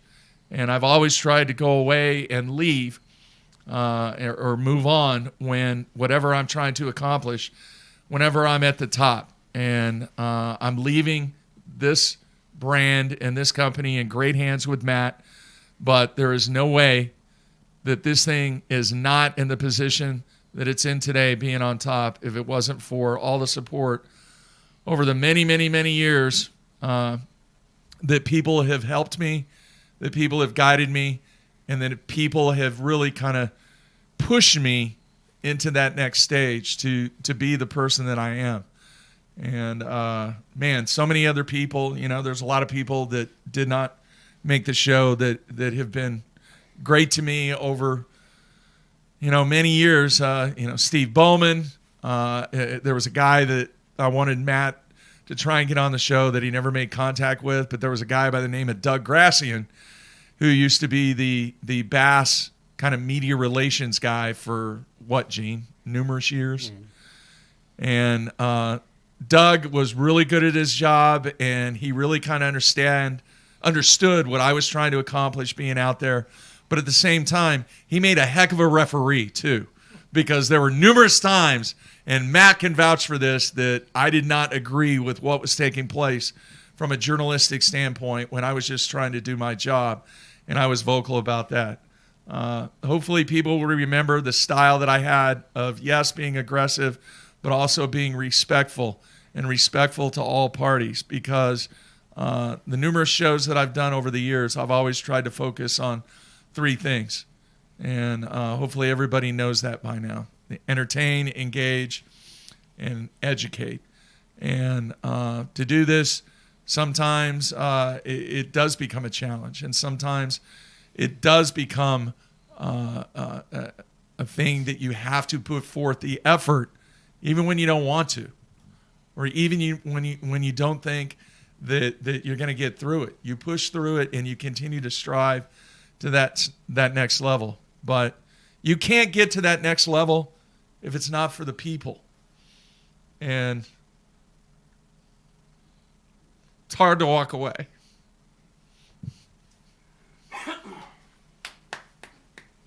But it's time. It's time. Thank you. All right. We got one more guest, and you're one away from hitting the over, and I might hit you with the over on this next one. So these guys are all going to go to lunch with us afterwards. So if you want to just kind of hang out here, and we'll bring in the last guest of the day. Awesome job, guys. Thank you. Thanks, man. Keith Blackstone, Robert DeGraff Reed. Thanks, Ron. Ron Shaw. Glenn Cunningham, Sean Goodwin. Thank you, Mark. And Gene. Wow. Did you see that one coming? No, I didn't. They did good. They were a little quiet at first, but then they did a really good job. We got some good stories out of it. Wow. So yeah, this is not like the last time that we're gonna sit here. It'll just most likely be me. Gene's asking a question.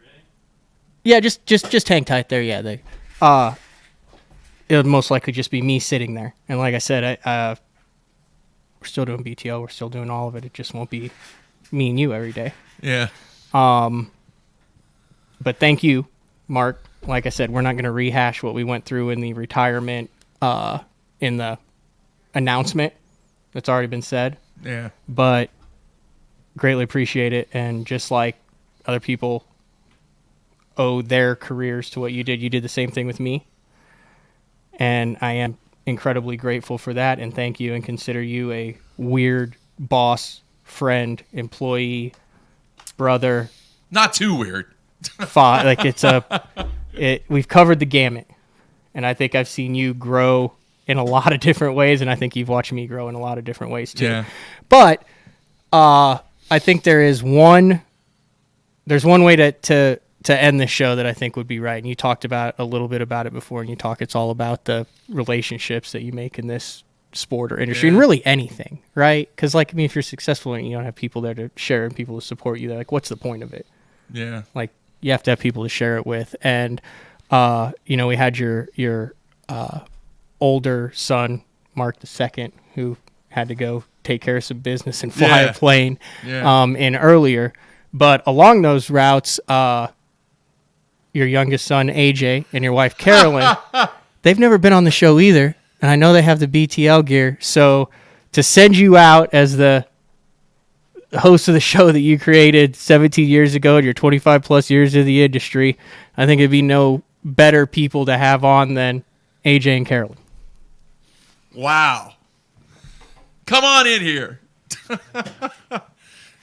Now you're actually going to see what I was doing all those evenings out here trying to get stuff ready.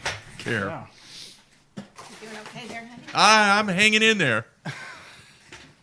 I had no idea you were going to be here, AJ. Yeah, I wouldn't have missed this. A little surprise for you there. Wow. You doing all right? Wow. Yeah. Are you having fun?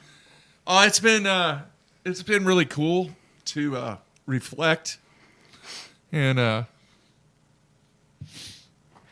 it's somewhat fitting. Okay, hang on. It's somewhat fitting to end the show with obviously two of my favorite people in the world. And man, the sacrifice that his went through with so many days being away from home and missing out on a few things, and it's just I really did want to walk away on top, and I have no regrets about doing what I'm doing, and it's really cool, AJ, that here recently you've become kind of more interested a little bit in the whole fishing game. And, even if we don't catch fish, it's still cool being on the water and being able to spend time with you. And man, you hear guys that compete, you hear anglers, they always talk about the support factor that they have in their family. And yeah, I bounced a lot of stuff off of Becky and Mike and Edwin and everybody else that I talked to, but there was always one person that they were the rock. They were the ones that really took the brunt of what was taking place with the company, with the direction, with the commitment, and that was my wife, Carolyn. And we've been married 32 years. Is that right? 31.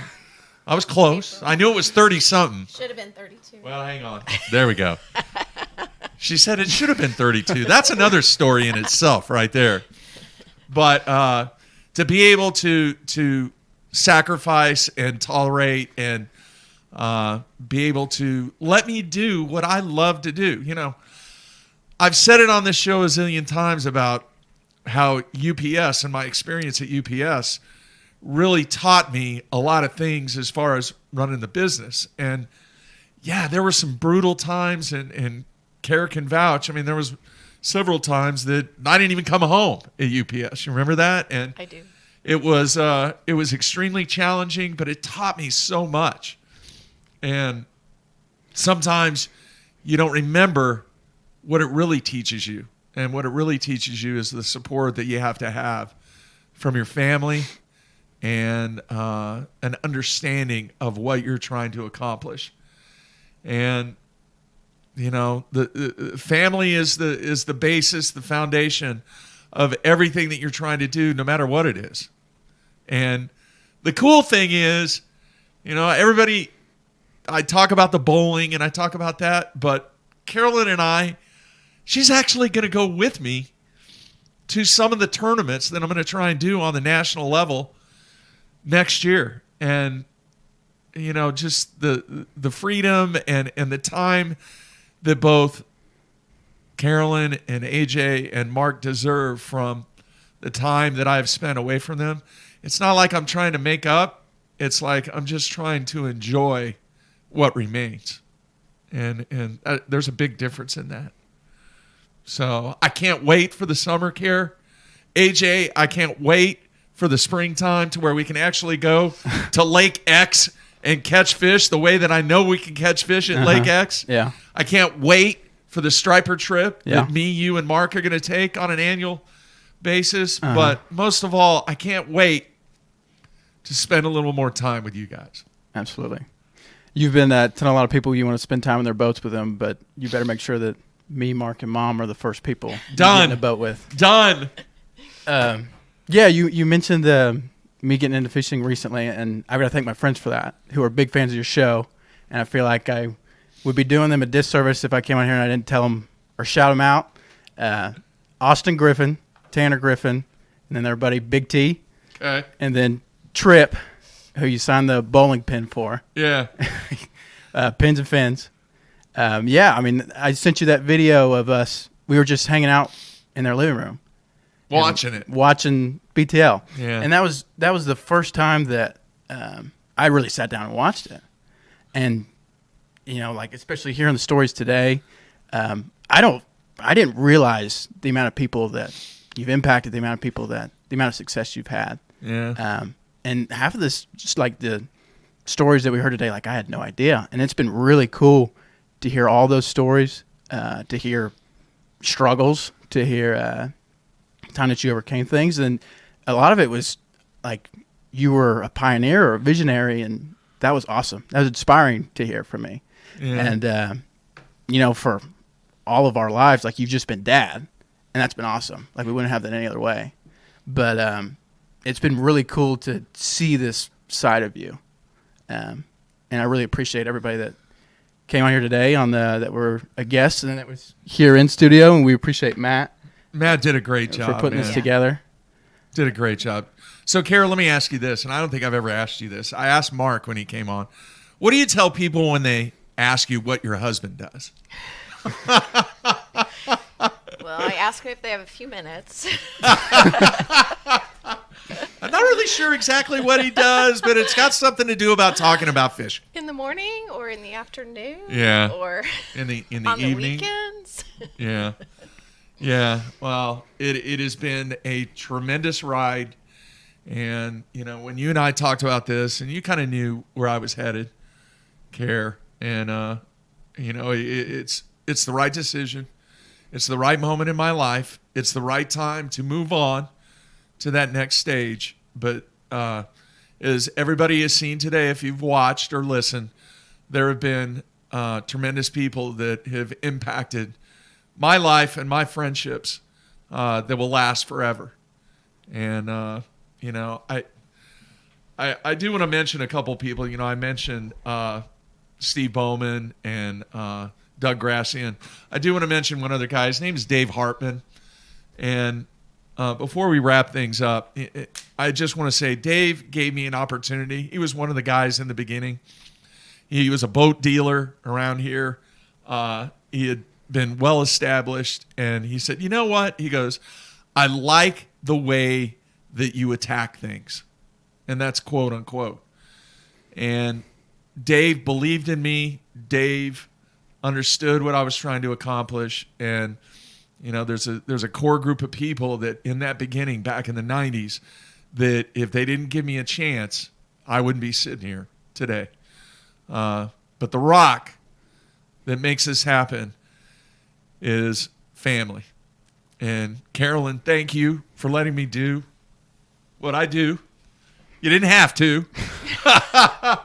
You know, you could have said, no, you're not. You said you wanted to quit UPS. I could have said no. You could have said no. And I'll never forget when I came home and I said, hey, I got this idea. I want to be the first beat writer in professional fishing.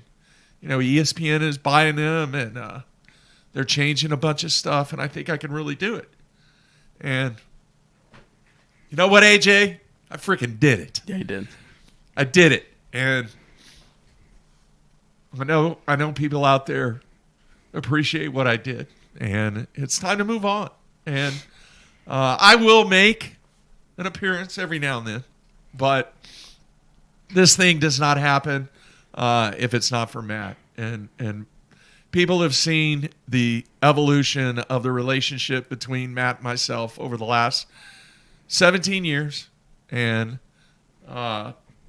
Matt has been very, very, very special to me. He's like my third son, and Carolyn and I have talked about that. And sometimes I kind of went overboard a little bit in treating him like my third son. But there are very few people in this industry, very few people that are involved in this game that are more dedicated, more knowledgeable, and it's their life. And Matt is one of those guys. And I could not be more thankful for everything that Matt has done, not just for me, but my family.